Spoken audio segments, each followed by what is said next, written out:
Library Śrīmad Bhāgavatam, Bhagavata Purana, Canto 1, Creation Preface. We must know the present need of human society.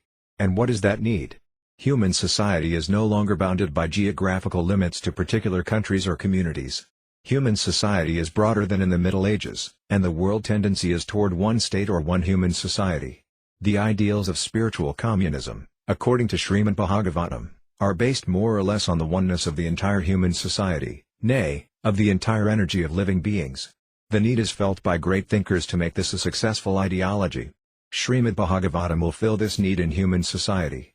It begins, therefore, with an aphorism of Vedanta philosophy, Janmadhyasya yata, to establish the ideal of a common cause.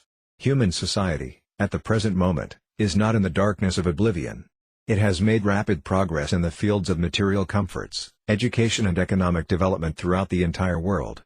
But there is a pinprick somewhere in the social body at large, and therefore there are large-scale quarrels, even over less important issues. There is need of a clue as to how humanity can become one in peace, friendship and prosperity with a common cause. Śrīmad Bhāgavatam will fill this need, for it is a cultural presentation for the respiritualization of the entire human society. Śrīmad Bhāgavatam should be introduced also in the schools and colleges, for it is recommended by the great student devotee Prahlada Maharaja in order to change the demoniac face of society. Kalmara karat prajno dharman bhagavatani hidurlabham manusam janmatad apyadhuvamirta dam, Bhag. 7.6.1 Disparity in human society is due to lack of principles in a godless civilization. There is God, or the Almighty One, from whom everything emanates, by whom everything is maintained and in whom everything is merged to rest. Material science has tried to find the ultimate source of creation very insufficiently, but it is a fact that there is one ultimate source of everything that be. This ultimate source is explained rationally and authoritatively in the beautiful Bhagavatam, or Śrīmad Bhāgavatam. Śrīmad Bhāgavatam is the transcendental science not only for knowing the ultimate source of everything but also for knowing our relation with Him and our duty toward perfection of the human society on the basis of this perfect knowledge.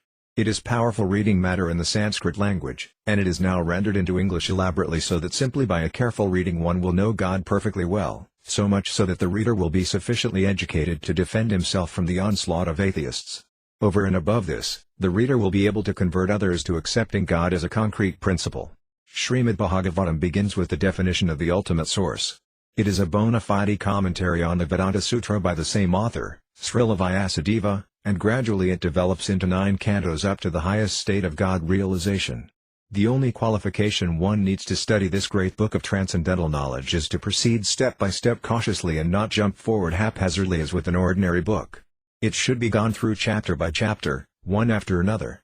The reading matter is so arranged with the original Sanskrit text, its English transliteration, synonyms, translation and purports so that one is sure to become a God-realized soul at the end of finishing the first 9 cantos. The 10th canto is distinct from the first 9 cantos because it deals directly with the transcendental activities of the personality of Godhead, Sri Krishna.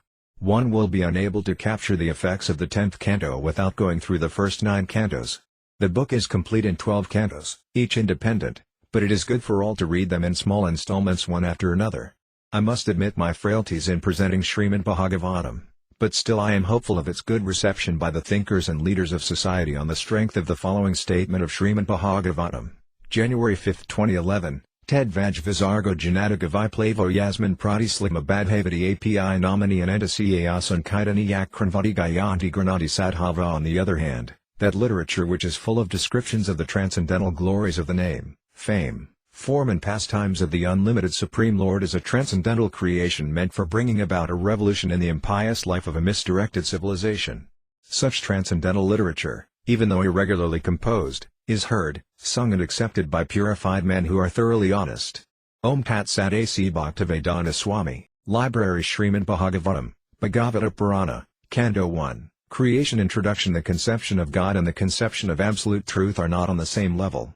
The Śrīmad Bhāgavatam hits on the target of the absolute truth. The conception of God indicates the controller, whereas the conception of the absolute truth indicates the summum bonum or the ultimate source of all energies. There is no difference of opinion about the personal feature of God as the controller because a controller cannot be impersonal. Of course modern government, especially democratic government, is impersonal to some extent, but ultimately the chief executive head is a person, and the impersonal feature of government is subordinate to the personal feature. So without a doubt whenever we refer to control over others we must admit the existence of a personal feature. Because there are different controllers for different managerial positions, there may be many small gods. According to the Bhagavad Gita, any controller who has some specific extraordinary power is called a Vibhutimit-sattva, or controller empowered by the Lord. There are many Vibhutimit-sattvas, controllers or gods with various specific powers, but the absolute truth is one without a second. This Śrīmad Bhāgavatam designates the absolute truth or the summum bonum as the Param Satyam. The author of Śrīmad Bhāgavatam, Srila Vyasadeva, first offers his respectful obeisances unto the Param Satyam, absolute truth, and because the Param Satyam is the ultimate source of all energies, the Param Satyam is the Supreme Person. The gods or the controllers are undoubtedly persons, but the Param Satyam from whom the gods derive powers of control is the Supreme Person. The Sanskrit word Isvara, controller, conveys the import of God, but the Supreme Person is called the Paramasvara, or the Supreme Isvara. The Supreme Person, or Paramasvara, is the Supreme Conscious Personality, and because he does not derive any power from any other source, he is supremely independent. In the Vedic literatures Brahma is described as the Supreme God or the head of all other gods like Indra, Kandra, and Varuna, but the Śrīmad Bhāgavatam confirms that even Brahma is not independent as far as his power and knowledge are concerned. He received knowledge in the form of the Vedas from the Supreme Person who resides within the heart of every living being. That Supreme Personality knows everything directly and indirectly.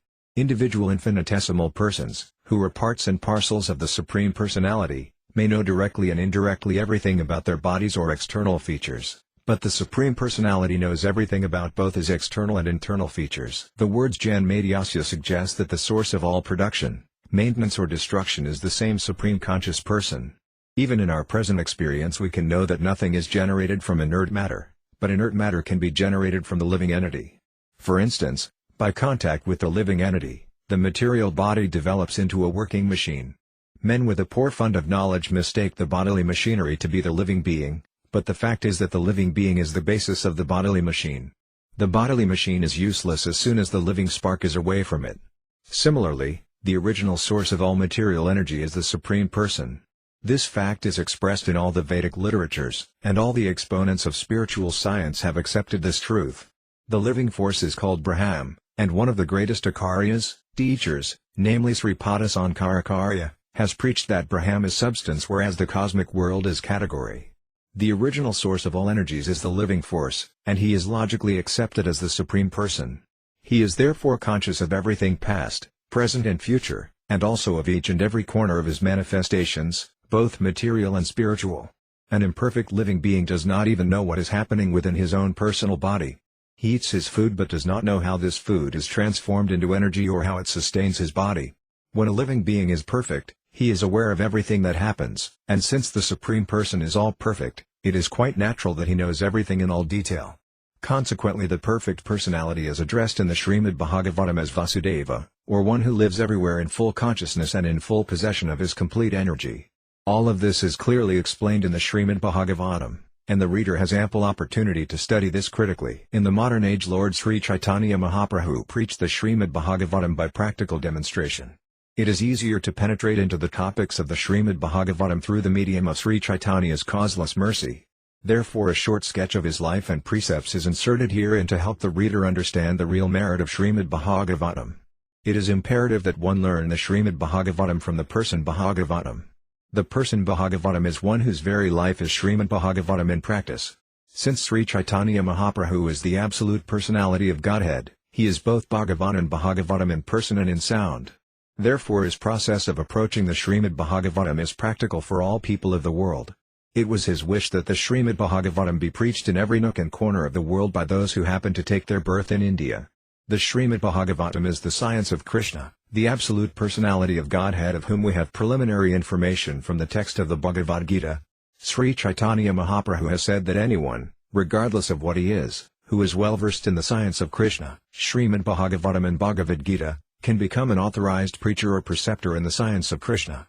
There is a need for the science of Krishna in human society for the good of all suffering humanity of the world, and we simply request the leaders of all nations to pick up this science of Krishna for their own good, for the good of society and for the good of all the world's people. A short sketch of the life and teachings of Lord Chaitanya, the preacher of Śrīmad Bhāgavatam. Lord Sri Chaitanya Mahaprabhu, The great apostle of love of God and the father of the congregational chanting of the holy name of the Lord, advented himself at Sridhamamayapura, a quarter in the city of Navadvipa in Bengal, on the Falguni Purnima evening in the year 1407 Sakabda, corresponding to February 1486, by the Christian calendar. His father, Sri Jagannath Misra, a learned Brahmana from the district of Sylhet, came to Navadvipa as a student because at that time Navadvipa was considered to be the center of education and culture. He domiciled on the banks of the Ganges after marrying Srimati Sasidevi, a daughter of Srila Nilambara Chakravarti, the great learned scholar of Navadvipa. Jagannath Misra had a number of daughters by his wife, Srimati Sasidevi, and most of them expired at an early age. Two surviving sons, Sri Visvarupa and Visvambara, became at last the object of their parental affection. The 10th and youngest son, who was named Visvambara, later became known as Nimai Pandita and then, after accepting the renounced order of life, Lord Sri Chaitanya Mahaprabhu. Lord Sri Chaitanya Mahaprabhu exhibited his transcendental activities for 48 years and then disappeared from this mortal world in the year 1455 Sakabda at Puri. For his first 24 years he remained at Navadvipa as a student and householder. His first wife was Srimati Lakshmi Priya, who died at an early age when the Lord was away from home. When he returned from East Bengal he was requested by his mother to accept a second wife, and he agreed. His second wife was Srimati Vishnupriya Devi, who bore the separation of the Lord throughout her life because the Lord took the order of sannyasa at the age of 24, when Srimati Vishnupriya was barely 16 years old. After taking sannyasa, the Lord made his headquarters at Jagannath Puri due to the request of his mother, Srimati Sasidevi. The Lord remained for 24 years at Puri. For 6 years of this time he travelled continuously all over India, and especially throughout southern India, preaching the SRIMAD Bhāgavatam. Lord Chaitanya not only preached the SRIMAD Bhāgavatam but propagated the teachings of the Bhagavad Gita as well in the most practical way. In the Bhagavad Gita Lord Sri Krishna is depicted as the absolute personality of Godhead, and his last teachings in that great book of transcendental knowledge instruct that one should give up all the modes of religious activities and accept him, Lord Sri Krishna, as the only worshipable Lord. The Lord then assured that all his devotees would be protected from all sorts of sinful acts and that for them there would be no cause for anxiety. Unfortunately, despite Lord Sri Krishna's direct order and the teachings of the Bhagavad Gita, less intelligent people misunderstand him to be nothing but a great historical personality, and thus they cannot accept him as the original personality of Godhead. Such men with a poor fund of knowledge are misled by many non-devotees. Thus the teachings of the Bhagavad Gita were misinterpreted even by great scholars. After the disappearance of Lord Sri Krishna there were hundreds of commentaries on the Bhagavad Gita by many erudite scholars, and almost every one of them was motivated by self-interest. Lord Sri Chaitanya Mahaprabhu is the self-same Lord Sri Krishna. This time, however, he appeared as a great devotee of the Lord in order to preach to the people in general, as well as to religionists and philosophers, about the transcendental position of Sri Krishna, the primeval Lord and the cause of all causes. The essence of his preaching is that Lord Sri Krishna, who appeared at Rajabhumi, Vrindavana, as the son of the king of Raya, Nanda Maharaja, is the supreme personality of Godhead and is therefore worshipable by all. Vrindavana Dhamma is non-different from the Lord because the name, fame, form and place where the Lord manifests himself are all identical with the Lord as absolute knowledge. Therefore Vrindavana Dhamma is as worshipable as the Lord. The highest form of transcendental worship of the Lord was exhibited by the damsels of Rajabhumi in the form of pure affection for the Lord, and Lord Sri Chaitanya Mahaprabhu recommends this process as the most excellent mode of worship. He accepts the Śrīmad Bhāgavata Purana as the spotless literature for understanding the Lord, and he preaches that the ultimate goal of life for all human beings is to attain the stage of prema, or love of God. Many devotees of Lord Chaitanya like Srila Vrindavana Dasa Thakura, Sri Lokana Dasa Thakura, Srila Krishna Dasa Kaviraja Goswami, Sri Kavi Karnapura, Sri Prabodhananda Sarasvati, Sri Rupa Goswami, Sri Sanatana Goswami, Sri Raghunatha Bhatta Goswami, Sri Yiva Goswami, Sri Gopala Bhatta Goswami, Sri Raghunatha Dasa Goswami and in this latter age within 200 years, Sri Visvanatha Chakravarti, Sri Baladeva Vidyabhusana, Sri Syamananda Goswami, Sri Nautama Dasa Thakura, Sri Bhakti Vinod Thakura and at last Sri Bhaktisiddhanta Sarasvati Thakura, our spiritual master, and many other great and renowned scholars and devotees of the Lord have prepared voluminous books and literatures on the life and precepts of the Lord. Such literatures are all based on the sastras like the Vedas, Puranas, Upanishads, Ramayana, Mahabharata and other histories and authentic literatures approved by the recognized acharyas. They are unique in composition and unrivaled in presentation, and they are full of transcendental knowledge. Unfortunately, the people of the world are still ignorant of them, but when these literatures, which are mostly in Sanskrit and Bengali, come to light the world and when they are presented before thinking people, then India's glory and the message of love will overflood this morbid world, which is vainly searching after peace and prosperity by various illusory methods not approved by the acharyas in the chain of disciplic succession. The readers of this small description of the life and precepts of Lord Chaitanya will profit much to go through the books of Srila Vrindavan Dasa Thakura, Sri Chaitanya Bhagavata, and Srila Krishna Dasa Kaviraj Goswami, Sri Chaitanya Charitamrita.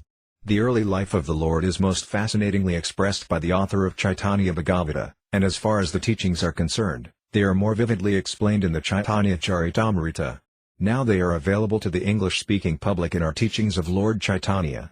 The Lord's early life was recorded by one of his chief devotees and contemporaries, namely Srila Gupta, a medical practitioner of that time, and the latter part of the life of Sri Chaitanya Mahaprabhu was recorded by his private secretary Sri Damodara Goswami, or Srila Svarupa Damodara, who was practically a constant companion of the Lord at Puri. These two devotees recorded practically all the incidents of the Lord's activities, and later on all the books dealing with the Lord, which are above mentioned, were composed on the basis of Kadakas, notebooks, by Srila Damodara Goswami and Murari Gupta. So the Lord advented himself on the Falguni Purnima evening of 1407 Sakabda, and it was by the will of the Lord that there was a lunar eclipse on that evening. During the hours of eclipse it was the custom of the Hindu public to take bath in the Ganges or any other sacred river and chant the Vedic mantras for purification. When Lord Chaitanya was born during the lunar eclipse, all India was roaring with the holy sound of Hare Krishna, Krishna Krishna, Hare Rama, Rama Rama, Hare. These 16 names of the Lord are mentioned in many Puranas and Upanishads, and they are described as the Draka Brahmanama of this age. It is recommended in the Sastras that offenseless chanting of these holy names of the Lord can deliver a fallen soul from material bondage. There are innumerable names of the Lord both in India and outside, and all of them are equally good because all of them indicate the Supreme Personality of Godhead. But because these 16 are especially recommended for this age, people should take advantage of them and follow the path of the great Acharyas who attained success by practicing the rules of the Sastras, revealed scriptures. The simultaneous occurrence of the Lord's appearance and the lunar eclipse indicated the distinctive mission of the Lord. This mission was to preach the importance of chanting the holy names of the Lord in this age of Kali, quarrel. In this present age quarrels take place even over trifles, and therefore the Sastras have recommended for this age a common platform for realization, namely chanting the holy names of the Lord. People can hold meetings to glorify the Lord in their respective languages and with melodious songs, and if such performances are executed in an offenseless manner, it is certain that the participants will gradually attain spiritual perfection without having to undergo more rigorous methods. At such meetings everyone, the learned and the foolish, the rich and the poor, the Hindus and the Muslims, the Englishmen and the Indians, and the Kandilas and the Brahmanas, can all hear the transcendental sounds and thus cleanse the dust of material association from the mirror of the heart. To confirm the Lord's mission, all the people of the world will accept the holy name of the Lord as the common platform for the universal religion of mankind. In other words, the advent of the holy name took place along with the advent of Lord Sri Chaitanya Mahaprabhu. When the Lord was on the lap of his mother, he would at once stop crying as soon as the ladies surrounding him chanted the holy names and clapped their hands. This peculiar incident was observed by the neighbors with awe and veneration. Sometimes the young girls took pleasure in making the Lord cry and then stopping him by chanting the holy name. So from his very childhood the Lord began to preach the importance of the holy name. In his early age Lord Sri Chaitanya was known as Nimai. This name was given by his beloved mother because the Lord took his birth beneath a nimba tree in the courtyard of his paternal house. When the Lord was offered solid food at the age of 6 months in the Annaprasana ceremony, the Lord indicated his future activities. At this time it was customary to offer the child both coins and books in order to get some indication of the future tendencies of the child. The Lord was offered on one side coins and on the other the SRIMAD Bhāgavatam. The Lord accepted the Bhagavatam instead of the coins. When he was a mere baby crawling in the yard, one day a snake appeared before him, and the Lord began to play with it. All the members of the house were struck with fear and awe, but after a little while the snake went away, and the baby was taken away by his mother. Once he was stolen by a thief who intended to steal his ornaments, but the Lord took a pleasure trip on the shoulder of the bewildered thief, who was searching for a solitary place in order to rob the baby. It so happened that the thief, wandering hither and thither, finally arrived just before the house of Jagannath Misra and, being afraid of being caught, dropped the baby at once. Of course the anxious parents and relatives were glad to see the lost child. Once a pilgrim Brahmana was received at the house of Jagannath Misra, and when he was offering food to the Godhead, the Lord appeared before him and partook of the prepared food. The eatables had to be rejected because the child touched them, and so the Brahmana had to make another preparation. The next time the same thing happened, and when this happened repeatedly for the third time, the baby was finally put to bed. At about 12 at night, when all the members of the house were fast asleep within their closed rooms, the pilgrim Brahmana offered his specially prepared foods to the deity, and, in the same way, the baby Lord appeared before the pilgrim and spoiled his offerings. The Brahmana then began to cry, but since everyone was fast asleep, no one could hear him. At that time the baby Lord appeared before the fortunate Brahmana and disclosed his identity as Krishna himself. The Brahmana was forbidden to disclose this incident, and the baby returned to the lap of his mother. There are many similar incidents in his childhood. As a naughty boy he sometimes used to tease the orthodox Brahmanas who used to bathe in the Ganges. When the Brahmanas complained to his father that he was splashing them with water instead of attending school, the Lord suddenly appeared before his father as though just coming from school with all his school clothes and books. At the bathing ghat he also used to play jokes on the neighboring girls who engaged in worshipping Shiva in hopes of getting good husbands. This is a common practice amongst unmarried girls in Hindu families. While they were engaged in such worship, the Lord naughtily appeared before them and said, "My dear sisters, please give me all the offerings you have just brought for Lord Shiva. Lord Shiva is my devotee, and Parvati is my maidservant. If you worship me, then Lord Shiva and all the other demigods will be more satisfied." Some of them refused to obey the naughty Lord, and he would curse them that due to their refusal they would be married to old men who had 7 children by their previous wives. Out of fear and sometimes out of love the girls would also offer him various goods, and then the Lord would bless them and assure them that they would have very good young husbands and that they would be mothers of dozens of children. The blessings would enliven the girls, but they used often to complain of these incidents to their mothers. In this way the Lord passed his early childhood.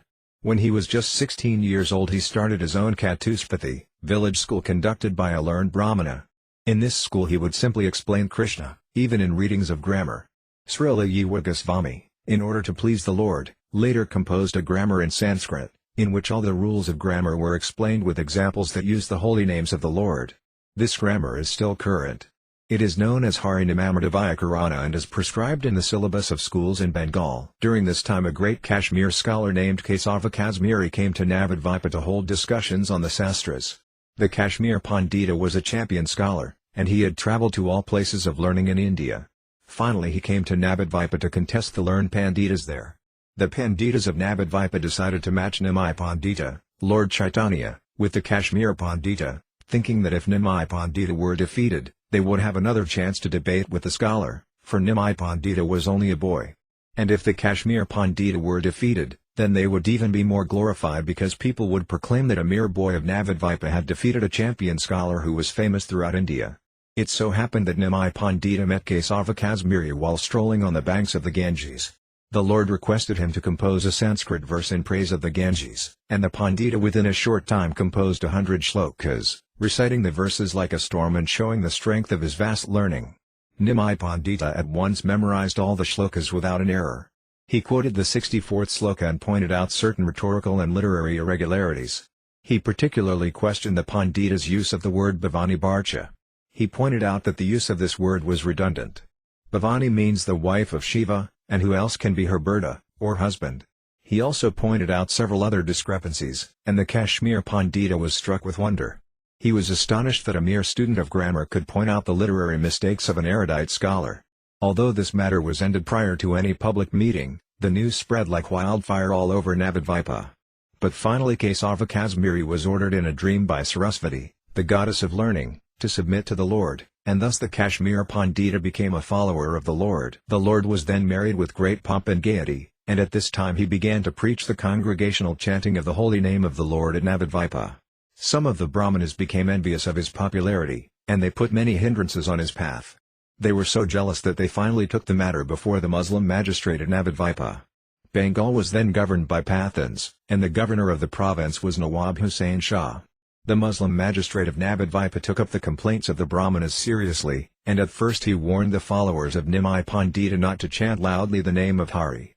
But Lord Chaitanya asked his followers to disobey the orders of the Qazi, and they went on with their Sankirtana, chanting, party as usual.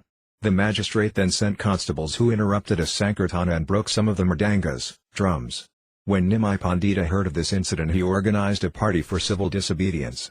He is the pioneer of the civil disobedience movement in India for the right cause. He organized a procession of 100,000 men with thousands of mridangas and karatalas, hand cymbals, and this procession passed over the roads of Navadvipa in defiance of the Qazi who had issued the order. Finally the procession reached the house of the Qazi, who went upstairs out of fear of the masses. The great crowds assembled at the Qazi's house displayed a violent temper, but the Lord asked them to be peaceful. At this time the Qazi came down and tried to pacify the Lord by addressing him as nephew. He pointed out that he referred to Nilambara Chakravarti as uncle, and thus Srimati Sasidevi, Nimai Pandita's mother, was his cousin sister. He asked the Lord whether his sister's son could be angry at his maternal uncle, and the Lord replied that since the Qazi was his maternal uncle he should receive his nephew well at his home. In this way the issue was mitigated, and the two learned scholars began a long discussion on the Quran and Hindu Sastras. The Lord raised the question of cow killing, and the Qazi properly answered him by referring to the Quran. In turn the Qazi also questioned the Lord about cow sacrifice in the Vedas, and the Lord replied that such sacrifice as mentioned in the Vedas is not actually cow killing. In that sacrifice an old bull or cow was sacrificed for the sake of receiving a fresh younger life by the power and Vedic mantras. But in the Kali Yuga such cow sacrifices are forbidden because there are no qualified brahmanas capable of conducting such a sacrifice. In fact, in Kali Yuga all yajnas, sacrifices, are forbidden because they are useless attempts by foolish men. In Kali Yuga only the Sankirtana yajna is recommended for all practical purposes. Speaking in this way, the Lord finally convinced the Qazi, who became the Lord's follower. The Qazi thenceforth declared that no one should hinder the Sankirtana movement which was started by the Lord, and the Qazi left this order in his will for the sake of progeny. The Qazi's tomb still exists in the area of Navadvipa, and Hindu pilgrims go there to show their respects. The Qazi's descendants are residents, and they never objected to Sankirtana, even during the Hindu-Muslim riot days. This incident shows clearly that the Lord was not a so-called timid Vaisnava. A Vaisnava is a fearless devotee of the Lord, and for the right cause he can take any step suitable for the purpose. Arjuna was also a Vaisnava devotee of Lord Krishna, and he fought valiantly for the satisfaction of the Lord. Similarly, Virangaji, or Hanuman, was also a devotee of Lord Rama, and he gave lessons to the non-devotee party of Ravana. The principles of Vaisnavism are to satisfy the Lord by all means. A Vaisnava is by nature a non-violent, peaceful living being, and he has all the good qualities of God, but when the non-devotee blasphemes the Lord or his devotee, the Vaisnava never tolerates such impudency. After this incident the Lord began to preach and propagate his Bhagavata Dharma, or Sankirtana movement, more vigorously, and whoever stood against this propagation of the Yuga Dharma, or duty of the age, was properly punished by various types of chastisement. Two Brahmana gentlemen named Kapala and Gopala, who also happened to be maternal uncles of the Lord, were inflicted with leprosy by way of chastisement, and later, when they were repentant, they were accepted by the Lord. In the course of his preaching work, he used to send daily all his followers, including Srila Nityananda Prabhu and Thakura Haridasa, two chief whips of his party, from door to door to preach the Śrīmad Bhāgavatam. All of Navadvipa was surcharged with his Sankirtana movement, and his headquarters were situated at the house of Srivasa Thakura and Sri Advaita Prabhu, two of his chief householder disciples. These two learned heads of the Brahmana community were the most ardent supporters of Lord Chaitanya's movement. Sri Advaita Prabhu was the chief cause for the advent of the Lord. When Advaita Prabhu saw that the total human society was full of materialistic activities and devoid of devotional service, which alone could save mankind from the threefold miseries of material existence, he, out of his causeless compassion for the age-worn human society, prayed fervently for the incarnation of the Lord and continually worshipped the Lord with water of the Ganges and leaves of the holy Tulasi tree. As far as preaching work in the Sankirtana movement was concerned, everyone was expected to do his daily share according to the order of the Lord. Once Nityananda Prabhu and Srila Haridasa Thakura were walking down a main road, and on the way they saw a roaring crowd assembled. Upon inquiring from passers-by, they understood that two brothers, named Jagai and Madhai, were creating a public disturbance in a drunken state. They also heard that these two brothers were born in a respectable Brahmana family, but because of low association they had turned into debauchees of the worst type. They were not only drunkards but also meat-eaters, woman-hunters, dacoits and sinners of all description. Srila Nityananda Prabhu heard all of these stories and decided that these two fallen souls must be the first to be delivered. If they were delivered from their sinful life, then the good name of Lord Chaitanya would be even still more glorified. Thinking in this way, Nityananda Prabhu and Haridasa pushed their way through the crowd and asked the two brothers to chant the holy name of Lord Hari. The drunken brothers became enraged upon this request and attacked Nityananda Prabhu with filthy language. Both brothers chased them a considerable distance. In the evening the report of the preaching work was submitted to the Lord, and he was glad to learn that Nityananda and Haridasa had attempted to deliver such a stupid pair of fellows. The next day Nityananda Prabhu went to see the brothers, and as soon as he approached them one of them threw a piece of earth and potted him. This struck him on the forehead, and immediately blood began to flow. But Nityananda Prabhu was so kind that instead of protesting this heinous act, he said, "It does not matter that you have thrown this stone at me. I still request you to chant the holy name of Lord Hari." One of the brothers, Jagai, was astonished to see this behavior of Nityananda Prabhu, and he at once fell down at his feet and asked him to pardon his sinful brother. When Madhai again attempted to hurt Nityananda Prabhu, Jagai stopped him and implored him to fall down at his feet. In the meantime the news of Nityananda's injury reached the Lord, who at once hurried to the spot in a fiery and angry mood.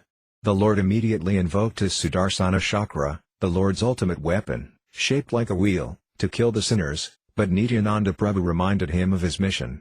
The mission of the Lord was to deliver the hopelessly fallen souls of Kali Yuga, and the brothers Jagai and Madhai were typical examples of these fallen souls. 90% of the population of this age resembles these brothers, despite high birth and mundane respectability. According to the verdict of the revealed scriptures, the total population of the world in this age will be of the lowest Sudra quality, or even lower.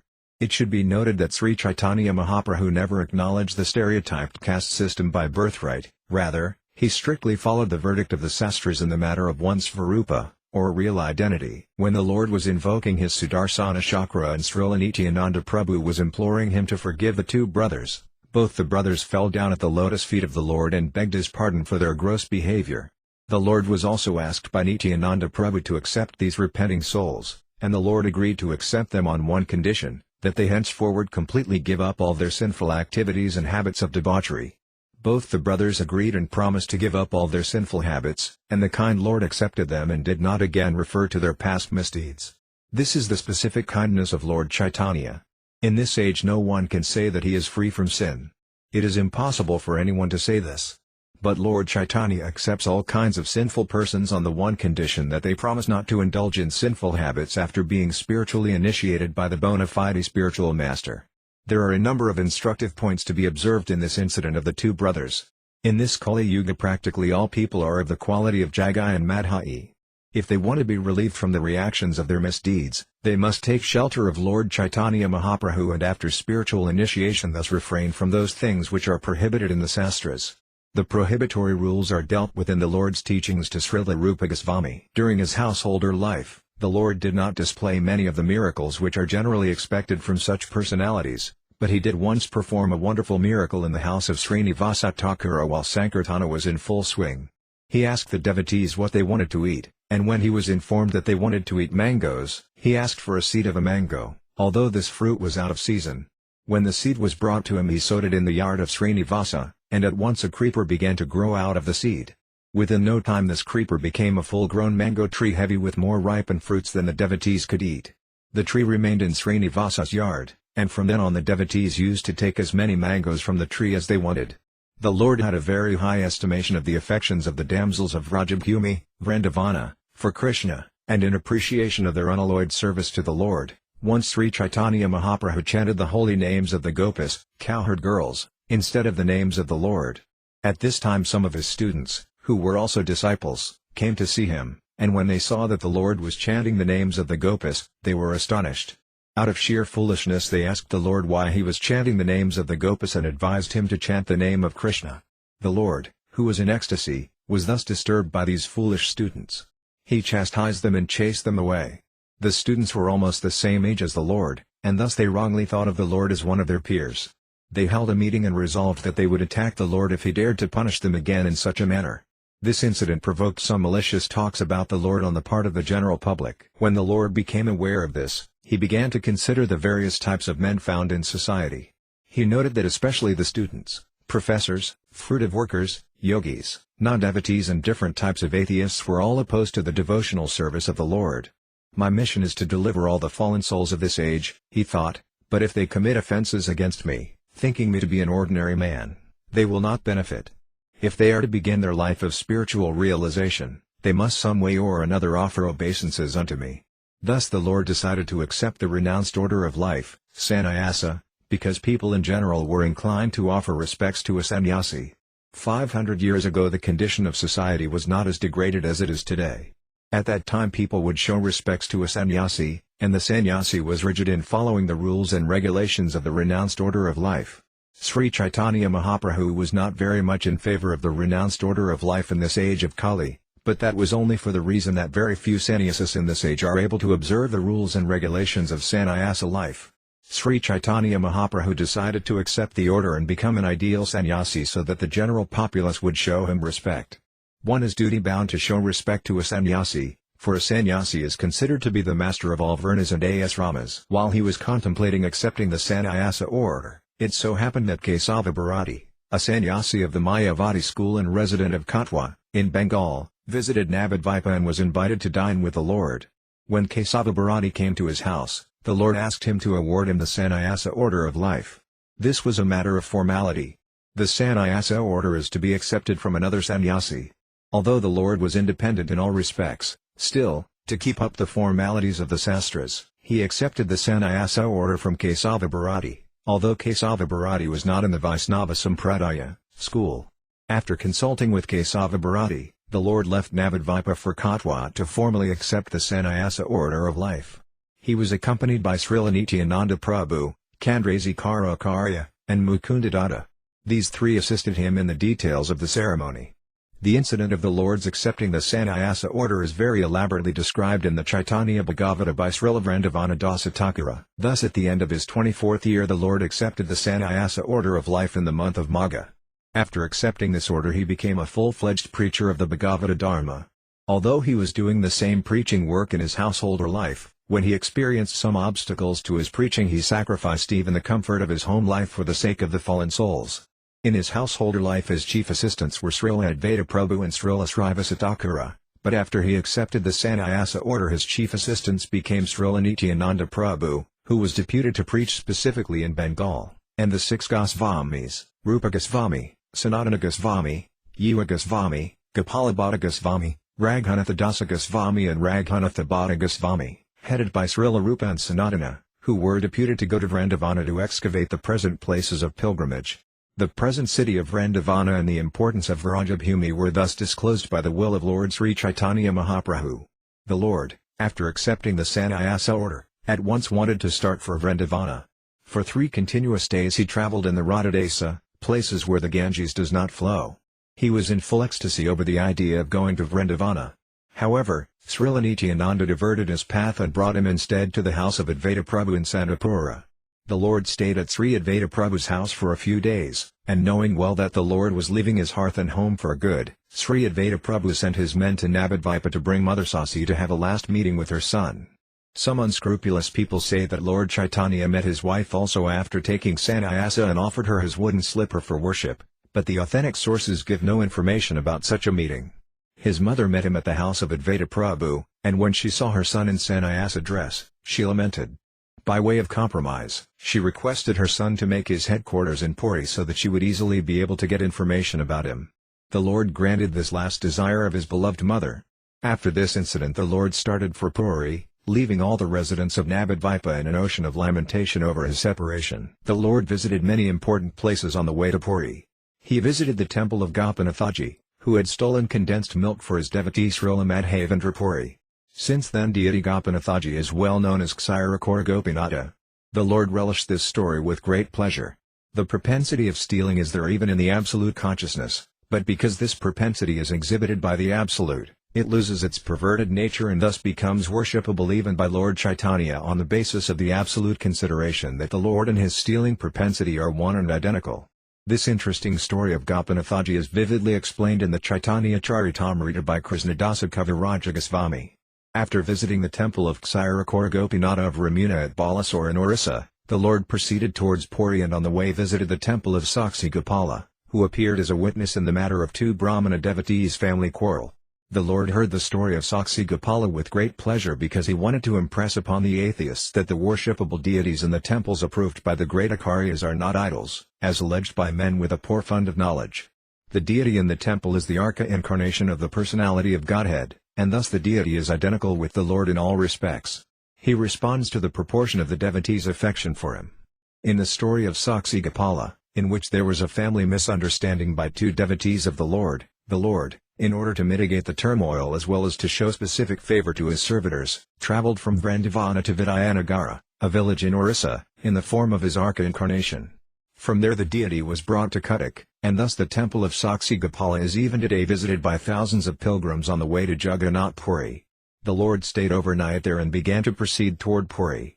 On the way, his sannyasa rod was broken by Nityananda Prabhu. The Lord became apparently angry with him about this and went alone to Puri, leaving his companions behind. At Puri, when he entered the temple of Jagannath, he became at once saturated with transcendental ecstasy and fell down on the floor of the temple unconscious. The custodians of the temple could not understand the transcendental feats of the Lord, but there was a great learned Pandita named Sarvabhauma Bhattacharya, who was present, and he could understand that the Lord's losing his consciousness upon entering the Jagannath temple was not an ordinary thing. Sarvabhauma Bhattacharya, who was the chief appointed Pandita in the court of the king of Orissa, Maharaja Prataparudra, was attracted by the youthful luster of Lord Sri Chaitanya Mahaprabhu and could understand that such a transcendental trance was only rarely exhibited and only then by the topmost devotees who are already on the transcendental plane in complete forgetfulness of material existence.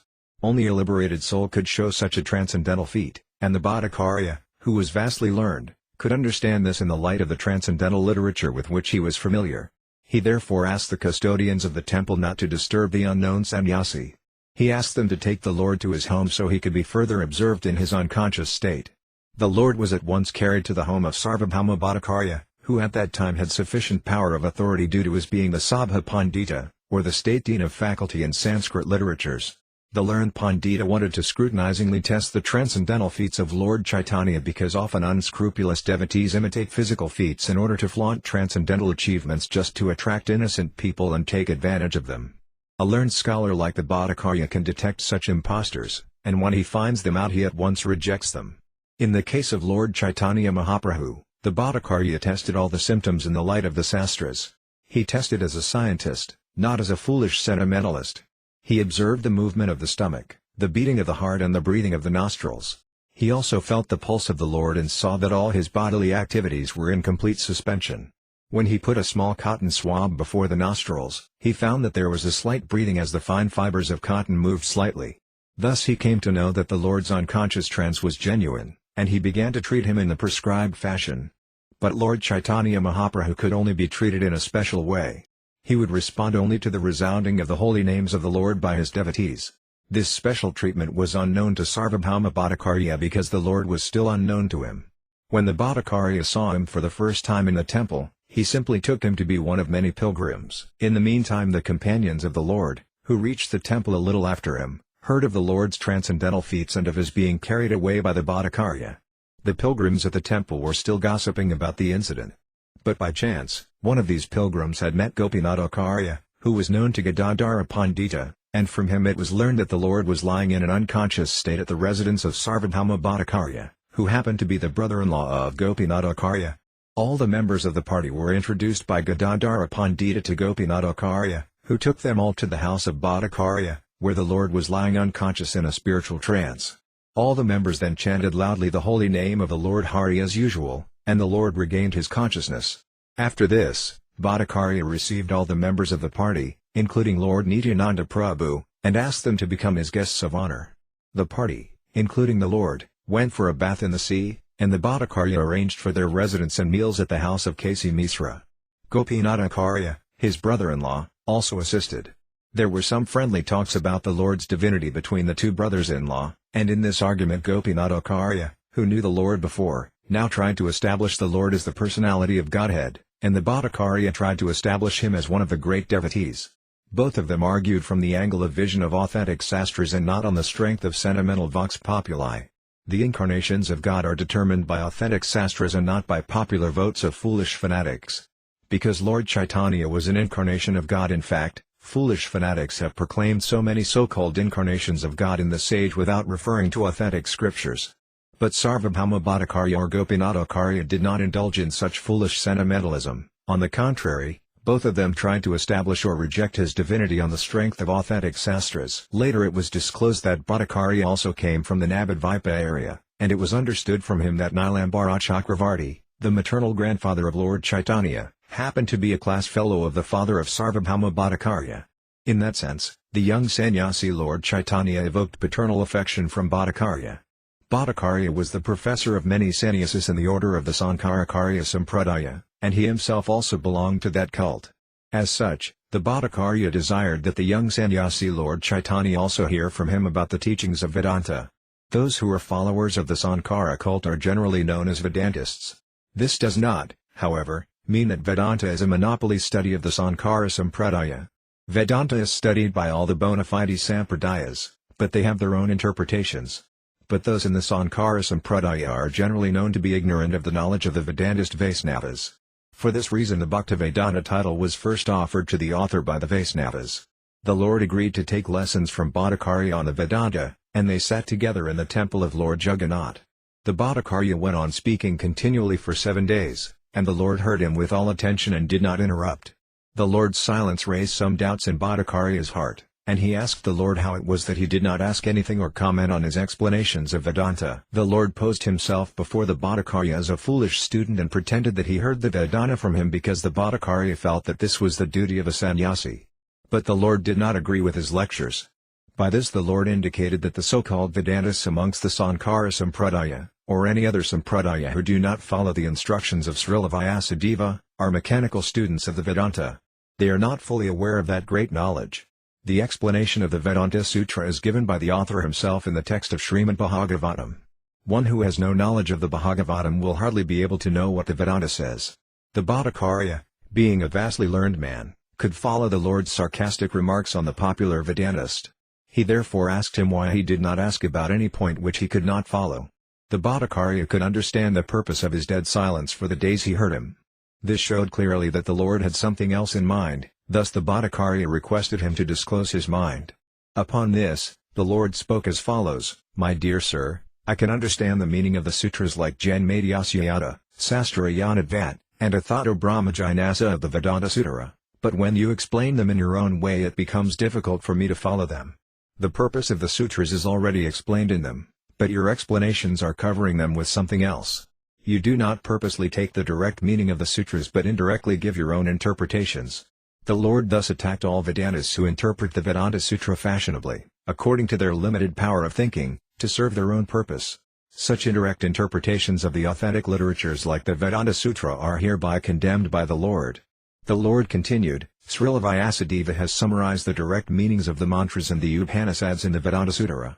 Unfortunately you do not take their direct meaning. You indirectly interpret them in a different way. The authority of the Vedas is unchallengeable and stands without any question of doubt. And whatever is stated in the Vedas must be accepted completely, otherwise one challenges the authority of the Vedas. The conch shell and cow dung are bone and stool of 2 living beings. But because they have been recommended by the Vedas as pure, people accept them as such because of the authority of the Vedas. The idea is that one cannot set his imperfect reason above the authority of the Vedas. The orders of the Vedas must be obeyed as they stand, without any mundane reasoning. The so-called followers of the Vedic injunctions make their own interpretations of the Vedic injunctions, and thus they establish different parties and sects of the Vedic religion. Lord Buddha directly denied the authority of the Vedas, and he established his own religion. Only for this reason, the Buddhist religion was not accepted by the strict followers of the Vedas. But those who are so-called followers of the Vedas are more harmful than the Buddhists. The Buddhists have the courage to deny the Vedas directly, but the so-called followers of the Vedas have no courage to deny the Vedas, although indirectly they disobey all the injunctions of the Vedas. Lord Chaitanya condemned this. The examples given by the Lord of the conch shell and the cow dung are very much appropriate in this connection. If one argues that since cow dung is pure, the stool of a learned Brahmana is still more pure, his argument will not be accepted. Cow dung is accepted, and the stool of a highly posted Brahmana is rejected. The Lord continued, "The Vedic injunctions are self-authorized, and if some mundane creature adjusts the interpretations of the Vedas, he defies their authority. It is foolish to think of oneself as more intelligent than Srila Vyasadeva. He has already expressed himself in his sutras, and there is no need of help from personalities of lesser importance. His work, the Vedanta Sutra, is as dazzling as the midday sun, And when someone tries to give his own interpretations on the self-effulgent sun like Vedanta Sutra, he attempts to cover this sun with the cloud of his imagination. The Vedas and Puranas are one and the same in purpose. They ascertain the absolute truth, which is greater than everything else. The absolute truth is ultimately realized as the absolute personality of Godhead with absolute controlling power. As such, the absolute personality of Godhead must be completely full of opulence, strength, fame, beauty, knowledge and renunciation. Yet the transcendental personality of Godhead is astonishingly ascertained as impersonal. The impersonal description of the absolute truth in the Vedas is given to nullify the mundane conception of the absolute whole. Personal features of the Lord are completely different from all kinds of mundane features. The living entities are all individual persons, and they are all parts and parcels of the Supreme Whole. If the parts and parcels are individual persons, the source of their emanation must not be impersonal. He is the Supreme Person amongst all the relative persons. The Vedas inform us that from him, Brahman, everything emanates, and on him everything rests. And after annihilation, everything merges in him only. Therefore, he is the ultimate dative, causative and accommodating cause of all causes. And these causes cannot be attributed to an impersonal object. The Vedas inform us that he alone became many, and when he so desires he glances over material nature. Before he glanced over material nature there was no material cosmic creation. Therefore, his glance is not material. Material mind or senses were unborn when the Lord glanced over material nature. Thus evidence in the Vedas proves that beyond a doubt the Lord has transcendental eyes and a transcendental mind. They are not material. His impersonality therefore is a negation of his materiality, but not a denial of his transcendental personality. Brahman ultimately refers to the personality of Godhead. Impersonal Brahman realization is just the negative conception of the mundane creations. Paramatma is the localized aspect of Brahman within all kinds of material bodies. Ultimately the Supreme Brahman realization is the realization of the personality of Godhead according to all evidence of the revealed scriptures. He is the ultimate source of Vishnu Tattvas. The Puranas are also supplementary to the Vedas. The Vedic mantras are too difficult for an ordinary man. Women, Sudras and the so-called twice-born higher castes are unable to penetrate into the sense of the Vedas. And thus the Mahabharata and the Puranas are made easy to explain the truths of the Vedas. In his prayers before the boy Sri Krishna, Brahma said that there is no limit to the fortune of the residents of Vrajabhumi headed by Srinanda Maharaja and Yasodamai, because the eternal absolute truth has become their intimate relative. The Vedic mantra maintains that the absolute truth has no legs and no hands and yet goes faster than all and accepts everything that is offered to him in devotion. The latter statements definitely suggest the personal features of the Lord, although his hands and legs are distinguished from mundane hands and legs or other senses. Brahman, therefore, is never impersonal, but when such mantras are indirectly interpreted, it is wrongly thought that the absolute truth is impersonal. The absolute truth personality of Godhead is full of all opulences, and therefore he has a transcendental form of full existence, knowledge and bliss. How then can one establish that the absolute truth is impersonal? Brahman, being full of opulences, is understood to have manifold energies, and all these energies are classified under three headings under the authority of Vishnu Purana, which says that the transcendental energies of Lord Vishnu are primarily three. His spiritual energy and the energy of the living entities are classified as superior energy, whereas the material energy is an inferior one, which is sprouted out of ignorance. The energy of the living entities is technically called Kshatrajna energy. This Kshatrajna Sakti, although equal in quality with the Lord, becomes overpowered by material energy out of ignorance and thus suffers all sorts of material miseries. In other words, the living entities are located in the marginal energy between the superior, spiritual, and inferior, material, energies, and in proportion to the living being's contact with either the material or spiritual energies, the living entity is situated in proportionately higher and lower levels of existence. The Lord is beyond the inferior and marginal energies as above mentioned, and his spiritual energy is manifested in three different phases, as eternal existence, eternal bliss and eternal knowledge.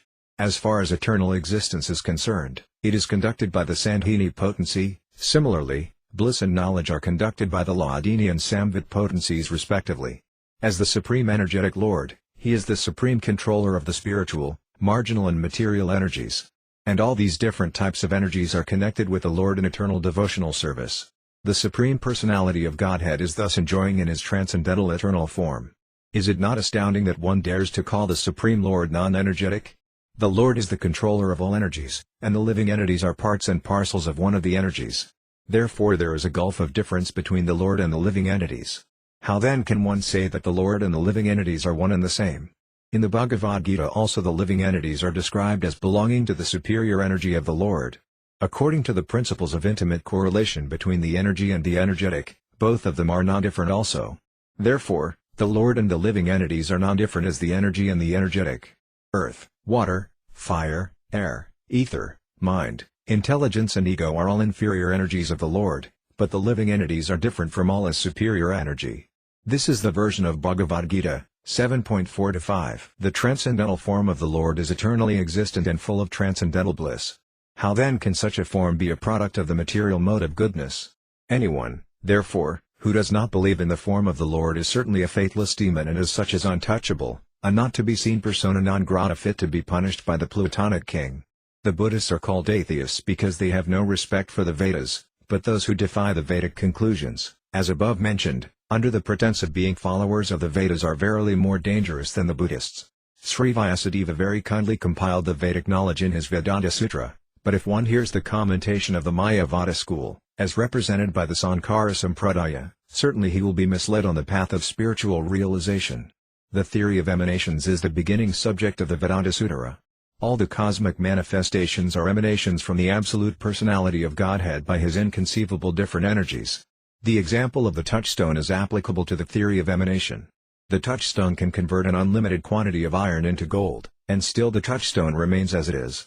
Similarly, the Supreme Lord can produce all manifested worlds by his inconceivable energies, and yet he is full and unchanged. He is Purna, complete, and although an unlimited number of Purnas emanate from him, he is still Purna. The theory of illusion of the Mayavada school is advocated on the ground that the theory of emanation will cause a transformation of the absolute truth. If that is the case, Vyasadeva is wrong. To avoid this, they have skillfully brought in the theory of illusion. But the world or the cosmic creation is not false, as maintained by the Mayavada school. It simply has no permanent existence. A non-permanent thing cannot be called false altogether. But the conception that the material body is the self is certainly wrong. Pranava, Om, or the Omkara in the Vedas, is the primeval hymn. This transcendental sound is identical with the form of the Lord. All the Vedic hymns are based on this Pranava Omkara. Tattvamasi is but a side word in the Vedic literatures, and therefore this word cannot be the primeval hymn of the Vedas. Sripada Sankarakarya has given more stress on the side word Tattvamasi than on the primeval principle Omkara. The Lord thus spoke on the Vedanta Sutra and defied all the propaganda of the Mayavada school. The Bhattacharya tried to defend himself and his Mayavada school by jugglery of logic and grammar, but the Lord defeated him by his forceful arguments. He affirmed that we are all related with the personality of Godhead eternally and that devotional service is our eternal function in exchanging the dealings of our relations. The result of such exchanges is to attain prema, or love of Godhead. When love of Godhead is attained, love for all other beings automatically follows because the Lord is the sum total of all living beings. The Lord said that but for these three items, namely, eternal relation with God, exchange of dealings with Him and the attainment of love for Him, all that is instructed in the Vedas is superfluous and concocted. The Lord further added that the Mayavada philosophy taught by Sripada Sankarakarya is an imaginary explanation of the Vedas, but it had to be taught by him, Sankarakarya, because he was ordered to teach it by the personality of Godhead. In the Padma Purana it is stated that the personality of Godhead ordered his lordship Shiva to deviate the human race from him, the personality of Godhead. The personality of Godhead was to be so covered so that people would be encouraged to generate more and more population. His lordship Shiva said to Devi, in the Kali Yuga, I shall preach the Mayavada philosophy, which is nothing but clouded Buddhism, in the garb of a Brahmana. After hearing all these speeches of the Lord Sri Chaitanya Mahaprabhu, the Bhattacharya was struck with wonder and awe and regarded him in dead silence. The Lord then encouraged him with assurance that there was no cause to wonder. I say that devotional service unto the personality of Godhead is the highest goal of human life. He then quoted a sloka from the Bhagavatam, January 7, 2010, and assured him that even the liberated souls who are absorbed in the spirit and spiritual realization also take to the devotional service of the Lord Hari because the personality of Godhead has such transcendental qualities that he attracts the heart of the liberated soul to. Then the Bhattacharya desired to listen to the explanation of the Atmarama sloka from the Bhagavatam, January 7, 2010. The Lord first of all asked Bhattacharya to explain it, and after that he would explain it. The Bhattacharya then explained the sloka in a scholarly way with special reference to logic. He explained the sloka in 9 different ways chiefly based on logic because he was the most renowned scholar of logic of the time. The Lord, after hearing the Bhattacharya, thanked him for the scholarly presentation of the sloka, and then, at the request of the Bhattacharya, the Lord explained the sloka in 64 different ways without touching the 9 explanations given by the Bhattacharya. Thus, after hearing the explanation of the Atmarama sloka from the Lord, the Bhattacharya was convinced that such a scholarly presentation is impossible for an earthly creature. Before this, Sri Gopinathacharya had tried to convince him of the divinity of the Lord, but at the time he could not so accept him. But the Bhattacharya was astounded by the Lord's exposition of the Vedanta Sutra and explanations of the Atmarama sloka, and thus he began to think that he had committed a great offense at the lotus feet of the Lord by not recognizing him to be Krishna himself. He then surrendered unto him, repenting for his past dealings with him, and the Lord was kind enough to accept the Bhattacharya. Out of his causeless mercy, the Lord manifested before him first as four-handed Narayana and then again as two-handed Lord Krishna with a flute in his hand. The Bhattacharya at once fell down at the lotus feet of the Lord and composed many suitable shlokas in praise of the Lord by his grace. He composed 100 shlokas in praise of the Lord. The Lord then embraced him, and out of transcendental ecstasy the Bhattacharya lost consciousness of the physical state of life. Tears, trembling, throbbing of the heart, perspiration, emotional waves, dancing, singing, crying and all the 8 symptoms of trance were manifested in the body of the Bhattacharya. Sri Gopinathacharya became very glad and astonished by this marvelous conversion of his brother-in-law by the grace of the Lord. Out of the 100 celebrated shlokas composed by the Bhattacharya in praise of the Lord, the following 2 are most important, and these 2 shlokas explain the mission of the Lord in gist. 1. Let me surrender unto the personality of Godhead who has appeared now as Lord Sri Chaitanya Mahaprabhu. He is the ocean of all mercy and has now come down to teach us material detachment, learning and devotional service to himself. 2. Since pure devotional service of the Lord has been lost in the oblivion of time, the Lord has appeared to renovate the principles, and therefore I offer my obeisances unto his lotus feet. The Lord explained the word mukti to be equivalent to the word Vishnu, or the personality of Godhead. To attain mukti, or liberation from the bondage of material existence, is to attain to the service of the Lord. The Lord then proceeded towards South India for some time and converted all he met on the way to become devotees of Lord Sri Krishna. Such devotees also converted many others to the cult of devotional service, or to the Bhagavata Dharma of the Lord, and thus he reached the bank of the Godavari, where he met Srila Ramananda Raya, the governor of Madras on behalf of Maharaja Prataparudra, the king of Orissa. His talks with Ramananda Raya are very important for higher realization of transcendental knowledge, and the conversation itself forms a small booklet. We shall, however, give here with a summary of the conversation. Sri Ramananda Raya was a self-realized soul, although outwardly he belonged to a caste lower than the Brahmana in social status. He was not in the renounced order of life, and besides that he was a high government servant in the state. Still, Sri Chaitanya Mahaprabhu accepted him as a liberated soul on the strength of the high order of his realization of transcendental knowledge. Similarly, the Lord accepted Srila Haridasa Thakura, a veteran devotee of the Lord coming from a Mohammedan family. And there are many other great devotees of the Lord who came from different communities, sects and castes. The Lord's only criterion was the standard of devotional service of the particular person. He was not concerned with the outward dress of a man, he was concerned only with the inner soul and its activities. Therefore all the missionary activities of the Lord are to be understood to be on the spiritual plane, and as such the cult of Sri Chaitanya Mahaprabhu, or the cult of Bhagavata Dharma, has nothing to do with mundane affairs, sociology, politics, economic development or any such sphere of life. SRIMAD Bhāgavatam is the purely transcendental urge of the soul. When he met Sri Ramananda Raya on the bank of the Godavari, the Varnasrama Dharma followed by the Hindus was mentioned by the Lord. Srila Ramananda Raya said that by following the principles of Varnasrama Dharma, the system of 4 castes and 4 orders of human life, everyone could realize transcendence. In the opinion of the Lord, the system of Varnasrama Dharma is superficial only, and it has very little to do with the highest realization of spiritual values. The highest perfection of life is to get detached from the material attachment and proportionately realize the transcendental loving service of the Lord. The personality of Godhead recognizes a living being who is progressing in that line. Devotional service, therefore, is the culmination of the culture of all knowledge. When Sri Krishna, the Supreme Personality of Godhead, appeared for the deliverance of all fallen souls, he advised the deliverance of all living entities as follows.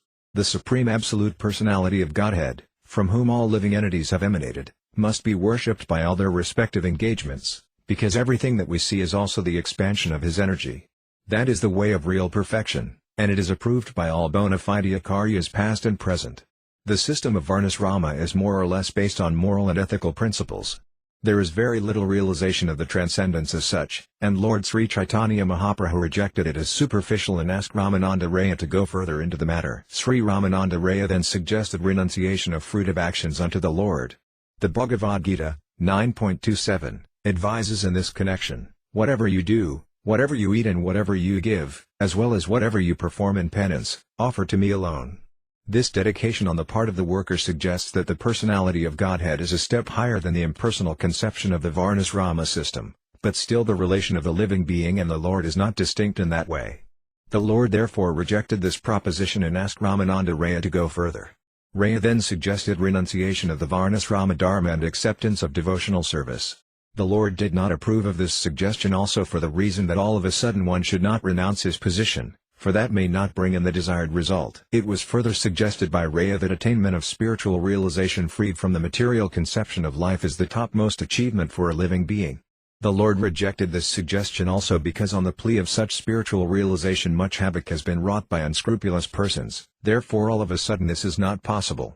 The Raya then suggested sincere association of self-realized souls in hearing submissively the transcendental message of the pastimes of the personality of Godhead. This suggestion was welcomed by the Lord. This suggestion was made following in the footsteps of Brahmaji, who said that the personality of Godhead is known as Ajita, or the one who cannot be conquered or approached by anyone. But such Ajita also becomes Jita, conquered, by one method, which is very simple and easy. The simple method is that one has to give up the arrogant attitude of declaring oneself to be God himself. One must be very meek and submissive and try to live peacefully by lending the ear to the speeches of the transcendentally self-realized soul who speaks on the message of Bhagavata Dharma, or the religion of glorifying the Supreme Lord and his devotees. To glorify a great man is a natural instinct for living beings, but they have not learned to glorify the Lord. Perfection of life is attained simply by glorifying the Lord in association with a self-realized devotee of the Lord. The self-realized devotee is he who surrenders unto the Lord fully and who does not have attachment for material prosperity. Material prosperity and sense enjoyment and their advancement are all activities of ignorance in human society. Peace and friendship are impossible for a society detached from the association of God and his devotees. It is imperative, therefore, that one sincerely seek the association of pure devotees and hear them patiently and submissively from any position of life. The position of a person in the higher or lower status of life does not hamper one in the path of self-realization. The only thing one has to do is to hear from a self-realized soul with a routine program. The teacher may also deliver lectures from the Vedic literatures, following in the footsteps of the bygone acharyas who realize the absolute truth. Lord Sri Chaitanya Mahaprabhu recommended this simple method of self-realization generally known as Bhagavata Dharma. Śrīmad Bhāgavatam is the perfect guide for this purpose. Above these topics discussed by the Lord and Sri Ramananda Raya, there were still more elevated spiritual talks between the two great personalities, and we purposely withhold those topics for the present because one has to come to the spiritual plane before further talks with Ramananda Raya can be heard. We have presented further talks of Srila Ramananda Raya with the Lord in another book, Teachings of Lord Chaitanya. At the conclusion of this meeting, Sri Ramananda Raya was advised by the Lord to retire from service and come to Puri so that they could live together and relish a transcendental relationship. Some time later, Sri Ramananda Raya retired from the government service and took a pension from the king. He returned to his residence in Puri, where he was one of the most confidential devotees of the Lord. There was another gentleman at Puri of the name Sikhi Mahiti, who was also a confidant like Ramananda Raya. The Lord used to hold confidential talks on spiritual values with 3 or 4 companions at Puri, and he passed 18 years in that way in spiritual trance. His talks were recorded by his private secretary Sri Damodara Goswami, one of the 4 most intimate devotees. The Lord extensively traveled all over the southern part of India. The great saint of Maharashtra known as Saint Tukarama was also initiated by the Lord. Saint Tukarama, after initiation by the Lord, overflooded the whole of the Maharashtra province with the Sankirtana movement, and the transcendental flow is still rolling on in the southwestern part of the great Indian peninsula. The Lord excavated from South India 2 very important old literatures, namely the Brahma Samhita and Krishna Karnamrita, and these 2 valuable books are authorized studies for the person in the devotional line. The Lord then returned to Puri after his South Indian tour. On his return to Puri, all the anxious devotees of the Lord got back their life, and the Lord remained there with continued pastimes of his transcendental realizations. The most important incident during that time was his granting audience to King Prataparudra. King Prataparudra was a great devotee of the Lord, and he considered himself to be one of the servants of the Lord entrusted with sweeping the temple. This submissive attitude of the king was very much appreciated by Sri Chaitanya Mahaprabhu. The king requested both Bhattacharya and Raya to arrange his meeting with the Lord. When, however, the Lord was petitioned by his two stalwart devotees, he flatly refused to grant the request, even though it was put forward by personal associates like Ramananda Raya and Sarvabhauma Bhattacharya. The Lord maintained that it is dangerous for a sannyasi to be in intimate touch with worldly money-conscious men and with women. The Lord was an ideal sannyasi. No woman could approach the Lord even to offer respects. Women's seats were accommodated far away from the Lord. As an ideal teacher and acharya, he was very strict in the routine work of a sannyasi. Apart from being a divine incarnation, the Lord was an ideal character as a human being. His behavior with other persons was also above suspicion. In his dealing as acharya, he was harder than the thunderbolt and softer than the rose. One of his associates, Junior Haridasa, committed a great mistake by lustfully glancing at a young woman. The Lord as Supersoul could detect this lust in the mind of Junior Haridasa, who was at once banished from the Lord's association and was never accepted again, even though the Lord was implored to excuse Haridasa for the mistake. Junior Haridasa afterwards committed suicide due to being disassociated from the company of the Lord, and the news of suicide was duly related to the Lord. Even at that time the Lord was not forgetful of the offense, and he said that Haridasa had rightly met with the proper punishment. On the principles of the renounced order of life and discipline, the Lord knew no compromise, and therefore even though he knew that the king was a great devotee, he refused to see the king, only because the king was a dollar and cent man. By this example the Lord wanted to emphasize the proper behavior for a transcendentalist. A transcendentalist has nothing to do with women and money. He must always refrain from such intimate relations. The king was, however, favored by the Lord by the expert arrangement of the devotees. This means that the beloved devotee of the Lord can favor a neophyte more liberally than the Lord. Pure devotees, therefore, never commit an offense at the feet of another pure devotee. An offense at the lotus feet of the Lord is sometimes excused by the merciful Lord, but an offense at the feet of a devotee is very dangerous for one who actually wants to make progress in devotional service. As long as the Lord remained at Puri, thousands of his devotees used to come to see him during the Ratha Yatra car festival of Lord Jagannath. And during the car festival, the washing of the Gandhika temple under the direct supervision of the Lord was an important function. The Lord's congregational Sankirtana movement at Puri was a unique exhibition for the mass of people. That is the way to turn the mass mind towards spiritual realization. The Lord inaugurated this system of mass Sankirtana, and leaders of all countries can take advantage of this spiritual movement in order to keep the mass of people in a pure state of peace and friendship with one another. This is now the demand of the present human society all over the world. After some time the Lord again started on his tour towards northern India, and he decided to visit Vrindavan and its neighboring places. He passed through the jungles of Jharkhand, Madhya, and all the wild animals also joined his Sankirtana movement. The wild tigers, elephants, bears and deer altogether accompanied the Lord, and the Lord accompanied them in Sankirtana. By this he proved that by the propagation of the Sankirtana movement, congregational chanting and glorifying of the name of the Lord, even the wild animals can live in peace and friendship, and what to speak of men who are supposed to be civilized. No man in the world will refuse to join the Sankirtana movement. Nor is the Lord's Sankirtana movement restricted to any caste, creed, color or species. Here is direct evidence of his great mission. He allowed even the wild animals to partake in his great movement. On his way back from Vrindavana he first came to Prayaga, where he met Rupa Goswami along with his younger brother, Anupama. Then he came down to Benares, Varanasi. For 2 months, he instructed Sri Sanatana Goswami in the transcendental science. The instruction to Sanatana Goswami is in itself a long narration, and full presentation of the instruction will not be possible here. The main ideas are given as follows. Sanatana Goswami, formerly known as Sakara Malika, was in the cabinet service of the Bengal government under the regime of Nawab Hussain Shah. He decided to join with the Lord and thus retired from the service. On his way back from Vrindavana, when he reached Varanasi, the Lord became the guest of Sri Taipana Misra and Chandrasekara, assisted by a Maharashtra Brahmana. At that time Varanasi was headed by a great sannyasi of the Mayavada school named Sripada Prakasananda Sarasvati.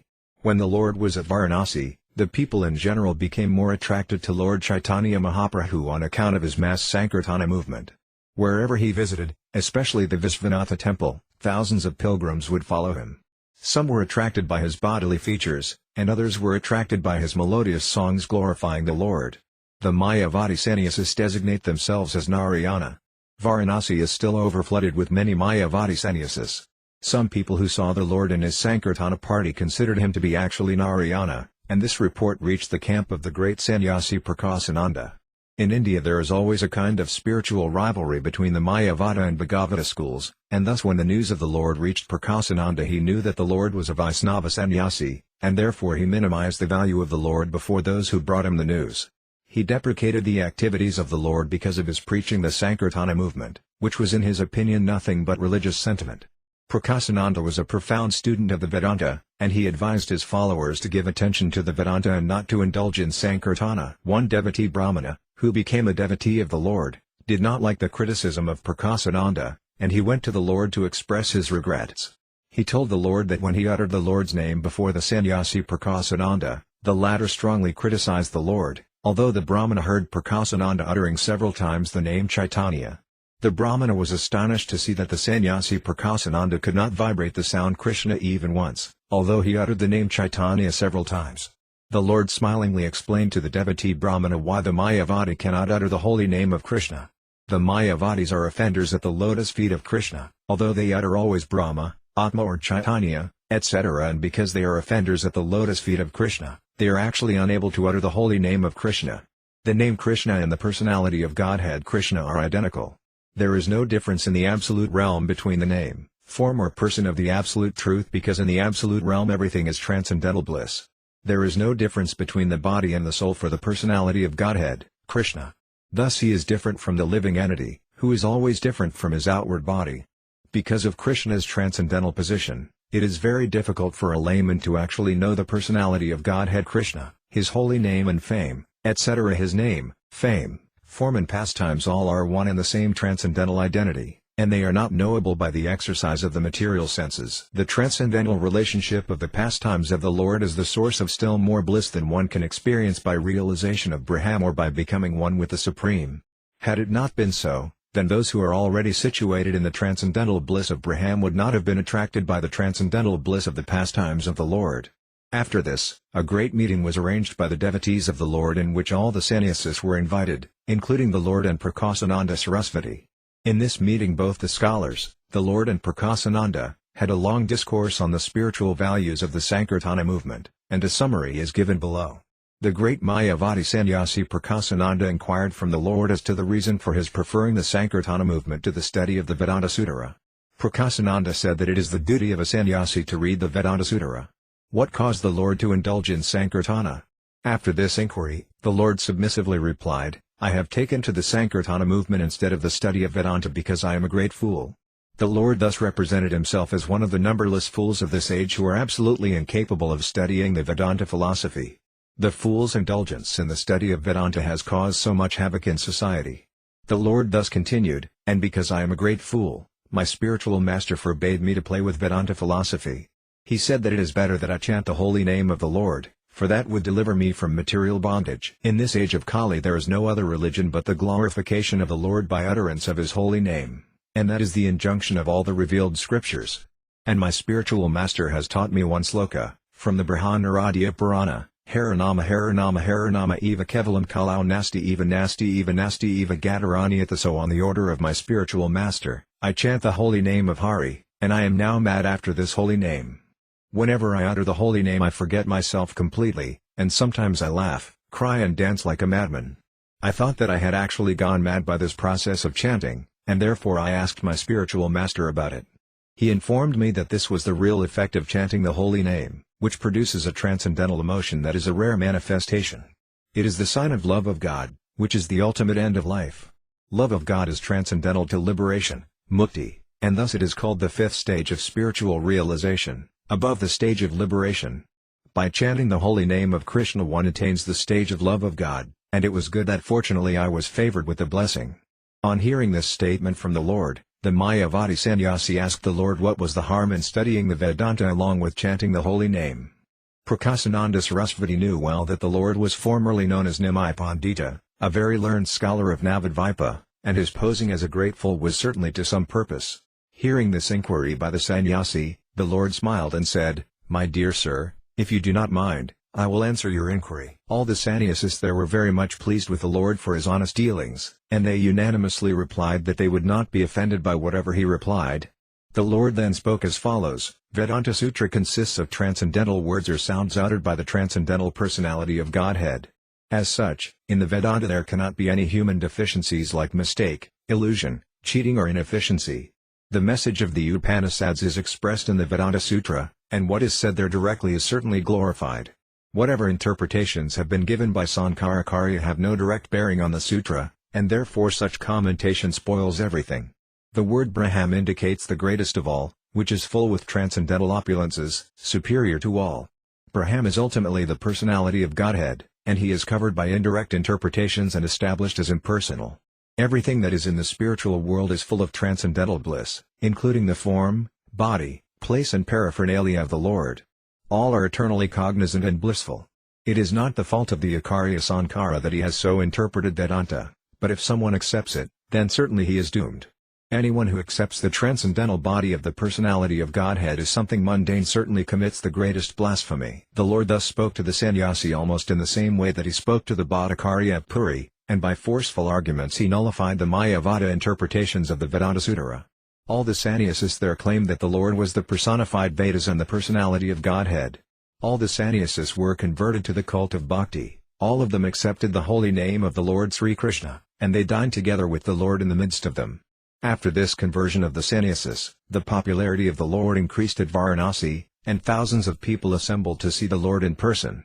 The Lord thus established the primary importance of Śrīmad Bhāgavata Dharma, and he defeated all other systems of spiritual realization. After that everyone at Varanasi was overwhelmed with the transcendental Sankirtana movement.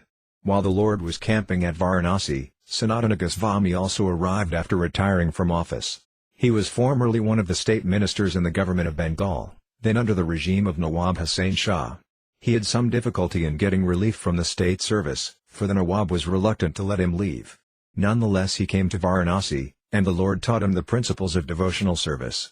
He taught him about the constitutional position of the living being, the cause of his bondage under material conditions, his eternal relation with the personality of Godhead, the transcendental position of the Supreme Personality of Godhead, his expansions in different plenary portions of incarnations, his control of different parts of the universe, the nature of his transcendental abode, devotional activities, their different stages of development, the rules and regulations for achieving the gradual stages of spiritual perfection, the symptoms of different incarnations in different ages, and how to detect them with reference to the context of revealed scriptures. The Lord's teachings to Sanatana Goswami form a big chapter in the text of Sri Chaitanya Charitamrita, and to explain the whole teachings in minute details will require a volume in itself. These are treated in detail in our book Teachings of Lord Chaitanya. At Mathura, the Lord visited all the important places, then he reached Vrindavana. Lord Chaitanya appeared in the family of a high caste Brahmana, and over and above that, as a sannyasi he was the preceptor for all the Varnas and Asramas. But he used to accept meals from all classes of Vaisnavas. At Mathura the Sanadhiya Brahmanas are considered to be in the lower status of society, but the Lord accepted meals in the family of such a Brahmana also because his host happened to be a disciple of the Madhavantrapuri family. At Vrindavana the Lord took bath in 24 important bathing places, or ghatas. He traveled to all the 12 important vanas, forests. In these forests all the cows and birds welcomed him, as if he were their very old friend. The Lord also began to embrace all the trees of those forests, and by doing so he felt the symptoms of transcendental ecstasy. Sometimes he fell unconscious, but he was made to regain consciousness by the chanting of the holy name of Krishna. The transcendental symptoms that were visible on the body of the Lord during his travel within the forest of Vrindavana were all unique and inexplicable, and we have just given a synopsis only. Some of the important places that were visited by the Lord in Vrindavana were Kamyavana, Adisvara, Pavana Sarovara, Kadiravana, Sesasayi, Kilatirtha, Bandiravana, Bhadravana, Sravana, Lahavana, Mahavana, Gokula, Kaliyarada, Devadasaditya, Kesitirtha, etc. When he saw the place where the Rasa dance took place, he at once fell down in trance. As long as he remained at Vrindavana, he made his headquarters at Akraragada. From Vrindavana his personal servitor Krishnadasa Vipar induced him to go back to Prayaga to take bath during the Magha Mela. The Lord acceded to this proposal, and they started for Prayaga.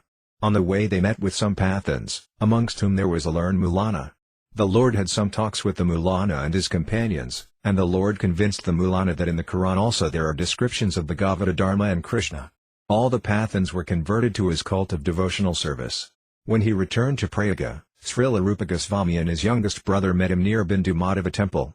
This time the Lord was welcomed by the people of Prayaga more respectfully. Vallabhabhata, who resided on the other bank of Prayaga in the village of Adela, was to receive him at his place, but while going there the Lord jumped in the river Yamuna. With great difficulty he was picked up in an unconscious state. Finally he visited the headquarters of Vallabhabhata. This Vallabhabhata was one of his chief admirers, but later on he inaugurated his own party, the Vallabha Sampradaya. On the bank of the Dasasvamita Gata at Prayaga for 10 days continually the Lord instructed Rupa Goswami in the science of devotional service to the Lord. He taught the Goswami the divisions of the living creatures in the 8,400,000 species of life. Then he taught him about the human species.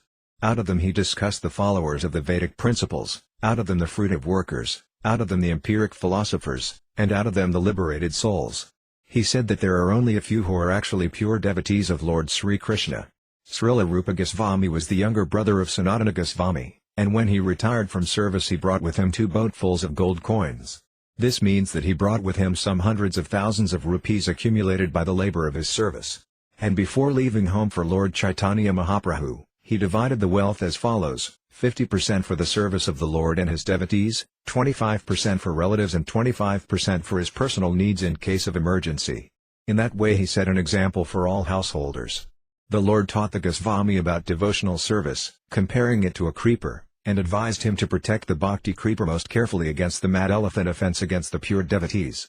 In addition, the creeper has to be protected from the desires of sense enjoyment, monistic liberation and perfection of the Hatha Yoga system. They are all detrimental on the path of devotional service. Similarly, violence against living beings, and desire for worldly gain, worldly reception and worldly fame are all detrimental to the progress of bhakti, or Bhagavata Dharma. Pure devotional service must be freed from all desires for sense gratification, fruitive aspirations and culture of monistic knowledge. One must be freed from all kinds of designations, and when one is thus converted to transcendental purity, one can then serve the Lord by purified senses. As long as there is the desire to enjoy sensually or to become one with the Supreme or to possess the mystic powers, there is no question of attaining the stage of pure devotional service. Devotional service is conducted under 2 categories, namely primary practice and spontaneous emotion. When one can rise to the platform of spontaneous emotion, he can make further progress by spiritual attachment, feeling, love, and many higher stages of devotional life for which there are no English words. We have tried to explain the science of devotional service in our book The Nectar of Devotion, based on the authority of Bhakti Rasamrita Sindhu by Srila Rupa Goswami. Transcendental devotional service has 5 stages of reciprocation. 1. The self-realization stage just after liberation from material bondage is called the Santa, or neutral, stage. 2. After that, when there is development of transcendental knowledge of the Lord's internal opulences, the devotee engages himself in the Dasya stage. 3.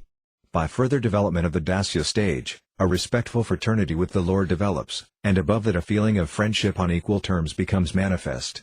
Both these stages are called the Sakya stage, or devotional service in friendship. 4. Above this is the stage of parental affection toward the Lord, and this is called the Vatsalya stage. 5. And above this is the stage of conjugal love, and this stage is called the highest stage of love of God, although there is no difference in quality in any of the above stages. The last stage of conjugal love of God is called the Madhurya stage. Thus he instructed Rupa Goswami in devotional science and deputed him to Vrindavana to excavate the lost sites of the transcendental pastimes of the Lord. After this, the Lord returned to Varanasi and delivered the sannyasis and instructed the elder brother of Rupa Goswami. We have already discussed this. The Lord left only 8 shlokas of his instructions in writing, and they are known as the Siksataka. All other literatures of his divine cult were extensively written by the Lord's principal followers, the 6 Goswamis of Vrindavana, and their followers. The cult of Chaitanya philosophy is richer than any other, and it is admitted to be the living religion of the day with the potency for spreading as Visvadharma, or universal religion. We are glad that the matter has been taken up by some enthusiastic sages like Bhaktisiddhanta Sarasvati Goswami Maharaja and his disciples. We shall eagerly wait for the happy days of Bhagavata Dharma, or Prema Dharma, inaugurated by the Lord Sri Chaitanya Mahaprabhu.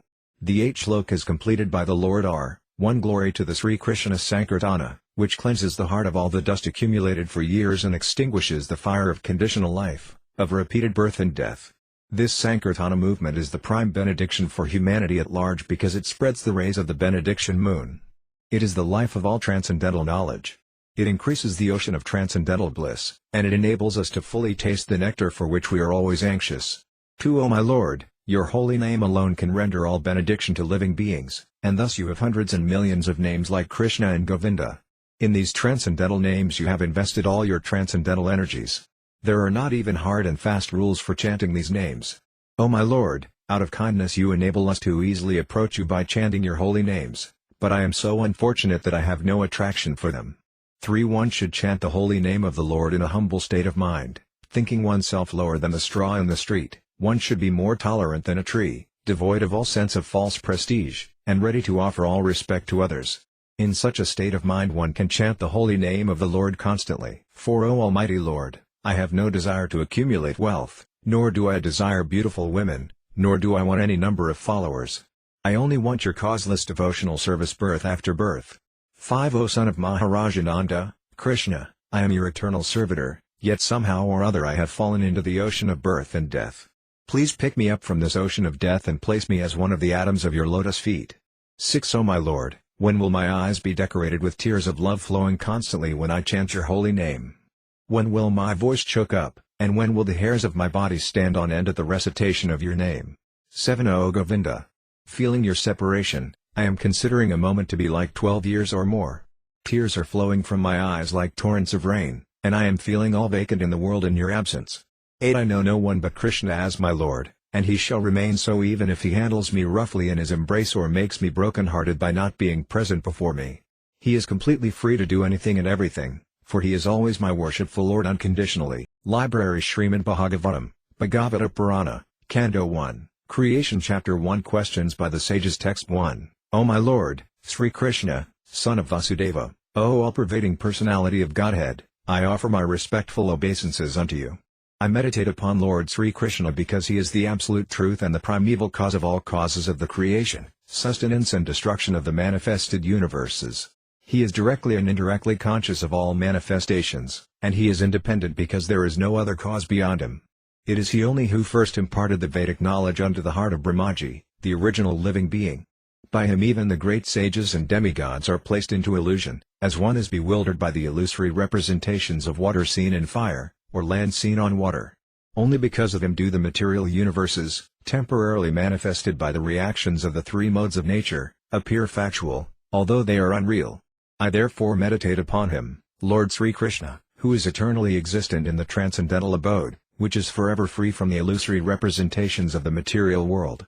I meditate upon him, for he is the absolute truth. Text 2. Completely rejecting all religious activities which are materially motivated, this Bhagavata Purana propounds the highest truth, which is understandable by those devotees who are fully pure in heart. The highest truth is reality distinguished from illusion for the welfare of all. Such truth uproots the threefold miseries. This beautiful Bhagavatam, compiled by the great sage Vyasadeva, in his maturity, is sufficient in itself for God realization. What is the need of any other scripture? As soon as one attentively and submissively hears the message of Bhagavatam, by this culture of knowledge the Supreme Lord is established within his heart. Text 3. O expert and thoughtful men, relish Śrīmad Bhāgavatam, the mature fruit of the desire tree of Vedic literatures. It emanated from the lips of Sri Sukadeva Goswami. Therefore this fruit has become even more tasteful, although its nectarian juice was already relishable for all, including liberated souls. Text 4. Once, in a holy place in the forest of Naimisaranya, great sages headed by the sage Saunaka assembled to perform a great 1,000-year sacrifice for the satisfaction of the Lord and his devotees. Text 5. One day, after finishing their morning duties by burning a sacrificial fire and offering a seat of esteem to Srila Suta Goswami, the great sages made inquiries, with great respect, about the following matters. Text 6. The sages said, Respected Suta Goswami, you are completely free from all vice.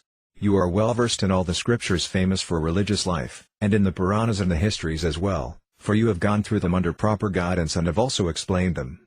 Text 7. Being the eldest learned Vedantist, O Suta Goswami, you are acquainted with the knowledge of Vyasadeva, who is the incarnation of Godhead, and you also know other sages who are fully versed in all kinds of physical and metaphysical knowledge. Text 8. And because you are submissive, your spiritual masters have endowed you with all the favors bestowed upon a gentle disciple. therefore you can tell us all that you have scientifically learned from them. Text 9, please, therefore, being blessed with many years, explain to us, in an easily understandable way, what you have ascertained to be the absolute and ultimate good for the people in general. Text 10, O learn 1, in this iron age of Kali men almost always have but short lives. They are quarrelsome, lazy, misguided, unlucky and, above all, always disturbed. Text 11, there are many varieties of scriptures, and in all of them there are many prescribed duties, which can be learned only after many years of study in their various divisions.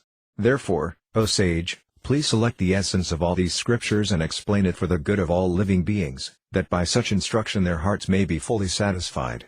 Text 12, all blessings upon you, O Suta Goswami. You know for what purpose the personality of Godhead appeared in the womb of Devaki as the son of Vasudeva. Text 13, O Suta Goswami, we are eager to learn about the personality of Godhead and his incarnations. Please explain to us those teachings imparted by previous masters, acharyas, for one is uplifted both by speaking them and by hearing them. Text 14, living beings who are entangled in the complicated meshes of birth and death can be freed immediately by even unconsciously chanting the holy name of Krishna, which is feared by fear personified.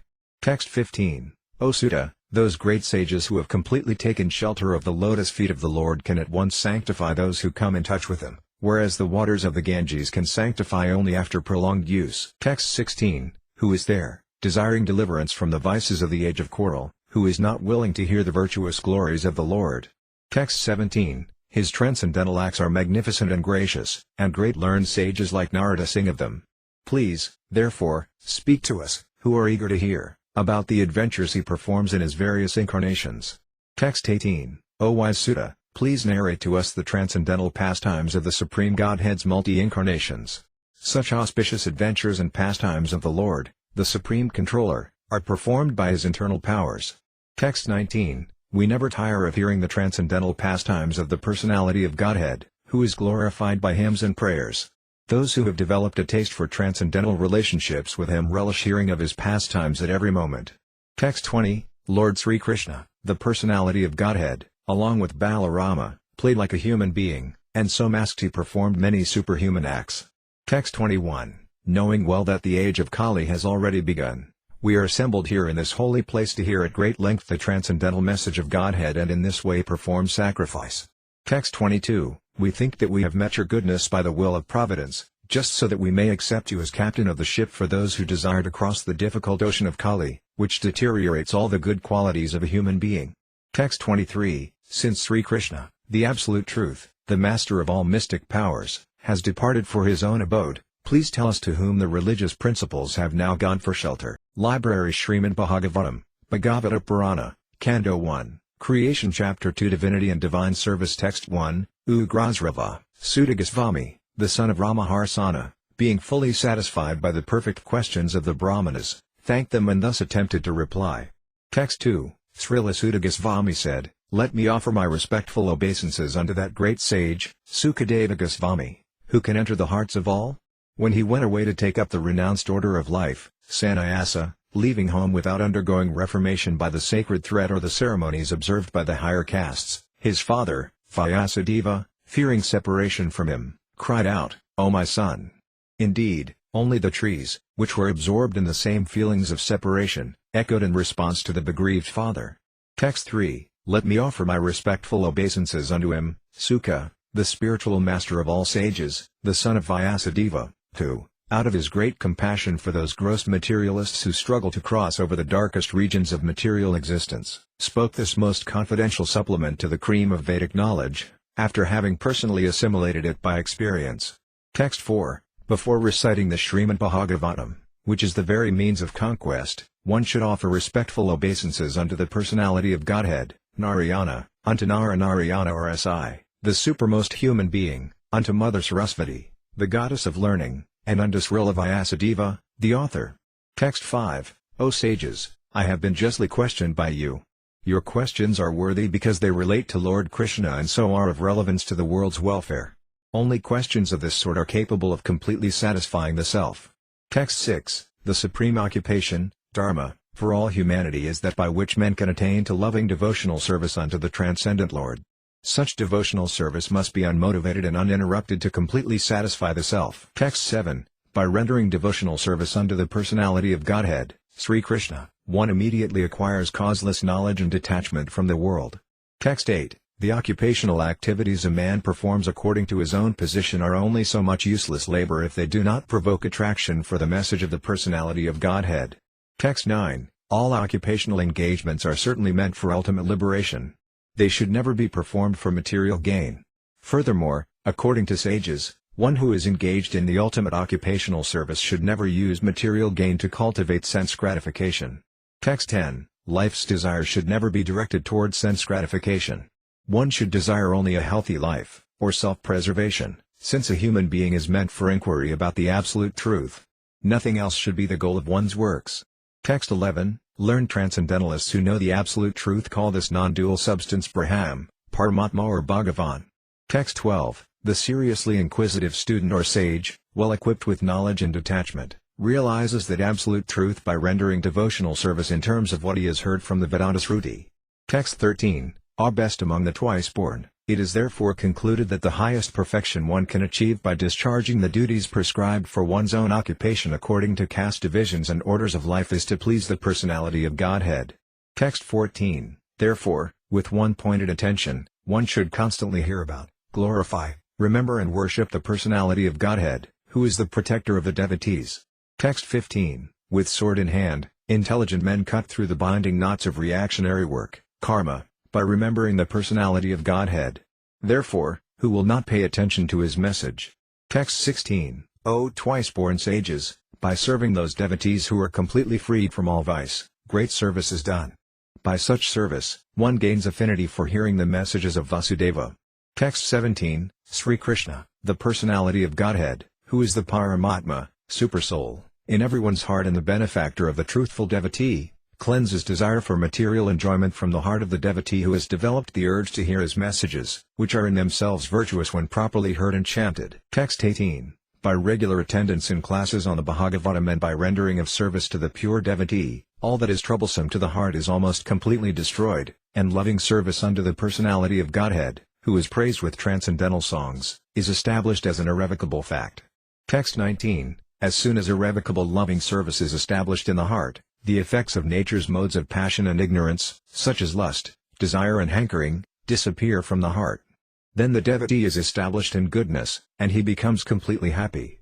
Text 20. Thus established in the mode of unalloyed goodness, the man whose mind has been enlivened by contact with devotional service to the Lord gains positive scientific knowledge of the personality of Godhead in the stage of liberation from all material association.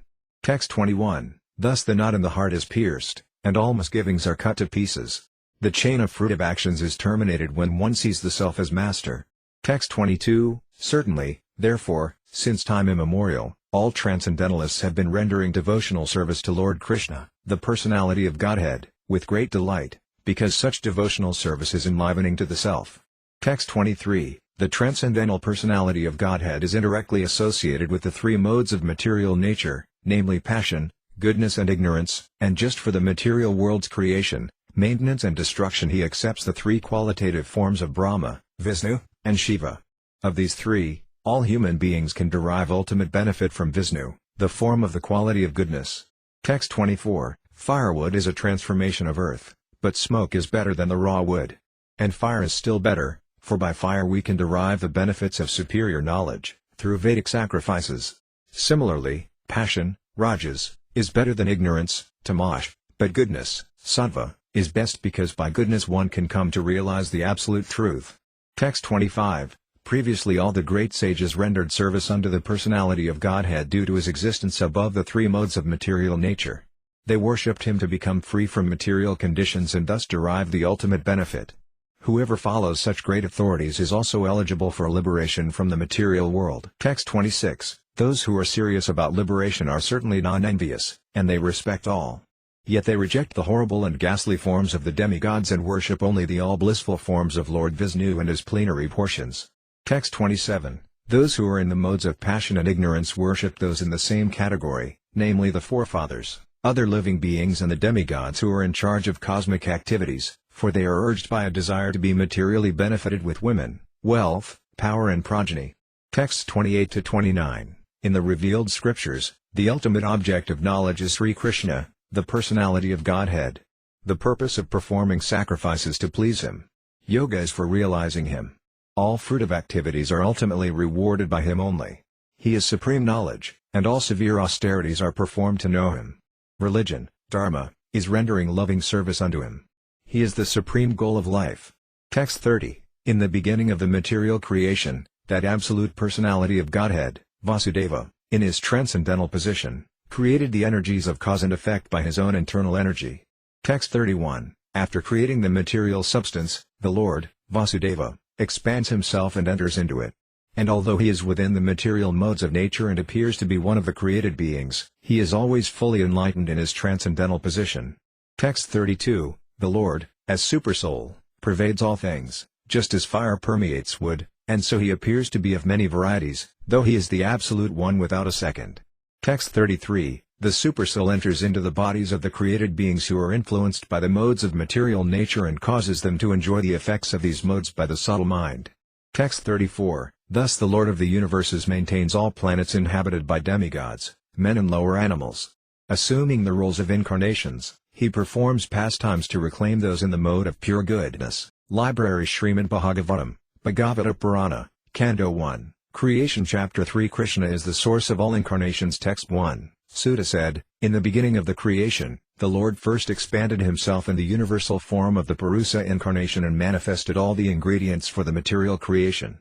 And thus at first there was the creation of the 16 principles of material action. This was for the purpose of creating the material universes. Text 2. A part of the Purusa lies down within the water of the universe, from the navel lake of his body sprouts a lotus stem, and from the lotus flower atop this stem, Brahma, the master of all engineers in the universe, becomes manifest. Text 3. It is believed that all the universal planetary systems are situated on the extensive body of the Purusa, but he has nothing to do with the created material ingredients. His body is eternally in spiritual existence par excellence. Text 4. The devotees, with their perfect eyes, see the transcendental form of the Purusa who has thousands of legs, thighs, arms and faces, all extraordinary. In that body there are thousands of heads, ears, eyes and noses. They are decorated with thousands of helmets and glowing earrings and are adorned with garlands. Text 5. This form, the second manifestation of the Purusa, is the source and indestructible seed of multifarious incarnations within the universe. From the particles and portions of this form, different living entities, like demigods, men and others, are created. Text 6. First of all, in the beginning of creation, there were the 4 unmarried sons of Brahma, the Kumaras, who, being situated in a vow of celibacy, underwent severe austerities for realization of the absolute truth. Text 7. The supreme enjoyer of all sacrifices accepted the incarnation of a boar, the second incarnation, and for the welfare of the earth he lifted the earth from the nether regions of the universe. Text 8. In the millennium of the Rishis, the personality of Godhead accepted the third empowered incarnation in the form of Devarsi Narada, who is a great sage among the demigods. He collected expositions of the Vedas which deal with devotional service and which inspire non-fruitive action. Text 9. In the fourth incarnation, the Lord became Nara and Narayana, the twin sons of the wife of King Dharma. Thus he undertook severe and exemplary penances to control the senses. Text 10. The fifth incarnation, named Lord Kapila, is foremost among perfected beings. He gave an exposition of the creative elements and metaphysics to Asuri Brahmana, for in course of time this knowledge had been lost. Text 11. The sixth incarnation of the Purusa was the son of the sage Atri. He was born from the womb of Anasuya, who prayed for an incarnation. He spoke on the subject of transcendence to Alarka, Prahlada and others, Yadu, Haha, etc. Text 12. The seventh incarnation was Yajna, the son of Prajapati Rusi and his wife Akuti. He controlled the period during the change of the Svayam Bhagavan and was assisted by demigods such as his son Yama. Text 13. The eighth incarnation was King Rishabha, son of King Nabhi and his wife Maridevi. In this incarnation the Lord showed the path of perfection, which is followed by those who have fully controlled their senses and who are honored by all orders of life. Text 14. O Brahmanas, in the ninth incarnation, the Lord, prayed for by sages, accepted the body of the king, Prithu, who cultivated the land to yield various produce, and for that reason the earth was beautiful and attractive. Text 15. When there was a complete inundation after the period of the Kaksusamanu and the whole world was deep within water, the Lord accepted the form of a fish and protected Vaivasvatamanu, keeping him up on a boat. Text 16. the 11th incarnation of the Lord took the form of a tortoise whose shell served as a pivot for the Mandarakala hill, which was being used as a churning rod by the theists and atheists of the universe. Text 17, in the 12th incarnation, the Lord appeared as Dhanvantari, and in the 13th he allured the atheists by the charming beauty of the woman and gave nectar to the demigods to drink. Text 18, in the 14th incarnation, the Lord appeared as Nrsimha and bifurcated the strong body of the atheist Hiranyakasipu with his nails, just as a carpenter pierces cane. Text 19, in the 15th incarnation, the Lord assumed the form of a dwarf Brahmana, Vamana, and visited the arena of sacrifice arranged by Maharaja Bali. Although at heart he was willing to regain the kingdom of the three planetary systems, he simply asked for a donation of 3 steps of land. Text 20, in the 16th incarnation of the Godhead, the Lord, as Brahpati, annihilated the administrative class, Kshatriyas, 21 times, being angry with them because of their rebellion against the Brahmanas, the intelligent class.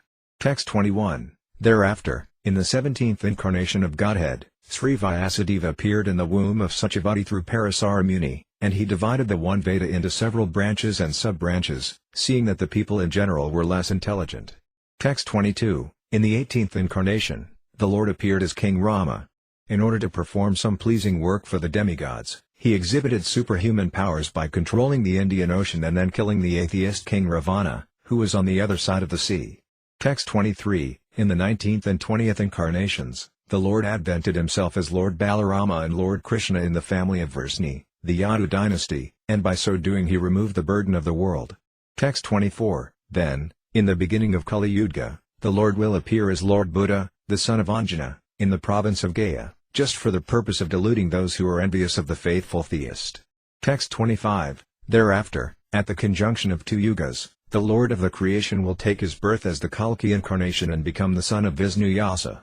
At this time almost all the rulers of the earth will have degenerated into plunderers. Text 26, O Brahmanas, the incarnations of the Lord are innumerable, like rivulets flowing from inexhaustible sources of water. Text 27, all the rishis, manas, demigods and descendants of Manu, who are especially powerful, are plenary portions or portions of the plenary portions of the Lord. This also includes the Prajapatis. Text 28, all of the above-mentioned incarnations are either plenary portions or portions of the plenary portions of the Lord, but Lord Sri Krishna is the original personality of Godhead. All of them appear on planets whenever there is a disturbance created by the atheists. The Lord incarnates to protect the theists.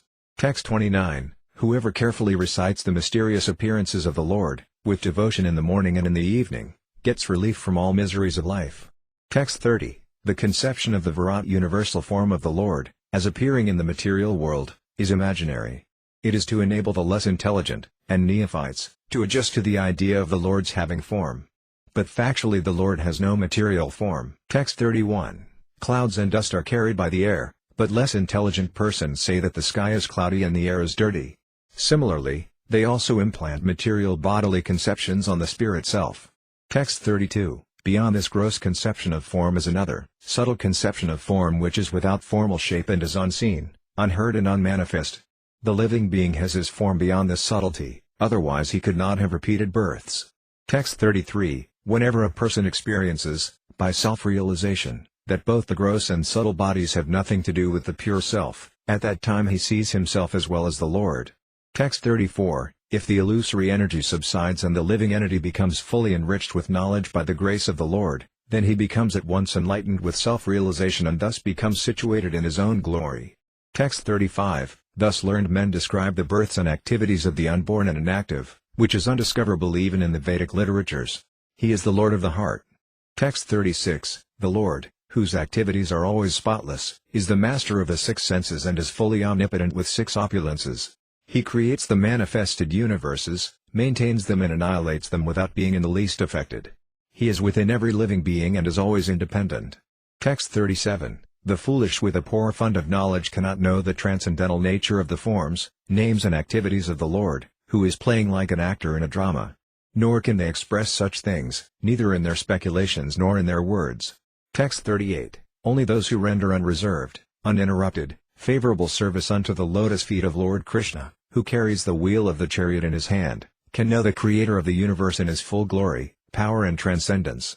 Text 39, only by making such inquiries in this world can one be successful and perfectly cognizant, for such inquiries invoke transcendental ecstatic love unto the personality of Godhead, who is the proprietor of all the universes, and guarantee cent% immunity from the dreadful repetition of birth and death. Text 40. This Śrīmad Bhāgavatam is the literary incarnation of God, and it is compiled by Srila Vyasadeva, the incarnation of God. It is meant for the ultimate good of all people, and it is all successful, all blissful and all perfect. Text 41. Sri Vyasadeva delivered it to his son, who is the most respected among the self-realized, after extracting the cream of all Vedic literatures and histories of the universe. Text 42. Sukadeva Goswami, the son of Vyasadeva, in his turn delivered the Bhagavatam to the great Emperor Pariksit, who sat surrounded by sages on the bank of the Ganges, awaiting death without taking food or drink. Text 43. This Bhagavata Purana is as brilliant as the sun, and it has arisen just after the departure of Lord Krishna to his own abode, accompanied by religion, knowledge, etc. Persons who have lost their vision due to the dense darkness of ignorance in the age of Kali shall get light from this Purana. Text 44. O learned Brahmanas, when Sukadeva Goswami recited Bhagavatam there, in the presence of Emperor Pariksit, I heard him with rapt attention, and thus, by his mercy, I learned the Bhagavatam from that great and powerful sage. Now I shall try to make you hear the very same thing as I learned it from him and as I have realized it. Library Śrīmad Bhāgavatam, Bhagavata Purana, Canto 1, Creation Chapter 4. The appearance of Sri Narada. Text 1. Vyasadeva said, on hearing Suta Goswami speak thus, Sanaka Muni, who was the elderly, learned leader of all the rishis engaged in that prolonged sacrificial ceremony, congratulated Suta Goswami by addressing him as follows. Text 2. Sanaka said, O Suta Goswami, you are the most fortunate and respected of all those who can speak and recite. Please relate the pious message of Śrīmad Bhāgavatam, which was spoken by the great and powerful sage Sukadeva Goswami. Text 3. In what period and at what place was this first begun, and why was this taken up? From where did Krishna Dvaipayana Vyasa, the great sage, get the inspiration to compile this literature? Text 4. His, Vyasadeva's, son was a great devotee, an equibalanced monist, whose mind was always concentrated in monism. He was transcendental to mundane activities, but being unexposed, he appeared like an ignorant person. Text 5. While Sri Vyasadeva was following his son, beautiful young damsels who were bathing naked covered their bodies with cloth, although Sri Vyasadeva himself was not naked. But they had not done so when his son had passed. The sage inquired about this, and the young ladies replied that his son was purified and when looking at them made no distinction between male and female. But the sage made such distinctions. Text 6. How was he, Srila Sukadeva, the son of Vyasa, recognized by the citizens when he entered the city of Hastinapura, now Delhi, after wandering in the provinces of Kuru and Jangala, appearing like a madman, dumb and retarded? Text 7. How did it so happen that King Pariksit met this great sage, making it possible for this great transcendental essence of the Vedas, Bhagavatam, to be sung to him? Text 8. He, Sukadeva Goswami, was accustomed to stay at the door of a householder only long enough for a cow to be milked. And he did this just to sanctify the residence. Text 9. It is said that Maharaja Pariksit is a great first-class devotee of the Lord and that his birth and activities are all wonderful. Please tell us about him. Text 10. He was a great emperor and possessed all the opulences of his acquired kingdom. He was so exalted that he was increasing the prestige of the Pandu dynasty. Why did he give up everything to sit down on the bank of the Ganges and fast until death? Text 11. He was such a great emperor that all his enemies would come and bow down at his feet and surrender all their wealth for their own benefit. He was full of youth and strength, and he possessed kingly opulences that were difficult to give up. Why did he want to give up everything, including his life? Text 12. Those who are devoted to the cause of the personality of Godhead live only for the welfare, development and happiness of others. They do not live for any selfish interest.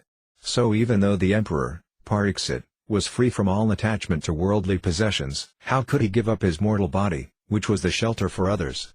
Text 13. We know that you are expert in the meaning of all subjects, except some portions of the Vedas, and thus you can clearly explain the answers to all the questions we have just put to you. Text 14. Suta Goswami said, when the second millennium overlapped the third, the great sage, Vyasadeva, was born to Parasara in the womb of Satyavati, the daughter of Vasu. Text 15. Once upon a time he, Vyasadeva, as the sun rose, took his morning ablution in the waters of the Sarasvati and sat alone to concentrate. Text 16. The great sage Vyasadeva saw anomalies in the duties of the millennium. This happens on the earth in different ages, due to the unseen force of time. Text 17 to 18. The great sage, who was fully equipped in knowledge, could see through his transcendental vision the deterioration of everything material due to the influence of the age. He could also see that the faithless people in general would be reduced in duration of life and would be impatient due to lack of goodness. Thus he contemplated for the welfare of men in all statuses and orders of life. Text 19. He saw that the sacrifices mentioned in the Vedas were means by which the people's occupations could be purified. And to simplify the process he divided the one Veda into four, in order to expand them among men. Text 20. The four divisions of the original sources of knowledge, the Vedas, were made separately. But the historical facts and authentic stories mentioned in the Puranas are called the fifth Veda. Text 21. After the Vedas were divided into four divisions, Pila Rsi became the professor of the Arji Veda, Jaimini the professor of the Sama Veda, and Vasampayana alone became glorified by the Yajur Veda. Text 22. The Sumantu Muni Angira, who was very devotedly engaged, was entrusted with the Atharva Veda. And my father, Ramaharsana, was entrusted with the Puranas and historical records. Text 23. All these learned scholars, in their turn, rendered their entrusted Vedas unto their many disciples, grand-disciples and great-grand-disciples, and thus the respective branches of the followers of the Vedas came into being. Text 24. Thus the great sage Vyasadeva, who is very kind to the ignorant masses, edited the Vedas so they might be assimilated by less intellectual men. Text 25. Out of compassion, the great sage thought it wise that this would enable men to achieve the ultimate goal of life. Thus he compiled the great historical narration called the Mahabharata for women, laborers and friends of the twice-born. Text 26. O twice-born Brahmanas, still his mind was not satisfied, although he engaged himself in working for the total welfare of all people. Text 27. Thus the sage, being dissatisfied at heart, at once began to reflect, because he knew the essence of religion, and he said within himself, Text 28-29, I have, under strict disciplinary vows, unpretentiously worshipped the Vedas, the spiritual masters and the altar of sacrifice. I have also abided by the rulings and have shown the import of disciplic succession through the explanation of the Mahabharata, by which even women, Sudras and others, friends of the twice-born, can see the path of religion.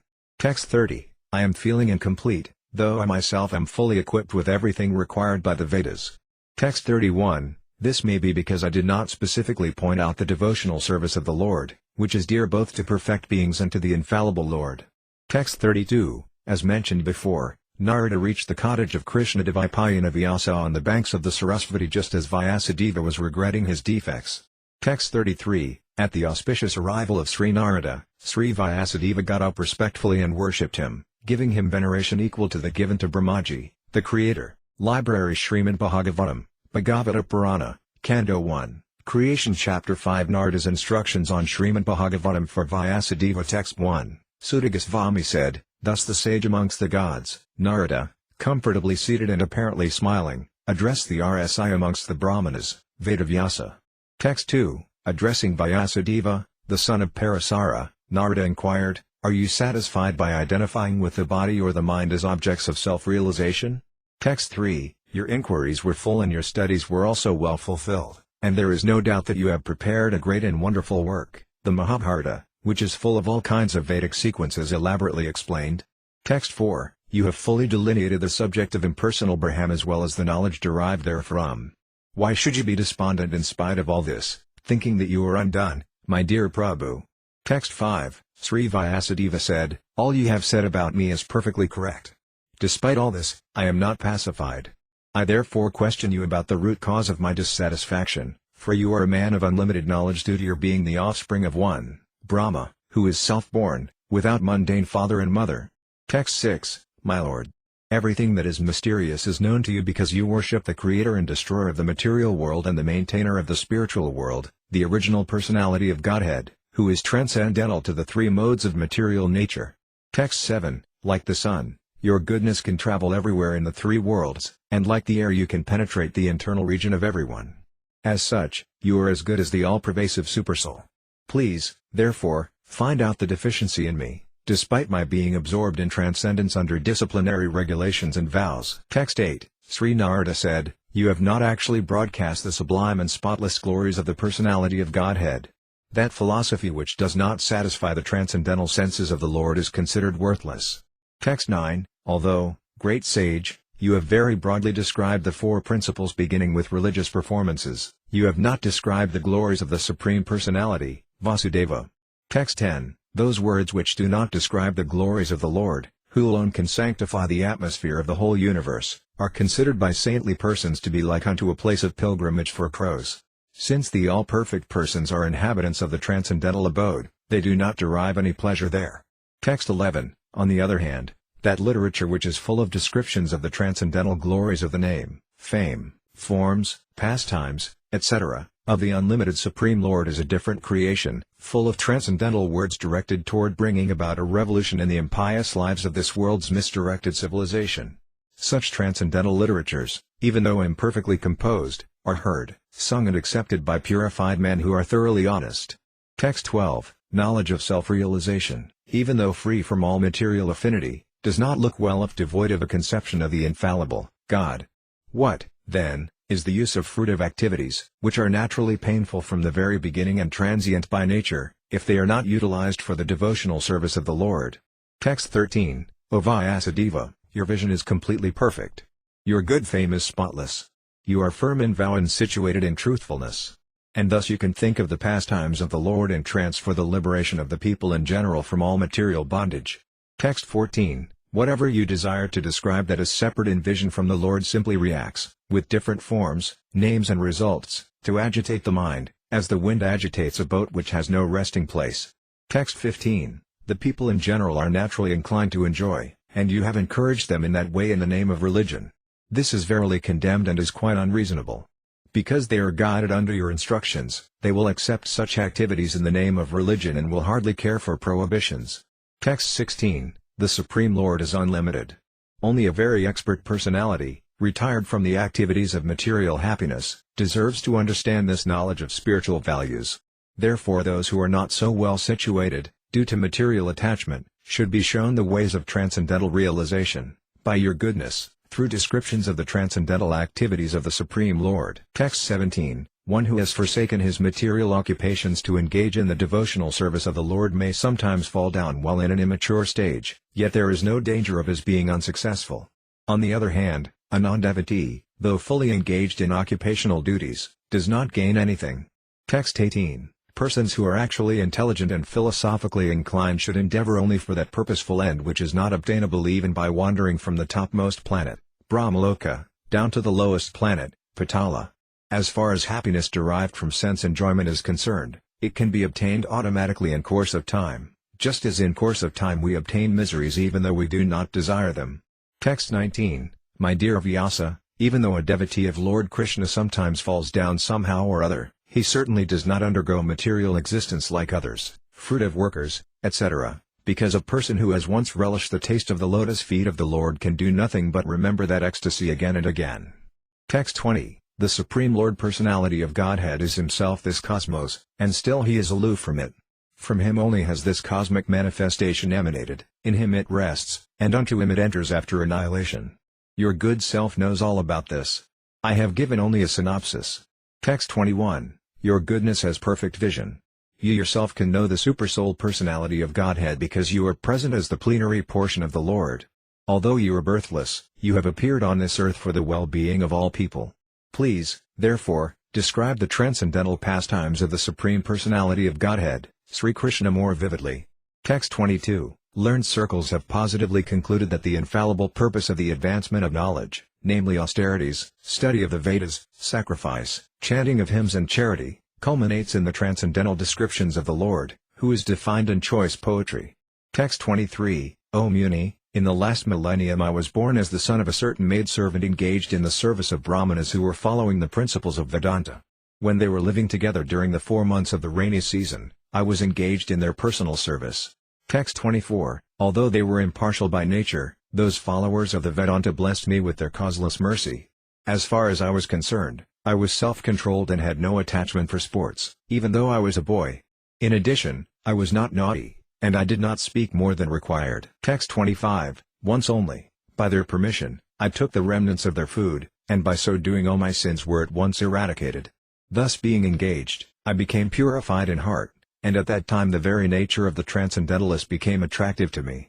Text 26, O Vyasadeva, in that association and by the mercy of those great Vedantists, I could hear them describe the attractive activities of Lord Krishna. And thus listening attentively, my taste for hearing of the personality of Godhead increased at every step. Text 27, O great sage, as soon as I got a taste of the personality of Godhead, my attention to hear of the Lord was unflinching. And as my taste developed, I could realize that it was only in my ignorance that I had accepted gross and subtle coverings, for both the Lord and I are transcendental. Text 28, thus during 2 seasons, the rainy season and autumn, I had the opportunity to hear these great-souled sages constantly chant the unadulterated glories of the Lord Hari. As the flow of my devotional service began, the coverings of the modes of passion and ignorance vanished. Text 29, I was very much attached to those sages. I was gentle in behavior, and all my sins were eradicated in their service. In my heart I had strong faith in them. I had subjugated the senses, and I was strictly following them with body and mind. Text 30, as they were leaving, those Bhakti Vedantas, who were very kind to poor-hearted souls, instructed me in that most confidential subject which is instructed by the personality of Godhead himself. Text 31, by that confidential knowledge, I could understand clearly the influence of the energy of Lord Sri Krishna, the creator, maintainer and annihilator of everything. By knowing that, one can return to him and personally meet him. Text 32, O Brahmana Vyasadeva, it is decided by the learned that the best remedial measure for removing all troubles and miseries is to dedicate one's activities to the service of the Supreme Lord Personality of Godhead, Sri Krishna. Text 33, O good soul, does not a thing, applied therapeutically, cure a disease which was caused by the very same thing? Text 34, thus when all a man's activities are dedicated to the service of the Lord, those very activities which caused his perpetual bondage become the destroyer of the tree of work. Text 35, whatever work is done here in this life for the satisfaction of the mission of the Lord is called bhakti yoga, or transcendental loving service to the Lord, and what is called knowledge becomes a concomitant factor.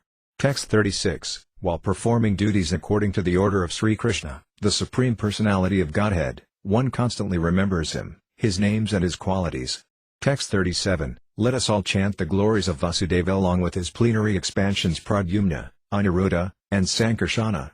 Text 38, thus he is the actual seer who worships, in the form of transcendental sound representation, the Supreme Personality of Godhead, Vishnu, who has no material form. Text 39, O Brahmana, thus by the Supreme Lord Krishna I was endowed first with the transcendental knowledge of the Lord as inculcated in the confidential parts of the Vedas, then with the spiritual opulences, and then with his intimate loving service. Text 40, please, therefore, describe the Almighty Lord's activities which you have learned by your vast knowledge of the Vedas, for that will satisfy the hankerings of great learned man and at the same time mitigate the miseries of the masses of common people who are always suffering from material pangs.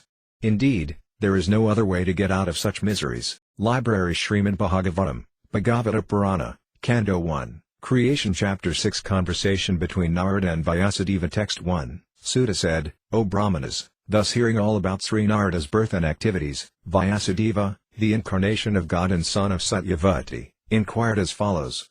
Text 2, Sri Vyasadeva said, what did you, Narada, do after the departure of the great sages who had instructed you in scientific transcendental knowledge before the beginning of your present birth? Text 3, O son of Brahma, how did you pass your life after initiation, and how did you attain this body, having quit your old one in due course? Text 4, O great sage, time annihilates everything in due course, so how is it that this subject matter, which happened prior to this day of Brahma, is still fresh in your memory, undisturbed by time? Text 5, Sri Narada said, the great sages, who had imparted scientific knowledge of transcendence to me, departed for other places, and I had to pass my life in this way. Text 6, I was the only son of my mother, who was not only a simple woman but a maidservant as well. Since I was her only offspring, she had no other alternative for protection, she bound me with the tie of affection.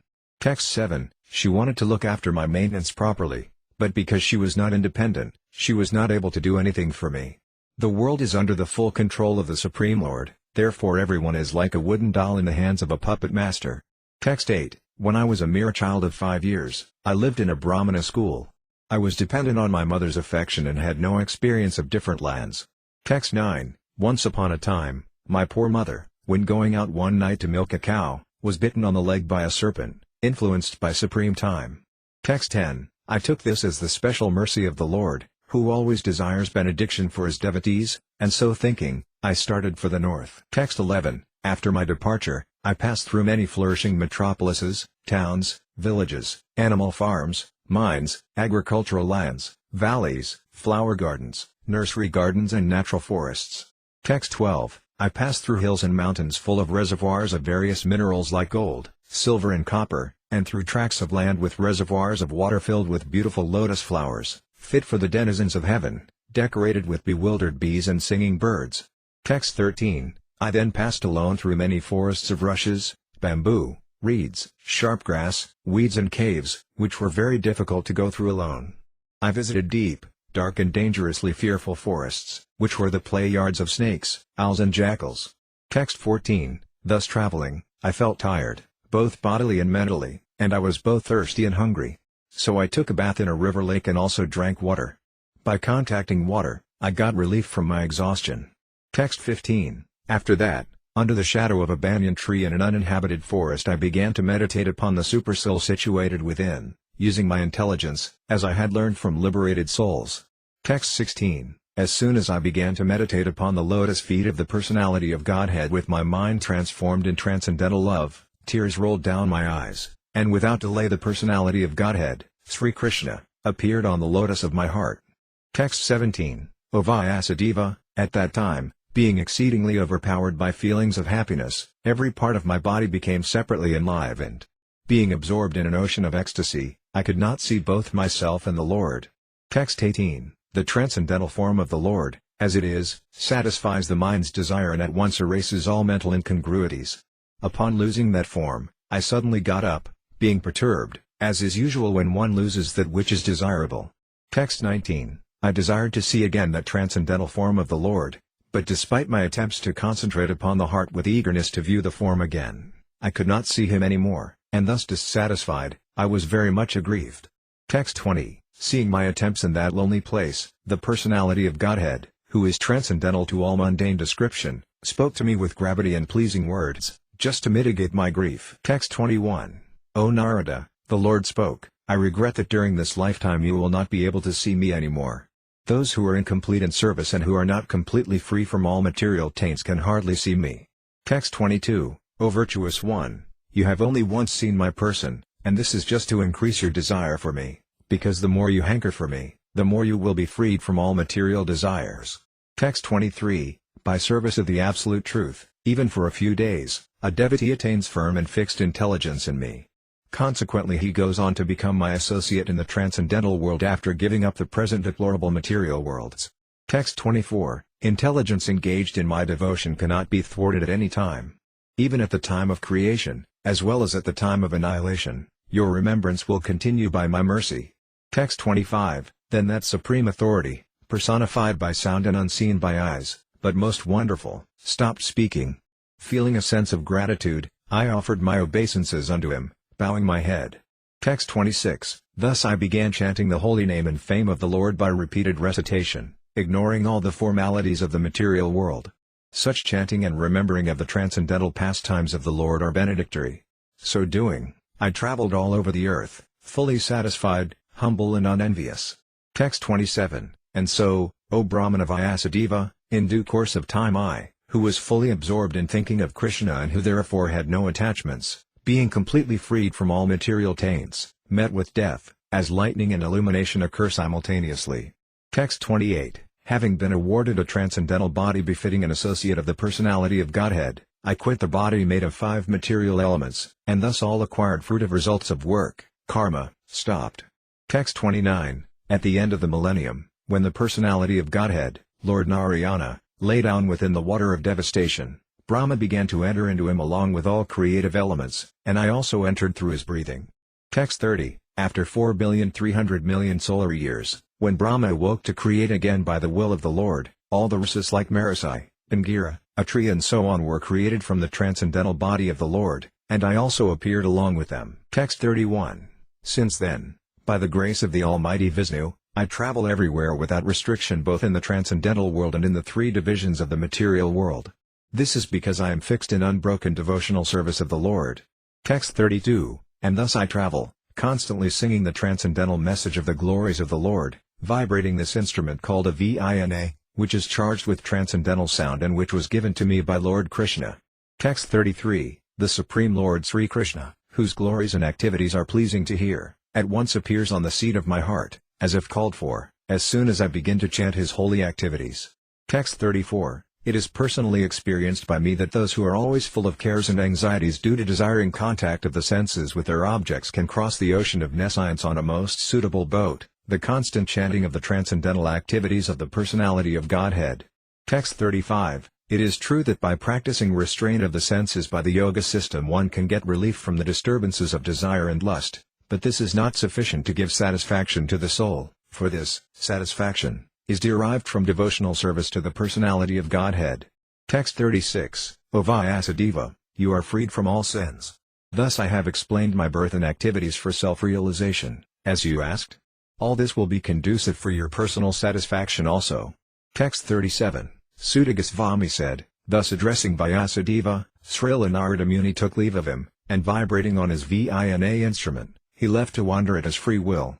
Text 38, all glory and success to Srila Narada Muni because he glorifies the activities of the personality of Godhead, and so doing he himself takes pleasure and also enlivens all the distressed souls of the universe. Library Śrīmad Bhāgavatam, Bhagavata Purana, Canto 1, Creation Chapter 7. The son of Drona punished. Text 1, Rsi Sanaka asked, O Suta, the great and transcendently powerful Vyasadeva heard everything from Sri Narada Muni.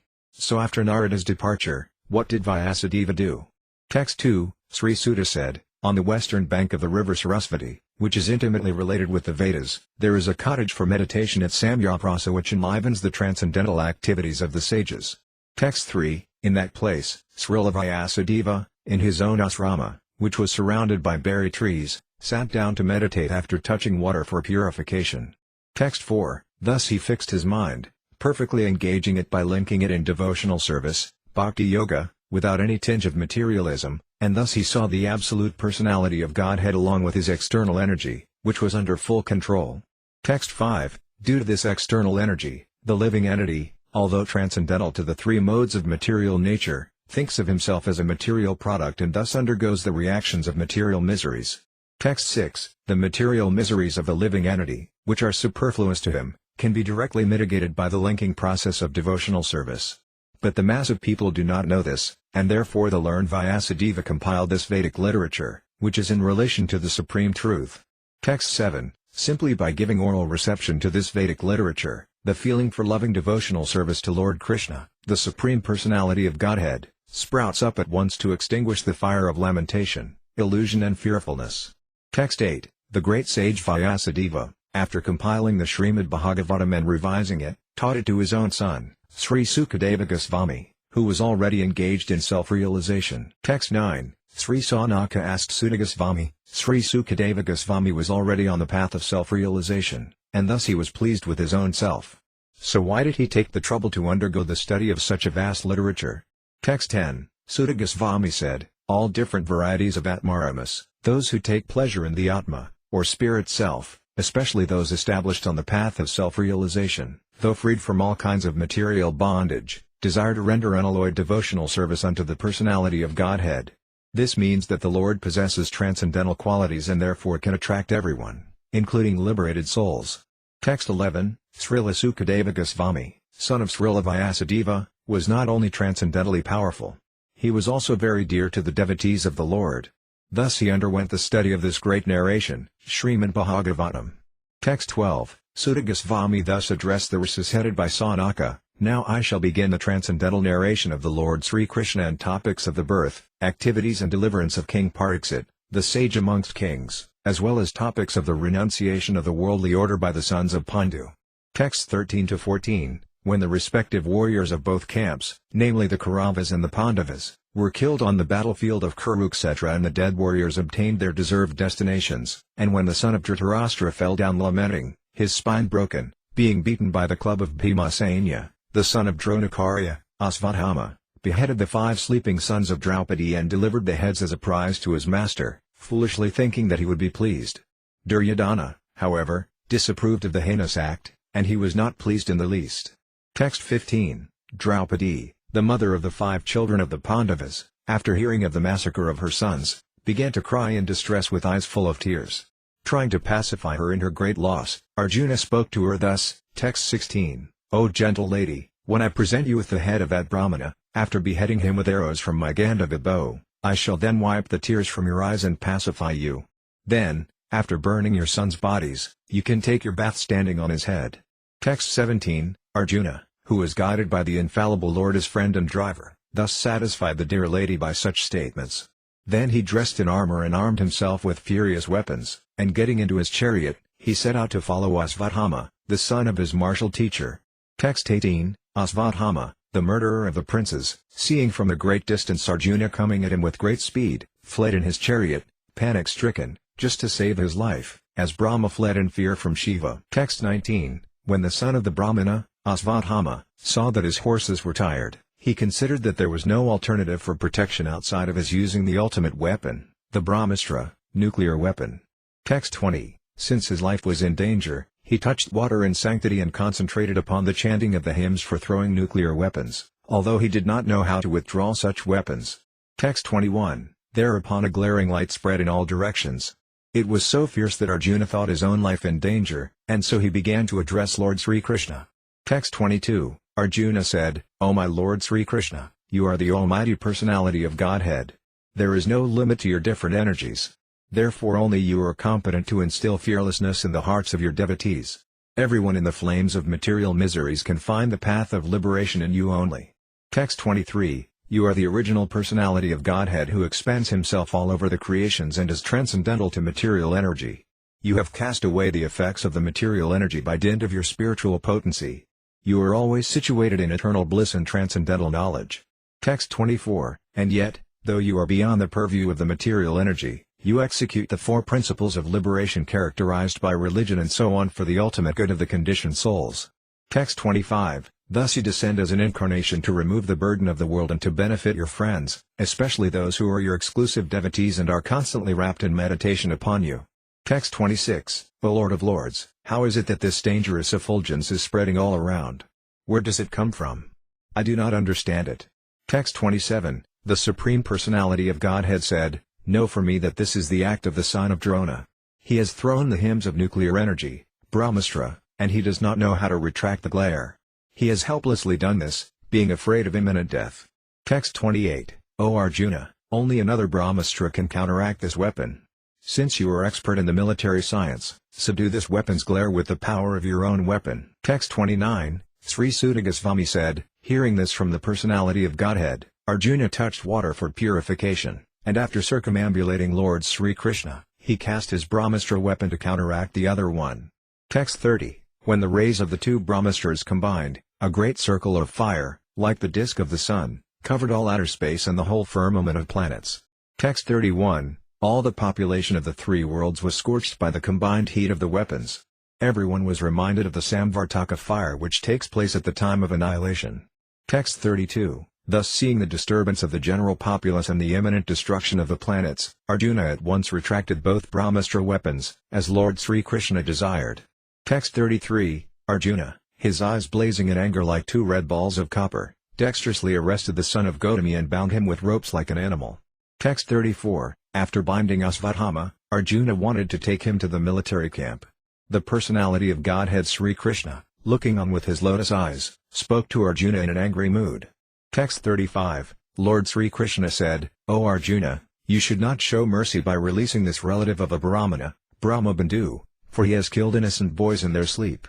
Text 36, a person who knows the principles of religion does not kill an enemy who is careless, intoxicated, insane, asleep, afraid or devoid of his chariot. Nor does he kill a boy, a woman, a foolish creature or a surrendered soul. Text 37, a cruel and wretched person who maintains his existence at the cost of others' lives deserves to be killed for his own well-being, otherwise he will go down by his own actions. Text 38, furthermore, I have personally heard you promise Draupadi that you would bring forth the head of the killer of her sons. Text 39, this man is an assassin and murderer of your own family members. Not only that, but he is also dissatisfied his master. He is but the burnt remnants of his family. Kill him immediately. Text 40, Suta Goswami said, although Krishna, who was examining Arjuna in religion, encouraged Arjuna to kill the son of Dronakarya, Arjuna, a great soul, did not like the idea of killing him, although Asvathama was a heinous murderer of Arjuna's family members. Text 41. After reaching his own camp, Arjuna, along with his dear friend and charioteer, Sri Krishna, entrusted the murderer unto his dear wife, who was lamenting for her murdered sons. Text 42. Sri Suta Goswami said, Draupadi then saw Asvathama, who was bound with ropes like an animal and silent for having enacted the most inglorious murder. Due to her female nature, and due to her being naturally good and well-behaved, she showed him due respects as a Brahmana. Text 43. She could not tolerate Asvathama's being bound by ropes, and being a devoted lady, she said, release him, for he is a Brahmana, our spiritual master. Text 44. It was by Dronakarya's mercy that you learned the military art of throwing arrows and the confidential art of controlling weapons. Text 45. He, Dronakarya, is certainly still existing, being represented by his son. His wife Krpi did not undergo a sati with him because she had a son. Text 46. O most fortunate one who know the principles of religion, it is not good for you to cause grief to glorious family members who are always respectable and worshipful. Text 47. My lord, do not make the wife of Dronakarya cry like me. I am aggrieved for the death of my sons. She need not cry constantly like me. Text 48. If the kingly administrative order, being unrestricted in sense control, offends the Brahman order and enrages them, then the fire of that rage burns up the whole body of the royal family and brings grief upon them all. Text 49. Suta Goswami said, O Brahmanas, King Yudhishthira fully supported the statements of the queen, which were in accordance with the principles of religion and were justified, glorious, full of mercy and equity, and without duplicity. Text 50. Nakul and Sahadev, the younger brothers of the king, and also Satyaki, Arjuna, the personality of Godhead Lord Sri Krishna, son of Devaki, and the ladies and others all unanimously agreed with the king. Text 51. Bhima, however, angrily disagreed with them and recommended killing this culprit, who had murdered sleeping children for no purpose and for neither his nor his master's interest. Text 52. Katarbuya, the four-armed one, or the personality of Godhead, after hearing the words of Bhima, Draupadi and others, saw the face of his dear friend Arjuna, and he began to speak as if smiling. Texts 53-54, the personality of Godhead, Sri Krishna said, a friend of a Brahmana is not to be killed, but if he is an aggressor he must be killed. All these rulings are in the scriptures, and you should act accordingly. You have to fulfill your promise to your wife, and you must also act to the satisfaction of Bhimasena and me. Text 55, Suta Goswami said, just then Arjuna could understand the motive of the Lord by his equivocal orders, and thus with his sword he severed both hair and jewel from the head of Asvathama. Text 56, he, Asvathama, had already lost his bodily luster due to infanticide, and now, moreover, having lost the jewel from his head, he lost even more strength. Thus he was unbound and driven out of the camp.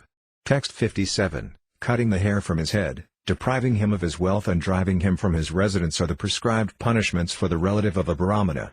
There is no injunction for killing the body.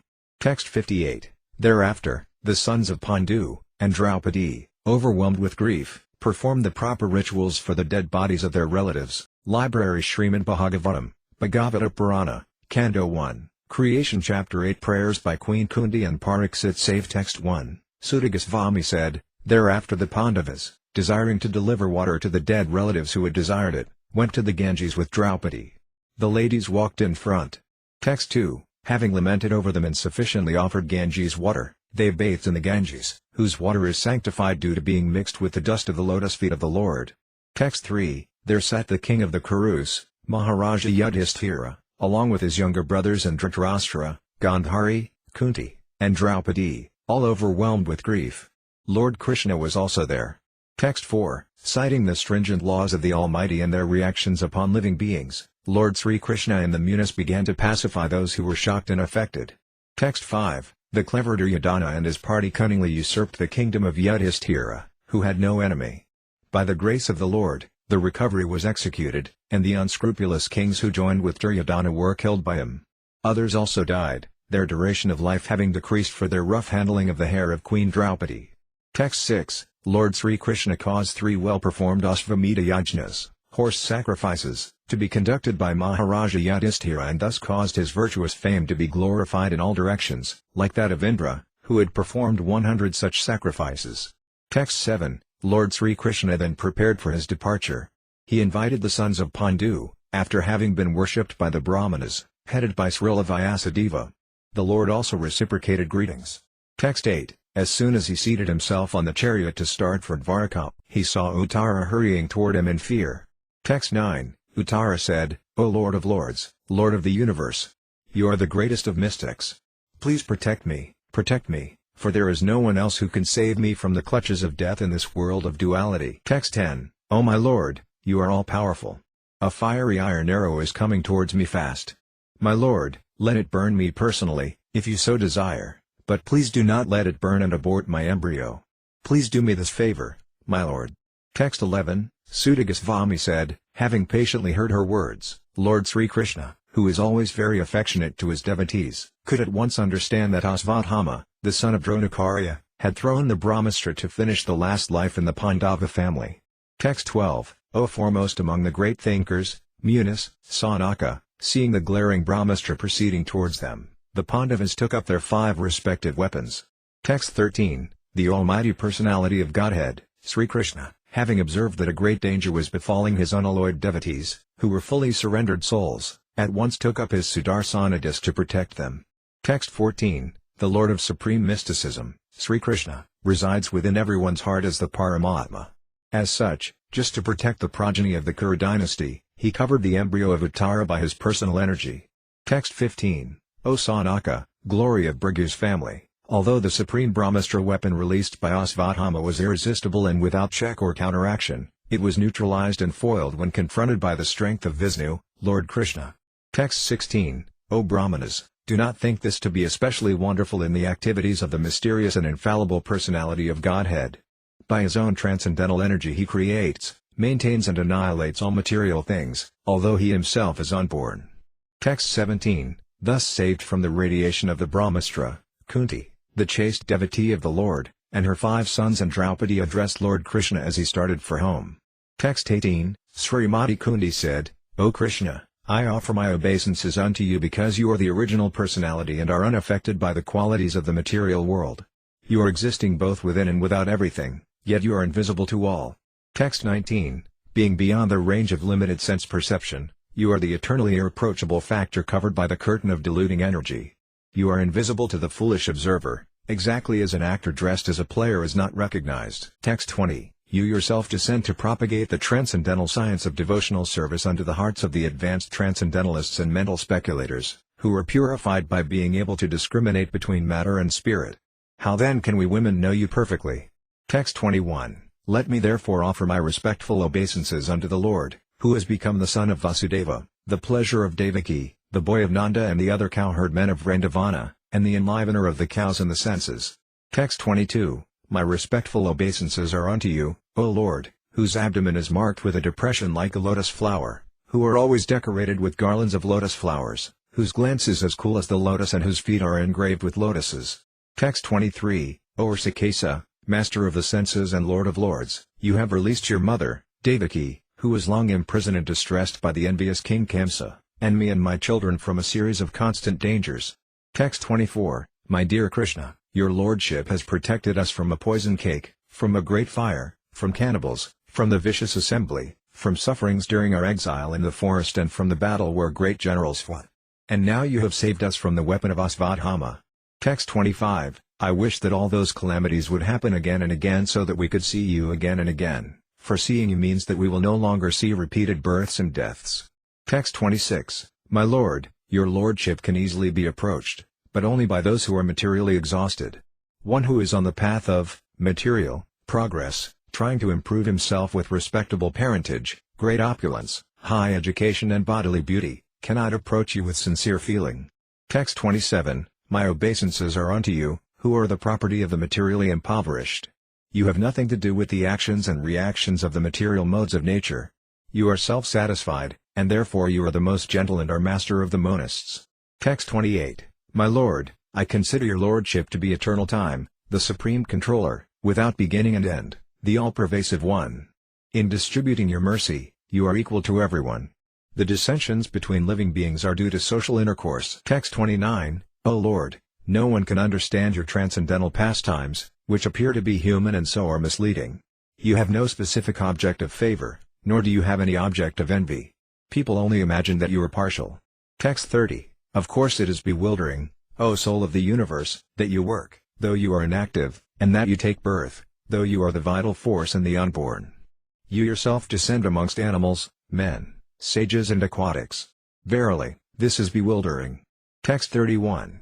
My dear Krishna, Yasoda took up a rope to bind you when you committed an offense, and your perturbed eyes overflooded with tears, which washed the mascara from your eyes.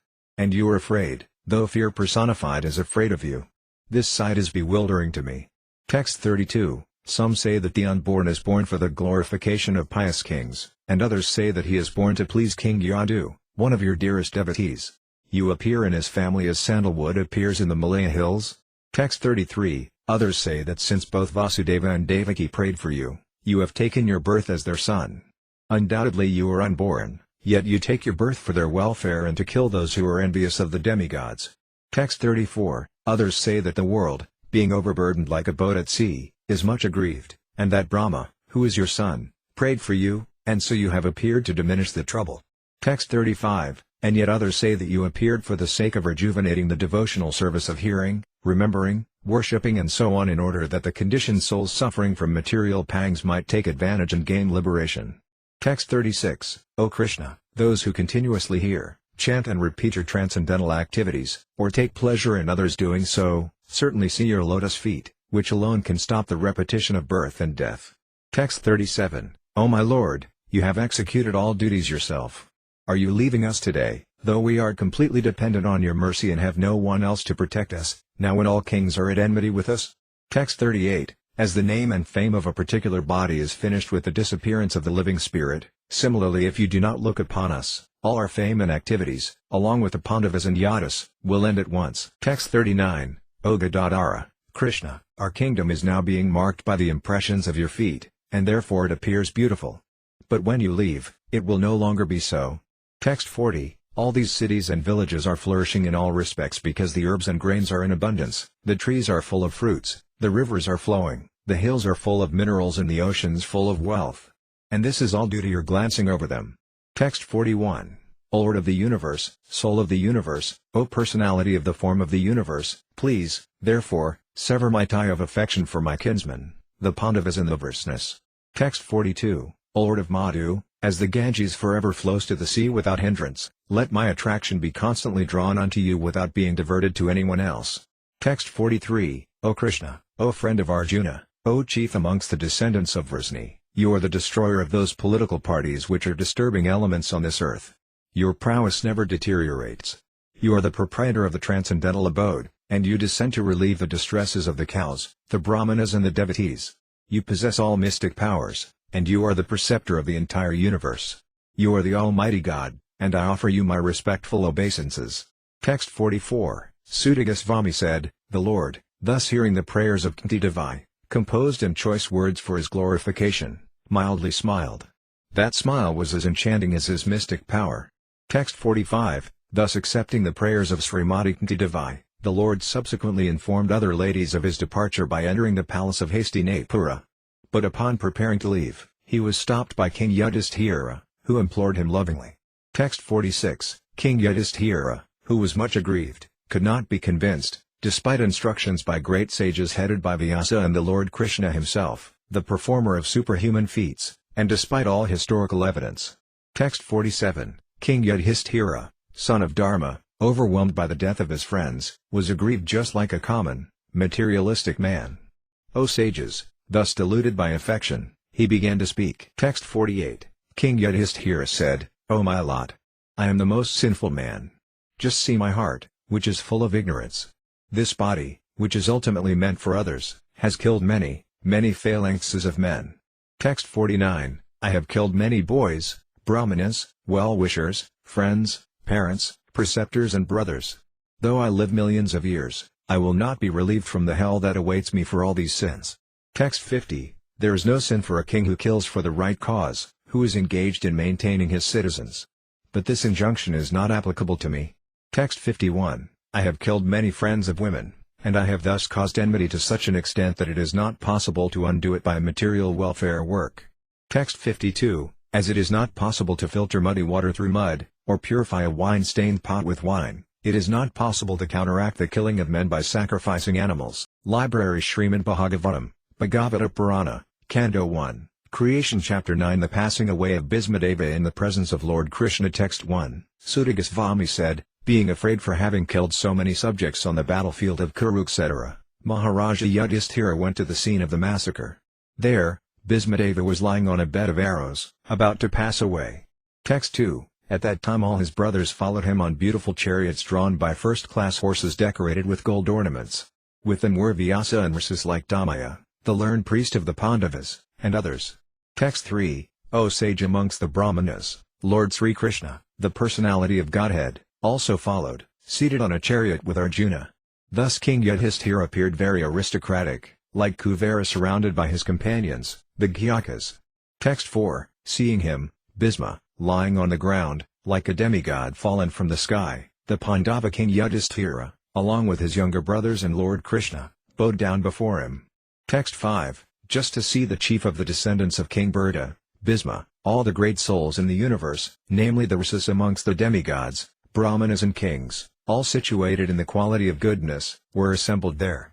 Text 6-7, All the sages like Purvata Muni, Narada, Dhamaya, Vyasa the incarnation of God, Brihadasva, Bharadvaja and Parasurama and disciples, Vashishta, Indrapramada, Trita, Gritsamada, Asita, Kaksavan, Gotama, Atri, Kausika and Sudarsana were present. Text 8, And many others like Sukadeva Goswami and other purified souls, Kasyapa and Anjirasa and others, all accompanied by their respective disciples, arrived there. Text 9, Bhismadeva, who was the best amongst the Advasis, received and welcomed all the great and powerful rishis who were assembled there, for he knew perfectly all the religious principles according to time and place. Text 10, Lord Sri Krishna is situated in everyone's heart, yet he manifests his transcendental form by his internal potency. This very Lord was sitting before Bhismadeva, and since Bhismadeva knew of his glories, he worshipped him duly. Text 11, The sons of Maharaja Pandu were sitting silently nearby, overtaken with affection for their dying grandfather. Seeing this, Bhismadeva congratulated them with feeling. There were tears of ecstasy in his eyes, for he was overwhelmed by love and affection. Text 12, Bhismadeva said, Oh, what terrible sufferings and what terrible injustices you good souls suffer for being the sons of religion personified. You did not deserve to remain alive under those tribulations, yet you were protected by the Brahmanas, God and religion. Text 13, As far as my daughter-in-law Kunti is concerned, upon the great general Pandu's death, she became a widow with many children, and therefore she suffered greatly. And when you were grown up she suffered a great deal also because of your actions.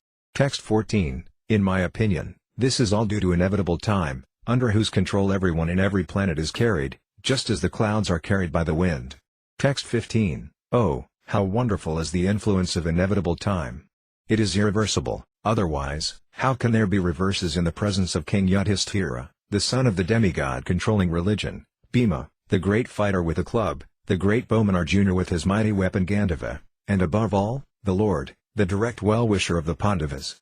Text 16, O King, no one can know the plan of the Lord, Sri Krishna. Even though great philosophers inquire exhaustively, they are bewildered. Text 17, Are best among the descendants of Bharata, Yudhishthira, I maintain, therefore, that all this is within the plan of the Lord. Accepting the inconceivable plan of the Lord, you must follow it. You are now the appointed administrative head, and, my lord, you should now take care of those subjects who are now rendered helpless. Text 18, This Sri Krishna is no other than the inconceivable, original personality of Godhead. He is the first Narayana, the supreme enjoyer. But he is moving amongst the descendants of King Vrisni just like one of us, and he is bewildering us with his self-created energy. Text 19, O King, Lord Shiva, Narada the sage amongst the demigods, and Kapila, the incarnation of Godhead, all know very confidentially about his glories through direct contact. Text 20, O King, that personality whom, out of ignorance only, you thought to be your maternal cousin, your very dear friend, well-wisher, counselor, messenger, benefactor, etc., is that very personality of Godhead Sri Krishna. Text 21, Being the absolute personality of Godhead, he is present in everyone's heart. He is equally kind to everyone, and he is free from the false ego of differentiation. Therefore whatever he does is free from material inebriety.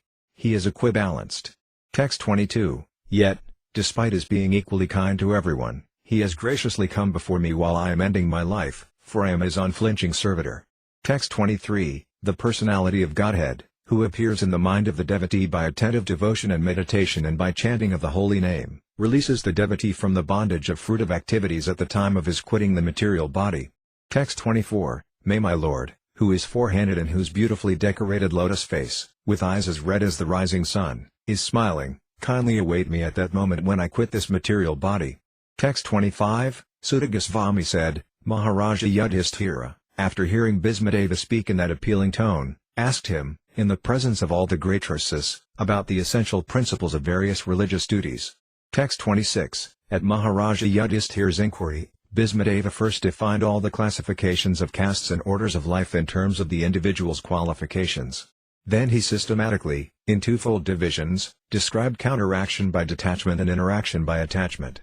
Text 27, he then explained, by divisions, acts of charity, the pragmatic activities of a king and activities for salvation. Then he described the duties of women and devotees, both briefly and extensively. Text 28, then he described the occupational duties of different orders and statuses of life, citing instances from history, for he was himself well acquainted with the truth.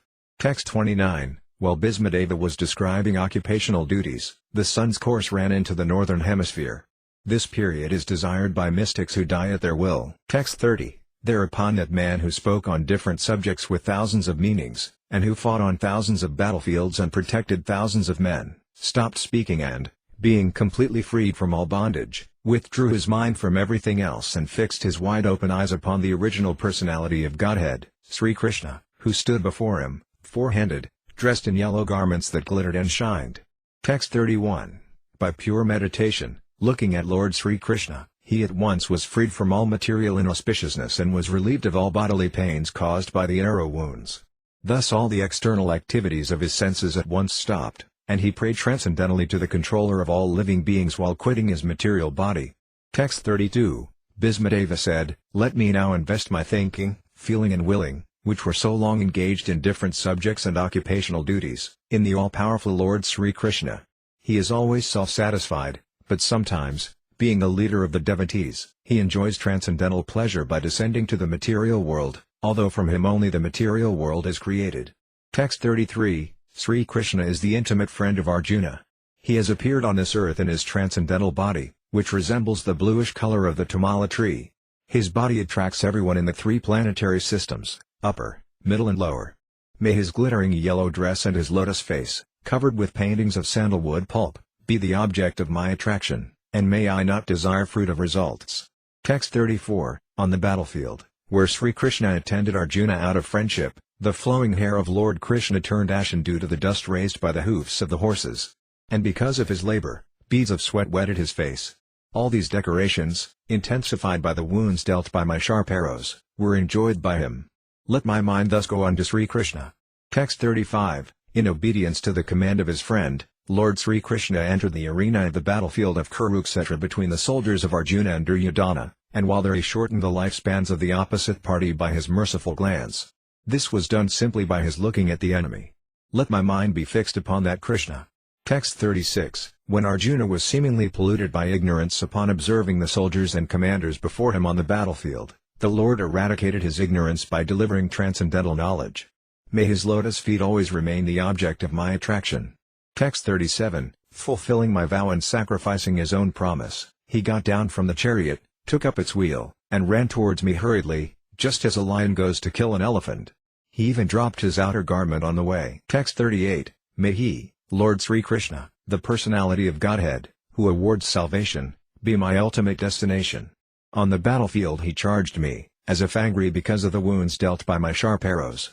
His shield was scattered, and his body was smeared with blood due to the wounds. Text 39, at the moment of death, let my ultimate attraction be to Sri Krishna, the personality of Godhead. I concentrate my mind upon the chariot driver of Arjuna who stood with a whip in his right hand and a bridle rope in his left, who was very careful to give protection to Arjuna's chariot by all means. Those who saw him on the battlefield of Kurukshetra attained their original forms after death. Text 40, let my mind be fixed upon Lord Sri Krishna, whose motions and smiles of love attracted the damsels of Vrajadama, the Gopas. The damsels imitated the characteristic movements of the Lord, after his disappearance from the Rasa dance. Text 41, at the Rajasuya Yajna, sacrifice, performed by Maharaja Yudhishthira, there was the greatest assembly of all the elite men of the world, the royal and learned orders, and in that great assembly Lord Sri Krishna was worshipped by one and all as the most exalted personality of Godhead.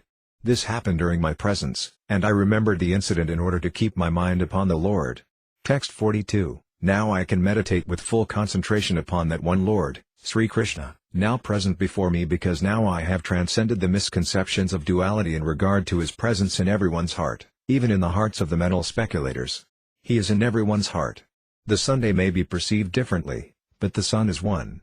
Text 43, Suta Goswami said, thus Bhismadeva merged himself in the Supersoul, Lord Sri Krishna, the Supreme Personality of Godhead, with his mind, speech, sight and actions, and thus he became silent, and his breathing stopped. Text 44, knowing that Bhismadeva had merged into the unlimited eternity of the Supreme Absolute, all present there became silent like birds at the end of the day. Text 45, thereafter, both men and demigods sounded drums in honor, and the honest royal order commenced demonstrations of honor and respect. And from the sky fell showers of flowers. Text 46, O descendant of Bhrigu, Sanaka, after performing funeral rituals for the dead body of Bhismadeva, Maharaja Yudhishthira was momentarily overtaken with grief. Text 47, all the great sages then glorified Lord Sri Krishna, who was present there, by confidential Vedic hymns. Then all of them returned to their respective hermitages, bearing always Lord Krishna within their hearts. Text 48, thereafter, Maharaja Yudhishthira at once went to his capital, Hastinapura, accompanied by Lord Sri Krishna, and there he consoled his uncle and aunt Gandhari, who was an ascetic. Text 49, after this, the great religious king, Maharaja Yudhishthira, executed the royal power in the kingdom strictly according to the codes of royal principles approved by his uncle and confirmed by Lord Sri Krishna. Library Śrīmad Bhāgavatam, Bhagavata Purana, Canto 1, Creation Chapter 10 Departure of Lord Krishna for Dvaraka. Text 1, Sanaka Muni asked, after killing his enemies who desired to usurp his rightful inheritance, how did the greatest of all religious men, Maharaja Yudhishthira, assisted by his brothers, rule his subjects? Surely he could not freely enjoy his kingdom with unrestricted consciousness. Text 2, Suta Goswami said, Lord Sri Krishna, the Supreme Personality of Godhead, who is the maintainer of the world, became pleased after re-establishing Maharaja Yudhishthira in his own kingdom and after restoring the Kuru dynasty, which had been exhausted by the bamboo fire of anger. Text 3, Maharaja Yudhishthira, after being enlightened by what was spoken by Bhismadeva and Lord Sri Krishna, the infallible, engaged himself in matters of perfect knowledge because all his misgivings were eradicated. Thus he ruled over the earth and seas and was followed by his younger brothers. Text 4, during the reign of Maharaja Yudhishthira, the clouds showered all the water that people needed, and the earth produced all the necessities of man in profusion. Due to its fatty milk bag and cheerful attitude, the cow used to moisten the grazing ground with milk. Text 5, the rivers, oceans, hills, mountains, forests, creepers and active drugs, in every season, paid their tax quota to the king in profusion. Text 6, because of the kings having no enemy, the living beings were not at any time disturbed by mental agonies, diseases, or excessive heat or cold. Text 7, Srihari, Lord Sri Krishna, resided at Hastinapura for a few months to pacify his relatives and please his own sister, Subhadra. Text 8, afterwards, when the Lord asked permission to depart and the king gave it, the Lord offered his respects to Maharaja Yudhishthira by bowing down at his feet, and the king embraced him. After this the Lord, being embraced by others and receiving their obeisances, got into his chariot. Texts 9-10, at that time Subhadra, Draupadi, Kunti, Uttara, Gandhari, Dhritarashtra, Yuyutsu, Karpakarya, Nakula, Sahadev, Bhimasena, Damaya and Satyavati all nearly fainted because it was impossible for them to bear separation from Lord Krishna. Texts 11-12, the intelligent, who have understood the Supreme Lord in association with pure devotees and have become free from bad materialistic association, can never avoid hearing the glories of the Lord, even though they have heard them only once. How then could the Pandavas tolerate his separation, for they had been intimately associated with his person, seeing him face to face, touching him, conversing with him, and sleeping, sitting and dining with him. Text 13, all their hearts were melting for him on the pot of attraction. They looked at him without blinking their eyes, and they moved hither and thither in perplexity. Text 14, the female relatives, whose eyes were flooded with tears out of anxiety for Krishna, came out of the palace. They could stop their tears only with great difficulty. They feared that tears would cause misfortune at the time of departure. Text 15. While the Lord was departing from the palace of Hastinapura, different types of drums, like the mranga, dola, nagra, dhanhari and undubi, and flutes of different types, the vina, gamaka and bari, all sounded together to show him honor. Text 16. Out of a loving desire to see the Lord, the royal ladies of the Kurus got up on top of the palace, and smiling with affection and shyness, they showered flowers upon the Lord. Text 17. At that time Arjuna, the great warrior and conqueror of sleep, who is the intimate friend of the most beloved Supreme Lord, took up an umbrella which had a handle of jewels and was embroidered with lace and pearls. Text 18. Uddhava and Satyaki began to fan the Lord with decorated fans, and the Lord, as the master of Madhu, seated on scattered flowers, commanded them along the road. Text 19. It was being heard here and there that the benedictions being paid to Krishna were neither befitting nor unbefitting because they were all for the Absolute, who was now playing the part of a human being. Text 20. Absorbed in the thought of the transcendental qualities of the Lord, who is sung in select poetry, the ladies on the roofs of all the houses of Hastinapura began to talk of him. This talk was more attractive than the hymns of the Vedas. Text 21. They said, "Here he is, the original personality of Godhead as we definitely remember him. He alone existed before the manifested creation of the modes of nature, and in him only, because he is the Supreme Lord, all living beings merge, as if sleeping at night, their energy suspended." Text 22. The personality of Godhead, again desiring to give names and forms to his parts and parcels, the living entities, placed them under the guidance of material nature. By his own potency, material nature is empowered to recreate. Text 23. Here is the same Supreme Personality of Godhead whose transcendental form is experienced by the great devotees who are completely cleansed of material consciousness by dint of rigid devotional service and full control of life and the senses. And that is the only way to purify existence.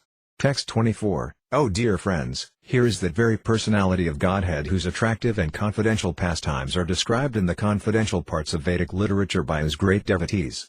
It is he only who creates, maintains and annihilates the material world and yet remains unaffected. Text 25. Whenever there are kings and administrators living like animals in the lowest modes of existence, the Lord in his transcendental form manifests his supreme power, the truth positive, shows special mercy to the faithful, performs wonderful activities and manifests various transcendental forms as is necessary in different periods and ages. Text 26. Oh, how supremely glorified is the dynasty of King Yadu, and how virtuous is the land of Mathura, where the supreme leader of all living beings, the husband of the goddess of fortune, has taken his birth and wandered in his childhood. Text 27. Undoubtedly it is wonderful that Dvaraka has defeated the glories of the heavenly planets and has enhanced the celebrity of the earth. The inhabitants of Dvaraka are always seeing the soul of all living beings, Krishna, in his loving feature. He glances at them and favors them with sweet smiles. Text 28. O friends, just think of his wives, whose hands he has accepted. How they must have undergone vows, baths, fire sacrifices and perfect worship of the Lord of the universe to constantly relish now the nectar from his lips, by kissing.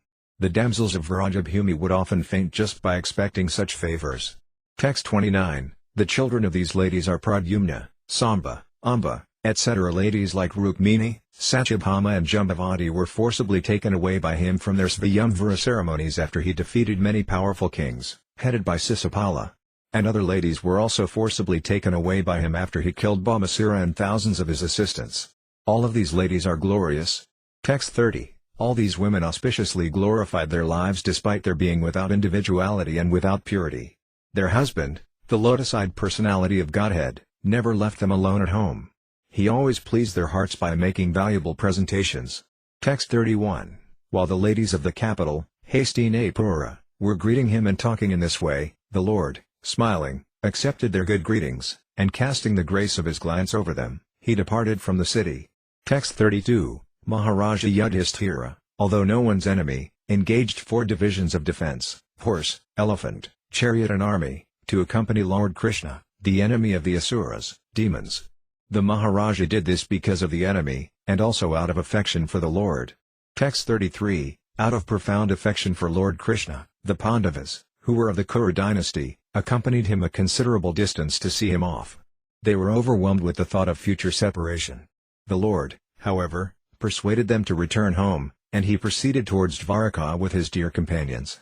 Texts 34-35. O Sanaka, the Lord then proceeded towards Kurujangala, Pancala, Shirasanya, the land on the bank of the river Yamuna, Brahmavarta, Kuru etc., Matsya, Sarasvata, the province of the desert and the land of scanty water.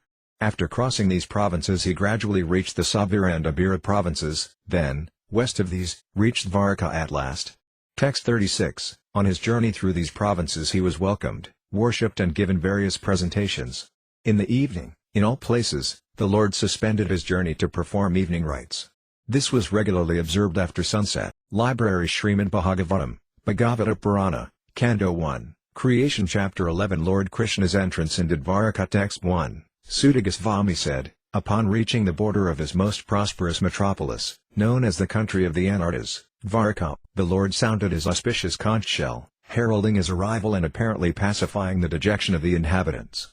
Text 2, the white and fat-bowled conch shell, being gripped by the hand of Lord Krishna and sounded by him, appeared to be reddened by the touch of his transcendental lips.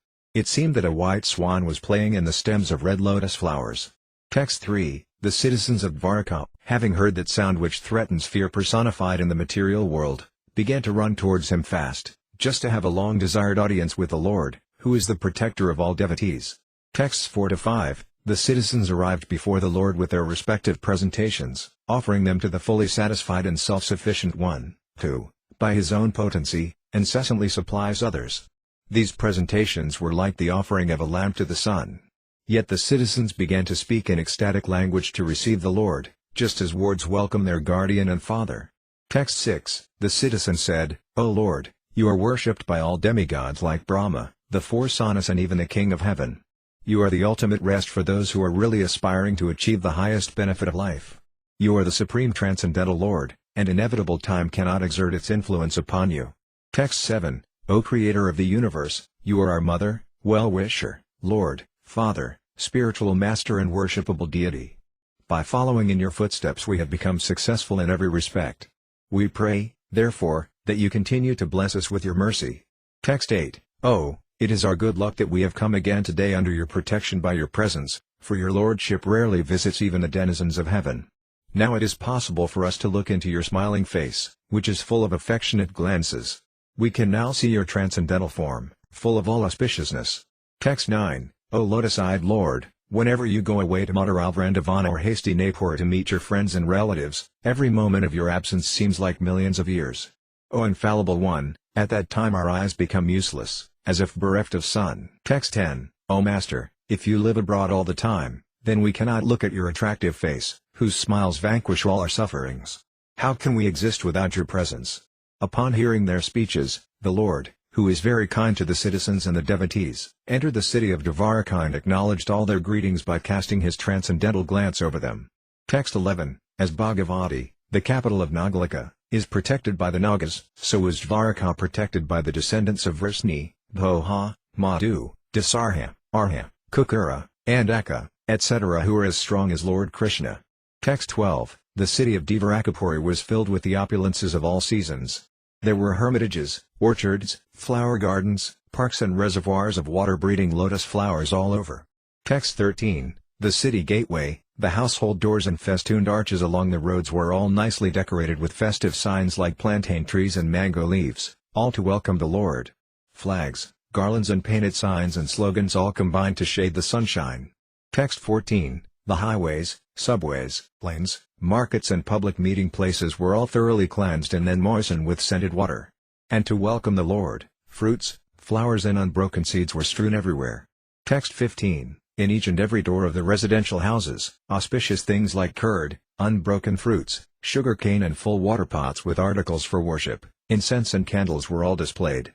Text 16-17, on hearing that the most dear Krishna was approaching Dvarakadama, magnanimous Vasudeva, Akrura, Ugrasena, Balarama, the superhumanly powerful, Pradyumna, Karudesna and Samba the son of Jambavati, all extremely happy, abandoned resting, sitting and dining. Text 18, they hastened toward the Lord on chariots with brahmanas bearing flowers. Before them were elephants, emblems of good fortune.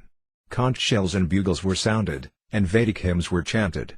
Thus they offered their respects, which were saturated with affection. Text 19, at the same time, many hundreds of well-known prostitutes began to proceed on various vehicles. They were all very eager to meet the Lord, and their beautiful faces were decorated with dazzling earrings, which enhanced the beauty of their foreheads. Text 20, expert dramatists, artists, dancers, singers, historians, genealogists and learned speakers all gave their respective contributions, being inspired by the superhuman pastimes of the Lord. Thus they proceeded on and on. Text 21, Lord Krishna, the personality of Godhead, approached them and offered due honor and respect to each and every one of the friends, relatives, citizens and all others who came to receive and welcome him. Text 22, the Almighty Lord greeted everyone present by bowing his head, exchanging greetings, embracing, shaking hands, looking and smiling, giving assurances and awarding benedictions, even to the lowest in rank. Text 23, then the Lord personally entered the city accompanied by elderly relatives and invalid brahmanas with their wives, all offering benedictions and singing the glories of the Lord. Others also praised the glories of the Lord. Text 24, when Lord Krishna passed over the public roads, all the ladies from the respectable families of Dvaraka went up to the roofs of their palaces just to have a look at the Lord. They considered this to be the greatest festival. Text 25, the inhabitants of Dvaraka were regularly accustomed to look upon the reservoir of all beauty, the infallible Lord, yet they were never satiated. Text 26, the Lord's chest is the abode of the goddess of fortune. His moon-like face is the drinking vessel for eyes which hanker after all that is beautiful. His arms are the resting places for the administrative demigods. And his lotus feet are the refuge of pure devotees who never talk or sing of any subject except his lordship. Text 27, as the Lord passed along the public road of Dvaraka, his head was protected from the sunshine by a wide umbrella. White feathered fans moved in semicircles, and showers of flowers fell upon the road. His yellow garments and garlands of flowers made it appear as if a dark cloud were surrounded simultaneously by sun, moon, lightning and rainbows. Text 28, after entering the house of his father, he was embraced by the mothers present, and the Lord offered his obeisances unto them by placing his head at their feet. The mothers were headed by Devaki, his real mother. Text 29, the mothers, after embracing their son, sat him on their laps. Due to pure affection, milk sprang from their breasts. They were overwhelmed with delight, and the tears from their eyes wetted the Lord. Text 30, thereafter, the Lord entered his palaces, which were perfect to the fullest extent. His wives lived in them, and they numbered over 16,000. Text 31, the queens of Lord Sri Krishna rejoiced within their minds to see their husband home after a long period abroad. The queens got up at once from their seats and meditations. As was socially customary, they covered their faces shyly and looked about coyly. Text 32, the insuperable ecstasy was so strong that the queens, who were shy, first embraced the Lord in the innermost recesses of their hearts. Then they embraced him visually, and then they sent their sons to embrace him, which is equal to personal embracing. But, O chief amongst the Brgas, though they tried to restrain their feelings, they inadvertently shed tears. Text 33, although Lord Sri Krishna was constantly by their sides, as well as exclusively alone, his feet appeared to them to be newer and newer. The goddess of fortune, although by nature always restless and moving, could not quit the Lord's feet. So what woman can be detached from those feet, having once taken shelter of them? Text 34, the Lord was pacified after killing those kings who were burdensome to the earth. They were puffed up with their military strength, their horses, elephants, chariots, infantry, etc. He himself was not a party in the fight. He simply created hostility between the powerful administrators, and they fought amongst themselves. He was like the wind which causes friction between bamboos and so sparks a fire. Text 35, that Supreme Personality of Godhead, Sri Krishna, out of his causeless mercy, appeared on this planet by his internal potency and enjoyed himself amongst competent women as if he were engaging in mundane affairs. Text 36, although the Queen's beautiful smiles and furtive glances were all spotless and exciting, and although they could conquer Cupid himself by making him give up his bow in frustration, and although even the tolerant Shiva could fall victim to them, still, despite all their magical feats and attractions, they could not agitate the senses of the Lord. Text 37, the common materialistic conditioned souls speculate that the Lord is one of them. Out of their ignorance they think that the Lord is affected by matter, although he is unattached. Text 38, this is the divinity of the personality of Godhead, he is not affected by the qualities of material nature, even though he is in contact with them. Similarly, the devotees who have taken shelter of the Lord do not become influenced by the material qualities. Text 39, the simple and delicate women truly thought that Lord Sri Krishna, their beloved husband, followed them and was dominated by them. They were unaware of the extent of the glories of their husband, as the atheists are unaware of him as the supreme controller. Library Śrīmad Bhāgavatam, Bhagavata Purana, Canto 1, Creation Chapter 12 Birth of Emperor Pariksit Text 1, the sage Sanaka said, "The womb of Uttara, mother of Maharaja Pariksit, was spoiled by the dreadful and invincible Brahmastra weapon released by Asvadhama. But Maharaja Pariksit was saved by the Supreme Lord." Text 2, how was the great Emperor Pariksit, who was a highly intelligent and great devotee, born in that womb? How did his death take place, and what did he achieve after his death? Text 3, we all respectfully want to hear about him, Maharaja Pariksit, to whom Sukadeva Goswami imparted transcendental knowledge. Please speak on this matter. Text 4, Sri Suta Goswami said, Emperor Yudhishthira administered generously to everyone during his reign. He was exactly like his father. He had no personal ambition and was freed from all sorts of sense gratification because of his continuous service under the lotus feet of the Lord Sri Krishna. Text 5, news even reached the celestial planets about Maharaja Yudhishthira's worldly possessions, the sacrifices by which he would attain a better destination, his queen, his stalwart brothers, his extensive land, his sovereignty over the planet Earth, his fame, etc. Text 6, O Brahmanas, the opulence of the king was so enchanting that the denizens of heaven aspired for it. But because he was absorbed in the service of the Lord, nothing could satisfy him except the Lord's service. Text 7, O son of Bhrigu, Sanaka, when the child Pariksit, the great fighter, was in the womb of his mother, Uttara, and was suffering from the burning heat of the Brahmastra, thrown by Asvadhama, he could observe the Supreme Lord coming to him. Text 8, he, the Lord, was only thumb-high, but he was all transcendental. He had a very beautiful, blackish, infallible body, and he wore a dress of lightning yellow and a helmet of blazing gold. Thus he was seen by the child. Text 9, the Lord was enriched with 4 hands, earrings of molten gold and eyes blood red with fury. As he loitered about, his club constantly encircled him like a shooting star.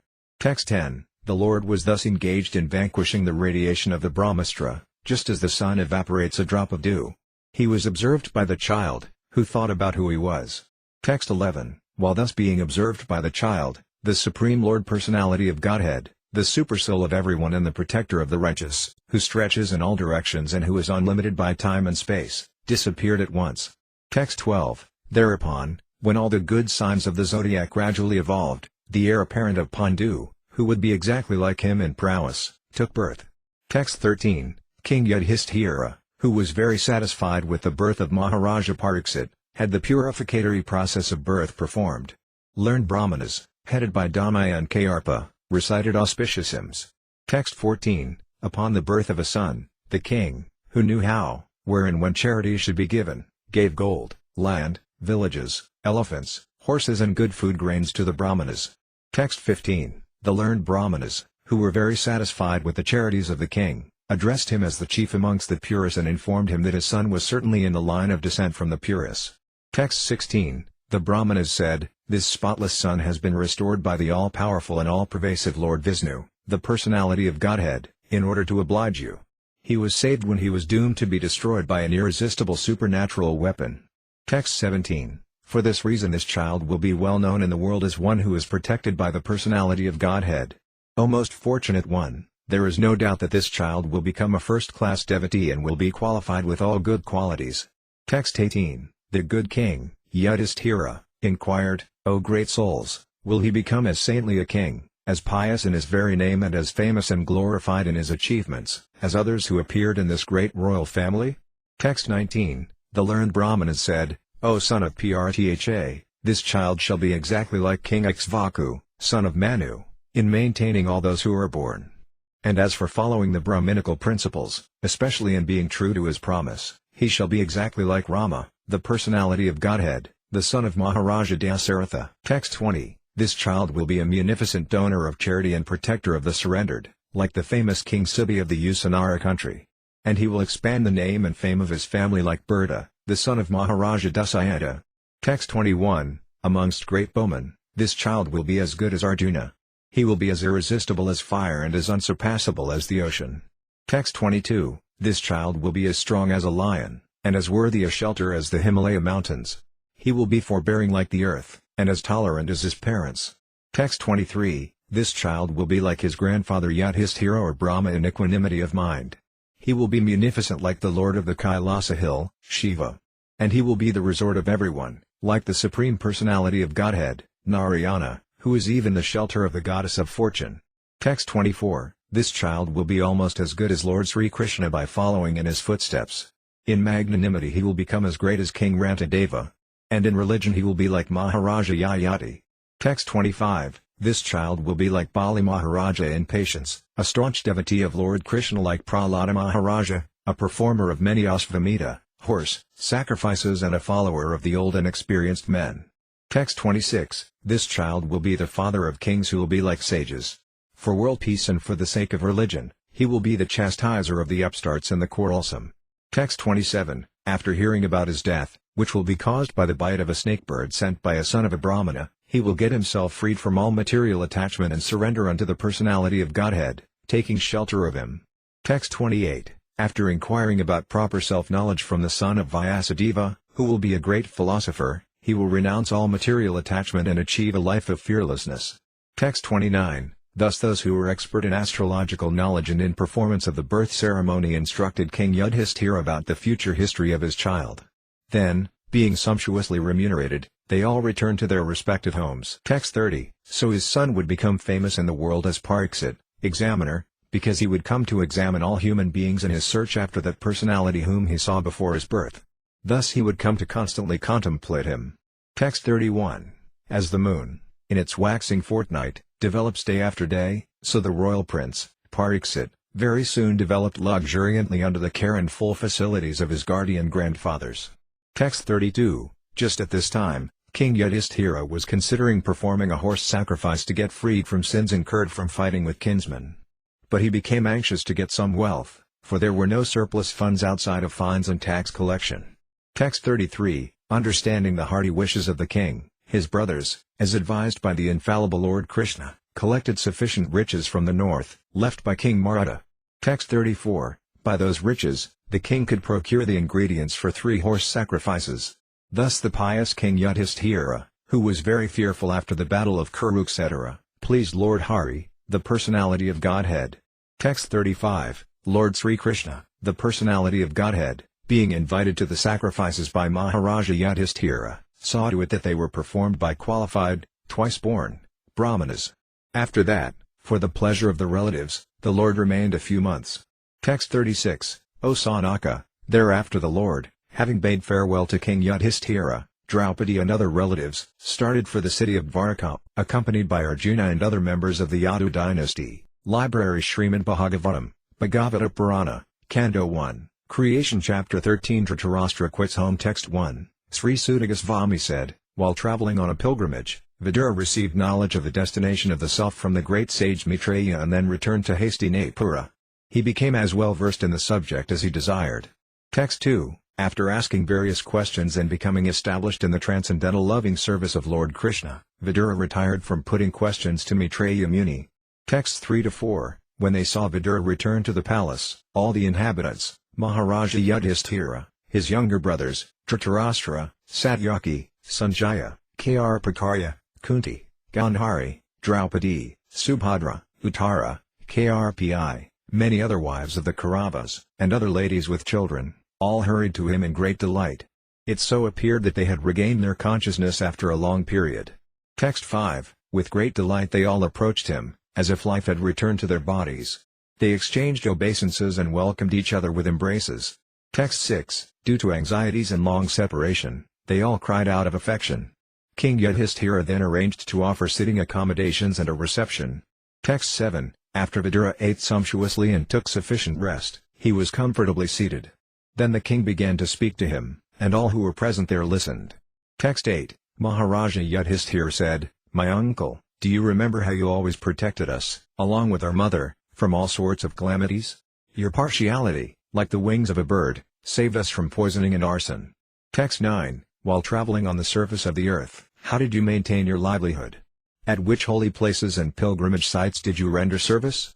Text 10, my lord, devotees like your good self are verily holy places personified.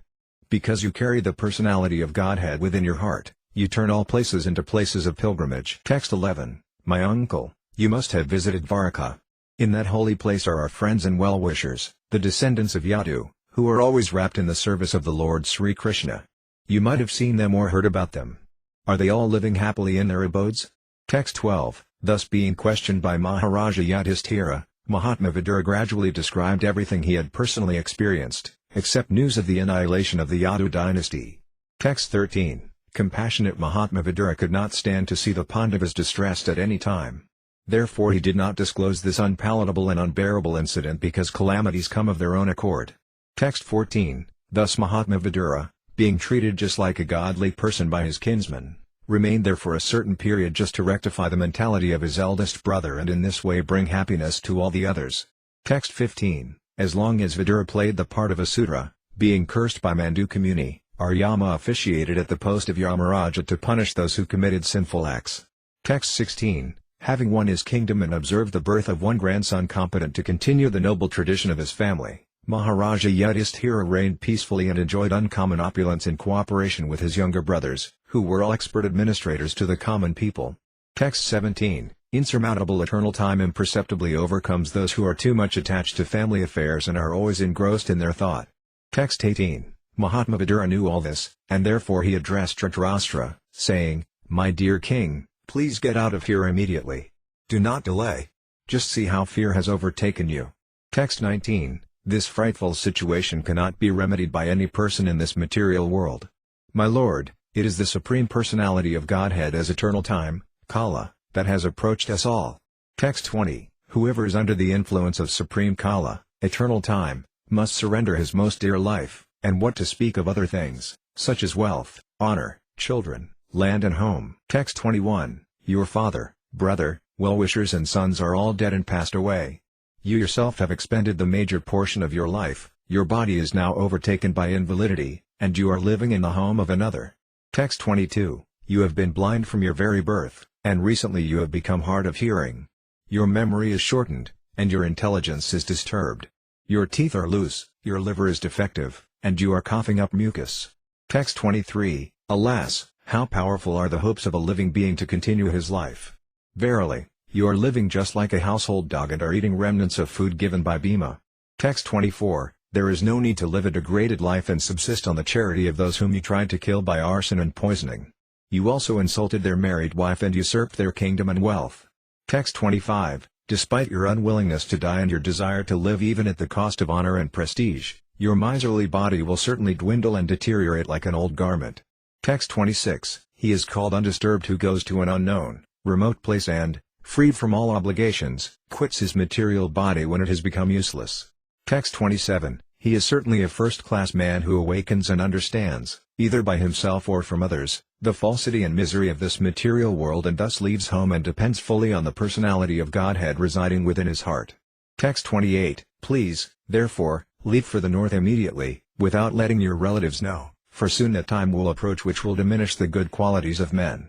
Text 29, thus Maharaja Dhritarashtra, the scion of the family of Ajamata, firmly convinced by introspective knowledge, prajna, broke at once the strong network of familial affection by his resolute determination. Thus he immediately left home to set out on the path of liberation, as directed by his younger brother Vidura. Text 30, the gentle and chaste Gandhari, who was the daughter of King Subala of Kandahar, or Gandhara, followed her husband, seeing that he was going to the Himalaya mountains, which are the delight of those who have accepted the staff of the renounced order like fighters who have accepted a good lashing from the enemy. Text 31, Maharaja Yudhishthira, whose enemy was never born, performed his daily morning duties by praying, offering fire sacrifice to the sun god, and offering obeisances, grains, cows, land and gold to the brahmanas. He then entered the palace to pay respects to the elderly.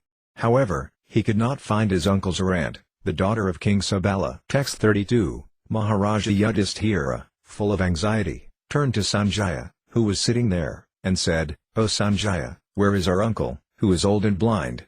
Text 33, where is my well-wisher, Uncle Vidura, and mother Gandhari, who is very afflicted due to all her sons' demise? My uncle Dhritarashtra was also very mortified due to the death of all his sons and grandsons. Undoubtedly I am very ungrateful. Did he, therefore, take my offenses very seriously and, along with his wife, drown himself in the Ganges? Text 34, when my father, Pandu, fell down and we were all small children, these two uncles gave us protection from all kinds of calamities.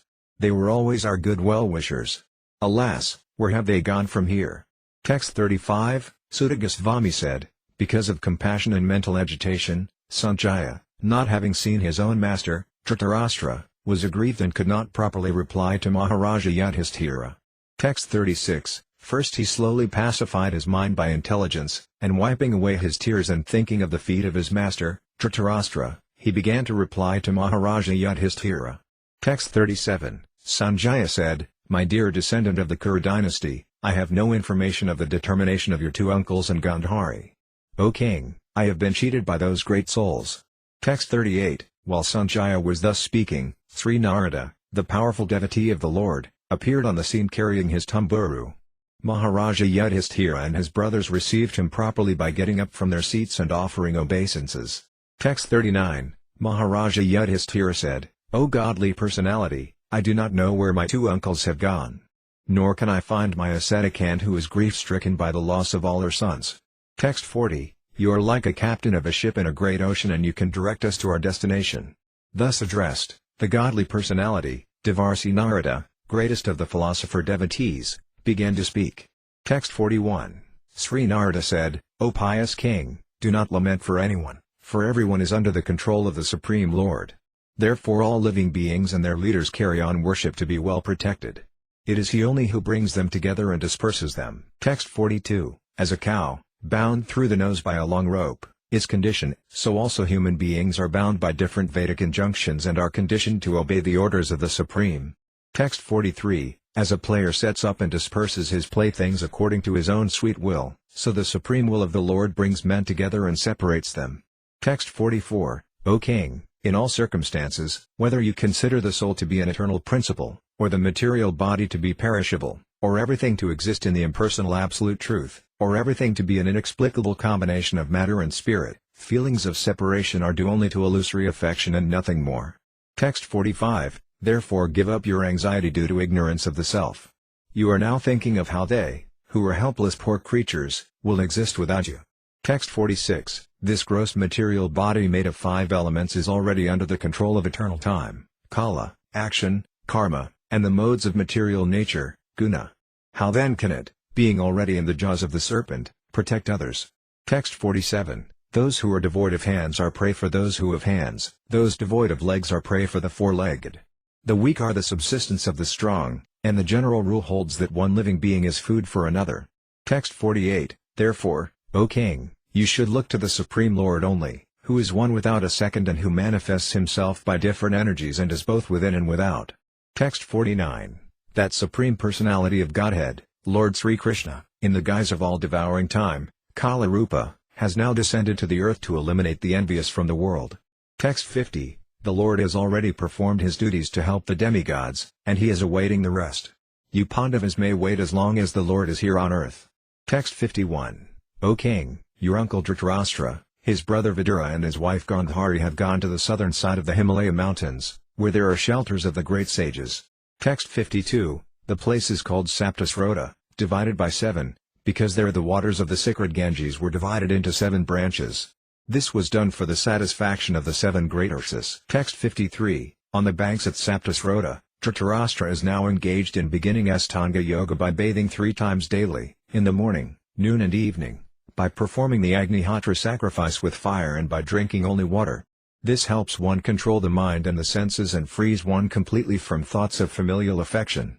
Text 54. One who has controlled the sitting postures, the yogic asanas, and the breathing process can turn the senses toward the absolute personality of Godhead and thus become immune to the contaminations of the modes of material nature, namely mundane goodness, passion and ignorance. Text 55. Dhritarashtra will have to amalgamate his pure identity with intelligence and then merge into the Supreme Being with knowledge of his qualitative oneness, as a living entity, with the Supreme Brahman.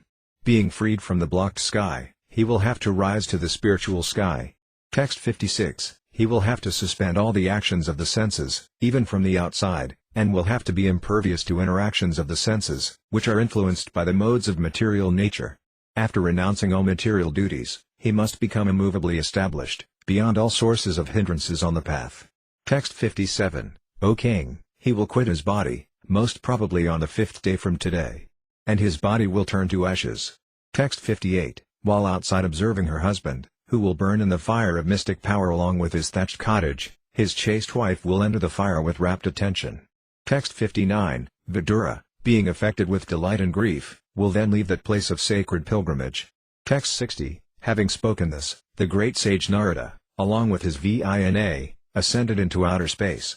Yudhishthira kept his instruction in his heart and so was able to get rid of all lamentations. Library Śrīmad Bhāgavatam, Bhagavata Purana, Canto 1, Creation Chapter 14. The disappearance of Lord Krishna. Text 1, Sri Suta Goswami said, Arjuna went to Dwarka to see Lord Sri Krishna and other friends and also to learn from the Lord of his next activities.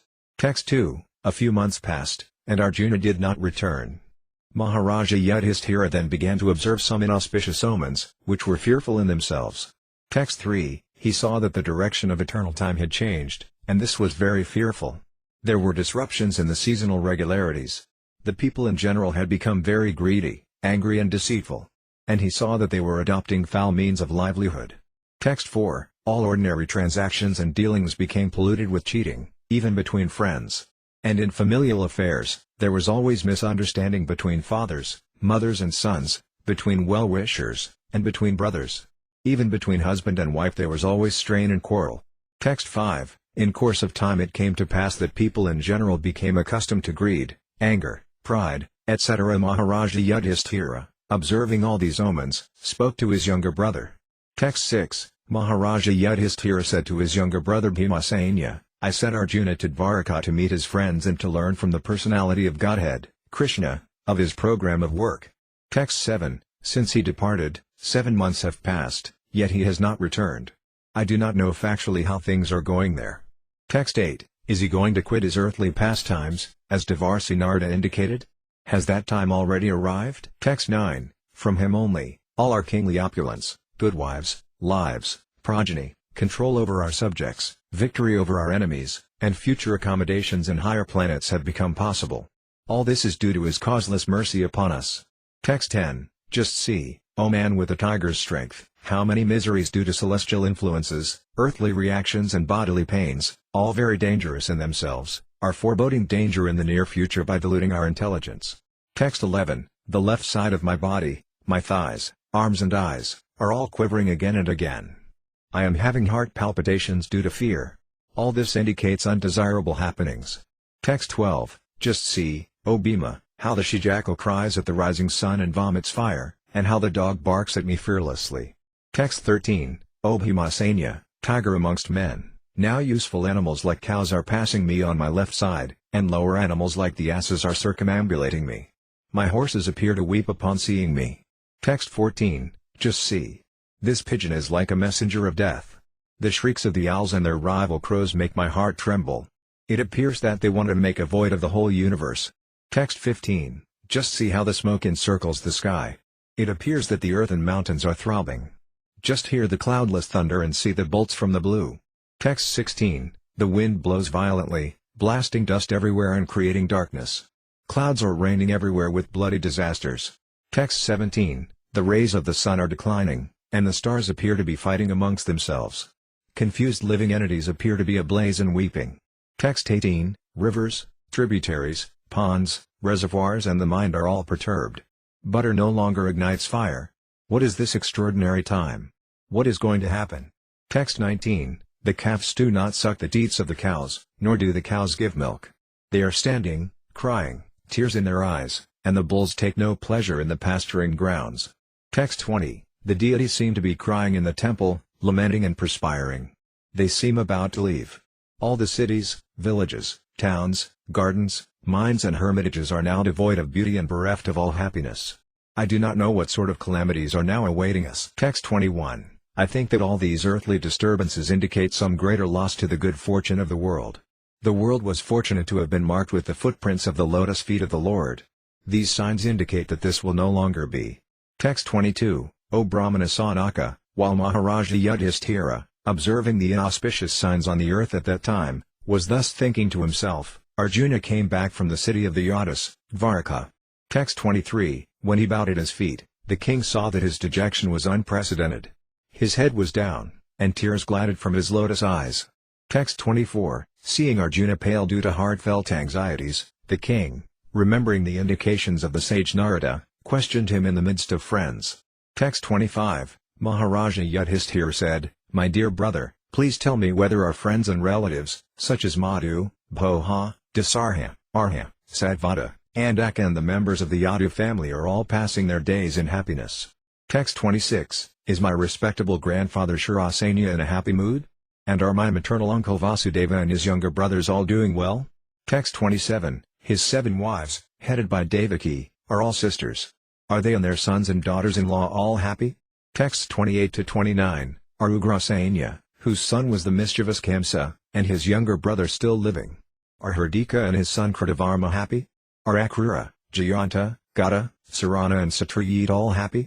How is Balarama, the personality of Godhead and the protector of devotees? Text 30, How is Pradyumna, the great general of the Vrisni family? Is he happy? And is Aniruddha, the plenary expansion of the personality of Godhead, faring well? Text 31, Are all the chieftain sons of Lord Krishna, such as Susana, Kardesna, Samba the son of Jambavati, and Risabha, along with their sons, all doing well? Texts 32 to 33, also, Srutadeva, Uddhava and others, Nanda, Sunanda and other leaders of liberated souls who are constant companions of the Lord are protected by Lord Balarama and Krishna. Are they all doing well in their respective functions? Do they, who are all eternally bound in friendship with us, remember our welfare? Text 34, Is Lord Krishna, the Supreme Personality of Godhead, who gives pleasure to the cows, the senses and the brahmanas, who is very affectionate towards his devotees, enjoying the pious assembly at Dvarakapuri surrounded by friends. Texts 35 to 36, The original personality of Godhead, the enjoyer, and Balarama, the primeval Lord Ananda, are staying in the ocean of the Yadu dynasty for the welfare, protection and general progress of the entire universe. And the members of the Yadu dynasty, being protected by the arms of the Lord, are enjoying life like the residents of the spiritual sky. Text 37, Simply by administering comforts at the lotus feet of the Lord, which is the most important of all services, the queens at Dvaraka, headed by Satyabhama, induce the Lord to conquer the demigods. Thus the queens enjoy things which are prerogatives of the wives of the controller of thunderbolts. Text 38, The great heroes of the Yadu dynasty, being protected by the arms of Lord Sri Krishna, always remain fearless in every respect. And therefore their feet trample over the Sudharma assembly house, which the best demigods deserve but which was taken away from them. Text 39, My brother Arjuna, please tell me whether your health is all right. You appear to have lost your bodily luster. Is this due to others disrespecting and neglecting you because of your long stay at Dvaraka? Text 40, Has someone addressed you with unfriendly words or threatened you? Could you not give charity to one who asked, or could you not keep your promise to someone? Text 41, You are always the protector of the deserving living beings, such as brahmanas, children, cows, women and the diseased. Could you not give them protection when they approached you for shelter? Text 42, Have you contacted a woman of impeachable character, or have you not properly treated a deserving woman? Or have you been defeated on the way by someone who is inferior or equal to you? Text 43, Have you not taken care of old men and boys who deserve to dine with you? Have you left them and taken your meals alone? Have you committed some unpardonable mistake which is considered to be abominable? Text 44, Or is it that you are feeling empty for all time because you might have lost your most intimate friend, Lord Krishna? O my brother Arjuna, I can think of no other reason for your becoming so dejected. Library Śrīmad Bhāgavatam, Bhagavata Purana, Canto 1, Creation Chapter 15 The Pandavas retire timely. Text 1, Suta Goswami said, Arjuna, the celebrated friend of Lord Krishna, was grief-stricken because of his strong feeling of separation from Krishna, over and above all Maharaja Yudhishthira's speculative inquiries. Text 2, Due to grief, Arjuna's mouth and lotus-like heart had dried up. Therefore his body lost all luster. Now, remembering the Supreme Lord, he could hardly utter a word in reply. Text 3, With great difficulty he checked the tears of grief that smeared his eyes. He was very distressed because Lord Krishna was out of his sight, and he increasingly felt affection for him. Text 4, Remembering Lord Krishna and his well-wishes, benefactions, intimate familial relations and his chariot driving, Arjuna, overwhelmed and breathing very heavily, began to speak. Text 5, Arjuna said, O King, the Supreme Personality of Godhead, Hari, who treated me exactly like an intimate friend, has left me alone. Thus my astounding power, which astonished even the demigods, is no longer with me. Text 6, I have just lost him whose separation for a moment would render all the universes unfavorable and void, like bodies without life. Text 7, Only by his merciful strength was I able to vanquish all the lusty princes assembled at the palace of King Drupada for the selection of the bridegroom. With my bow and arrow I could pierce the fish target and thereby gain the hand of Draupadi. Text 8. Because he was near me, it was possible for me to conquer with great dexterity the powerful king of heaven, Indradeva, along with his demigod associates, and thus enable the fire god to devastate the Khandava forest. And only by his grace was the demon named Maya saved from the blazing Khandava forest, and thus we could build our assembly house of wonderful architectural workmanship, where all the princes assembled during the performance of Rajasuya Yajna and paid you tributes. Text 9. Your respectable younger brother, who possesses the strength of 10,000 elephants, killed, by his grace, Jarasandha, whose feet were worshipped by many kings. These kings had been brought for sacrifice in Jarasandha's Mahabharata Yajna, but they were thus released. Later they paid tribute to your majesty. Text 10. It was he only who loosened the hair of all the wives of the miscreants who dared open the cluster of your queen's hair, which had been nicely dressed and sanctified for the great Rajasuya sacrificial ceremony. At that time she fell down at the feet of Lord Krishna with tears in her eyes.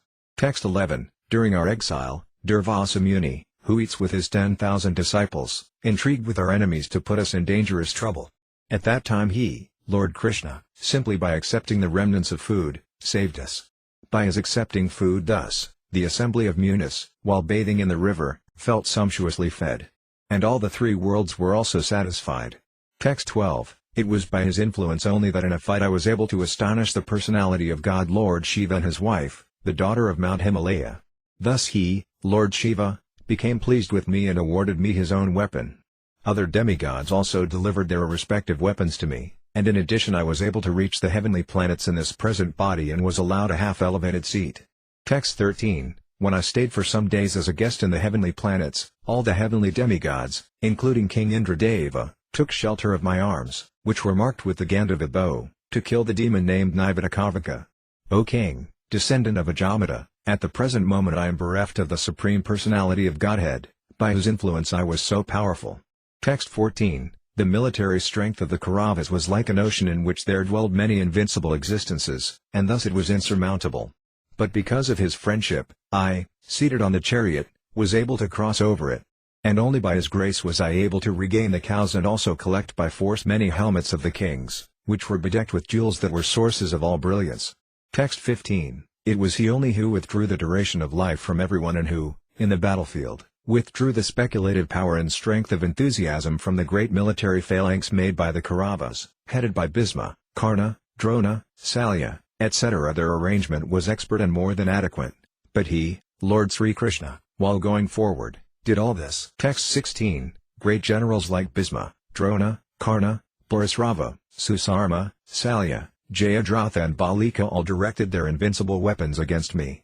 But by his, Lord Krishna's, grace they could not even touch a hair on my head.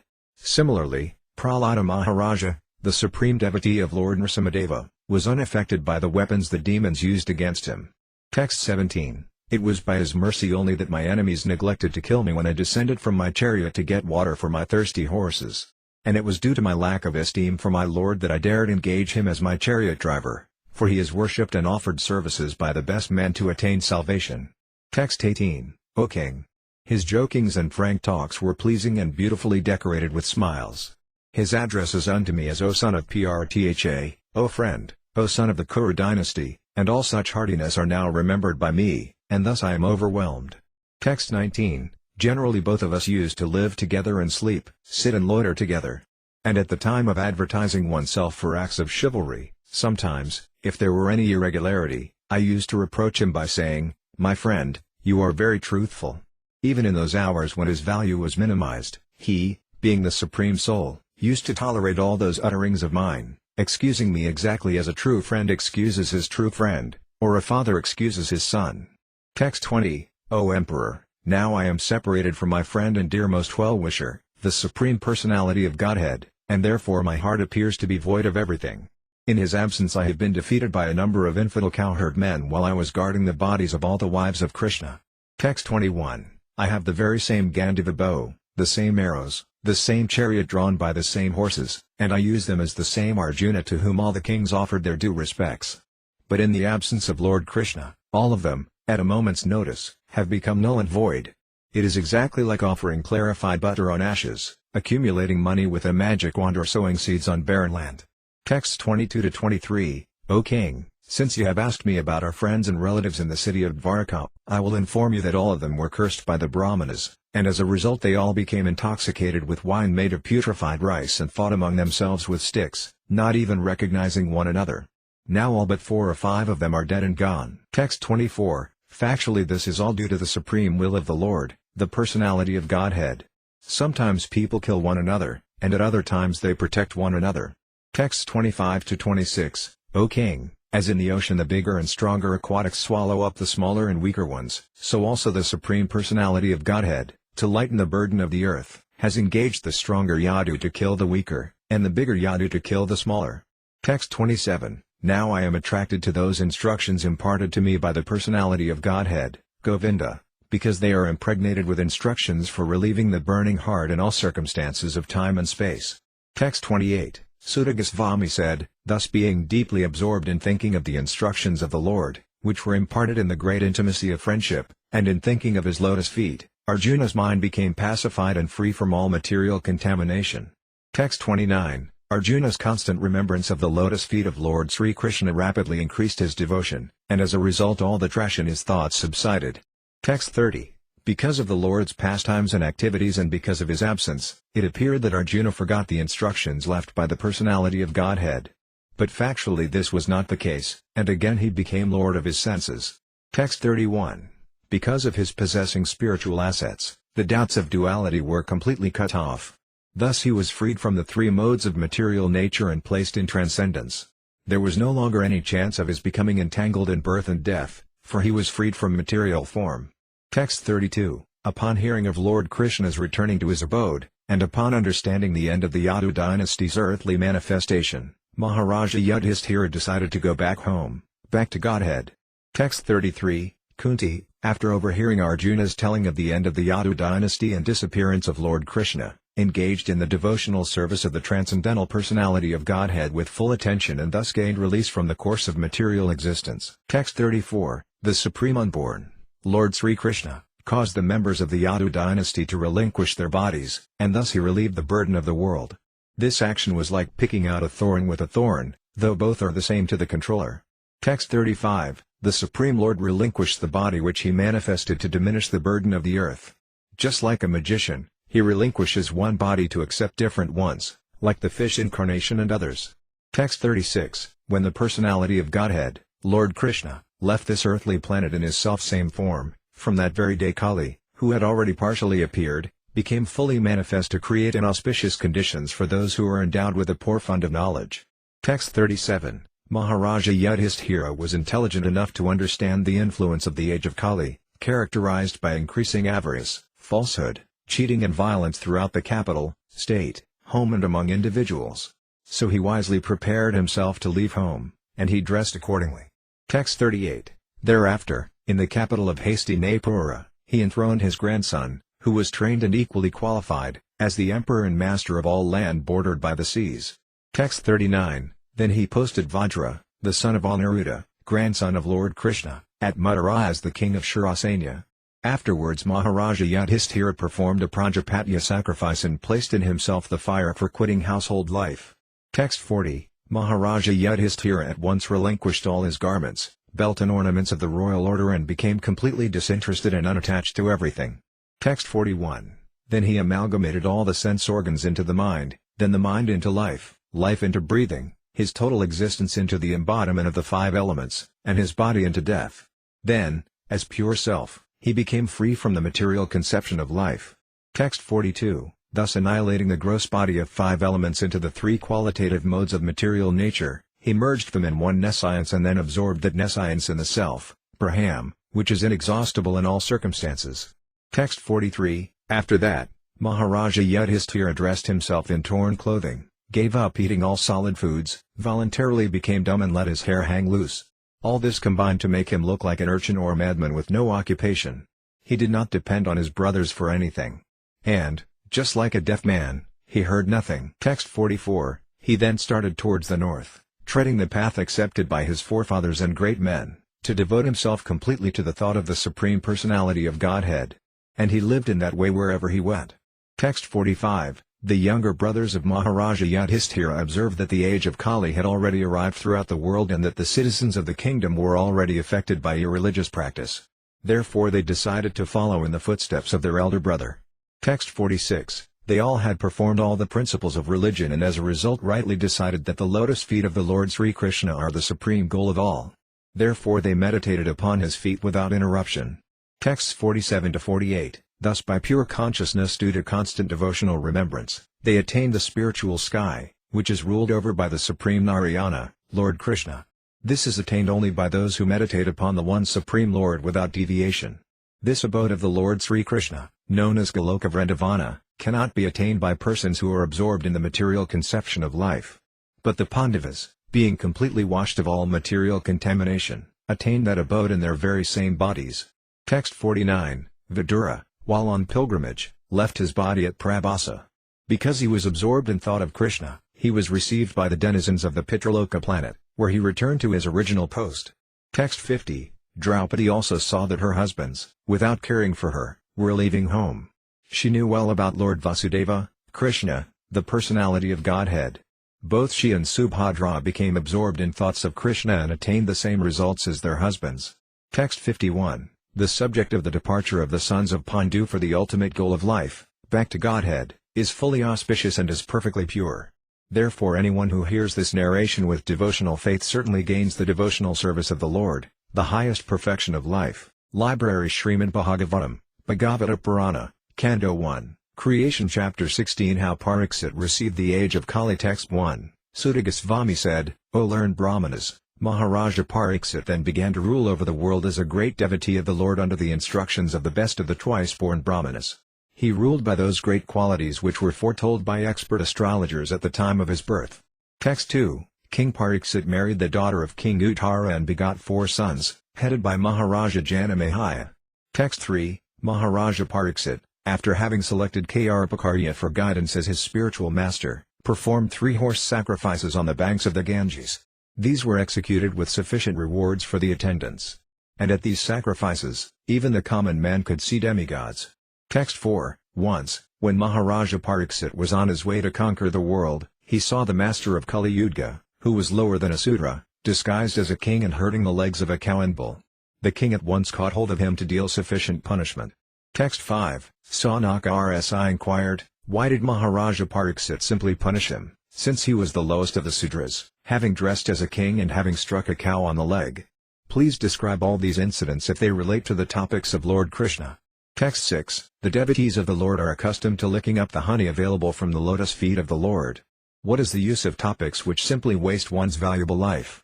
Text 7. O Suta Goswami, there are those amongst men who desire freedom from death and get eternal life. They escape the slaughtering process by calling the controller of death, Yamaraja. Text 8. As long as Yamaraja, who causes everyone's death, is present here, no one shall meet with death. The great sages have invited the controller of death, Yamaraja, who is the representative of the Lord. Living beings who are under his grip should take advantage by hearing the deathless nectar in the form of this narration of the transcendental pastimes of the Lord. Text 9. Lazy human beings with paltry intelligence and a short duration of life pass the night sleeping and the day performing activities that are for naught.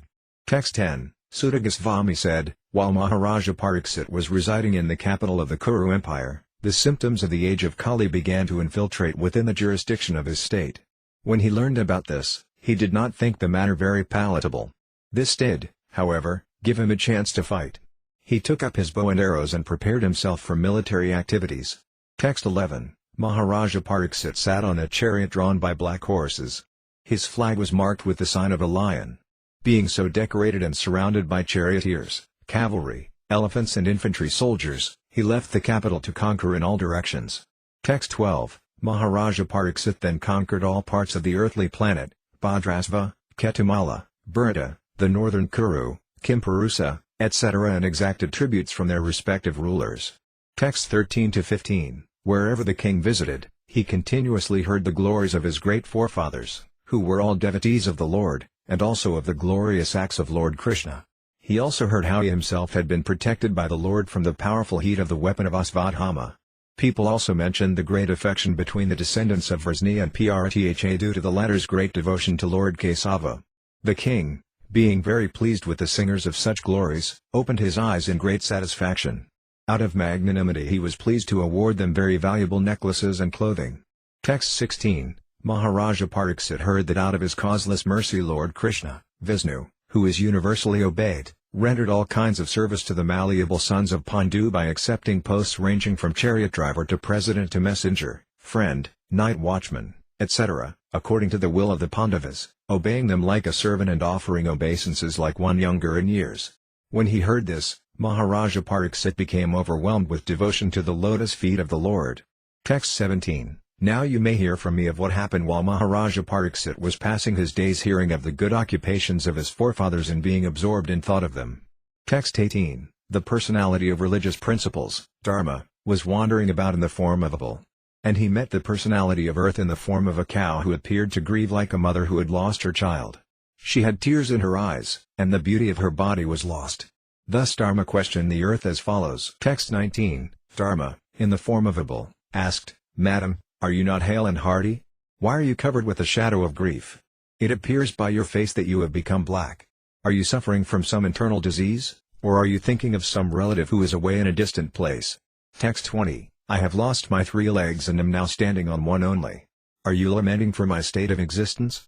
Or are you in great anxiety because henceforward the unlawful meat-eaters will exploit you? Or are you in a sorry plight because the demigods are now bereft of their share of sacrificial offerings because no sacrifices are being performed at present? Or are you grieving for living beings because of their sufferings due to famine and drought? Text 21. Are you feeling compunction for the unhappy women and children who were left forlorn by unscrupulous persons? Or are you unhappy because the goddess of learning is being handled by Brahmanas addicted to acts against the principles of religion? Or are you sorry to see that the Brahmanas have taken shelter of administrative families that do not respect Brahminical culture? Text 22. The so-called administrators are now bewildered by the influence of this age of Kali, and thus they have put all state affairs into disorder. Are you now lamenting this disorder? Now the general populace does not follow the rules and regulations for eating, sleeping, drinking, mating, etc., and they are inclined to perform such anywhere and everywhere. Are you unhappy because of this? Text 23. O Mother Earth, the Supreme Personality of Godhead, Hari, incarnated himself as Lord Sri Krishna just to unload your heavy burden. All his activities here are transcendental, and they cement the path of liberation. You are now bereft of his presence. You are probably now thinking of those activities and feeling sorry in their absence. Text 24. Mother, you are the reservoir of all riches. Please inform me of the root cause of your tribulations by which you have been reduced to such a weak state. I think that the powerful influence of time, which conquers the most powerful, might have forcibly taken away all your fortune, which was adored even by the demigods. Text 25. The earthly deity, in the form of a cow, thus replied to the personality of religious principles, in the form of a bull, O Dharma, whatever you have inquired from me shall be known to you. I shall try to reply to all those questions. Once you two are maintained by your 4 legs, and you increased happiness all over the universe by the mercy of the Lord. Texts 26-30. In him reside, 1. Truthfulness, 2. Cleanliness, 3. Intolerance of another's unhappiness, 4. The power to control anger, 5. Self-satisfaction, 6. Straightforwardness, 7. Steadiness of mind, 8. Control of the sense organs, 9. Responsibility, 10. Equality, 11. Tolerance, 12. Equanimity, 13. Faithfulness, 14. Knowledge, 15. Absence of sense enjoyment, 16. Leadership, 17. Chivalry, 18. Influence, 19. The power to make everything possible, 20. The discharge of proper duty, 21. Complete independence, 22. Dexterity, 23. Fullness of all beauty, 24. Serenity, 25. Kind-heartedness, 26. Ingenuity, 27. Gentility, 28. Magnanimity, 29. Determination, 30. Perfection in all knowledge, 31.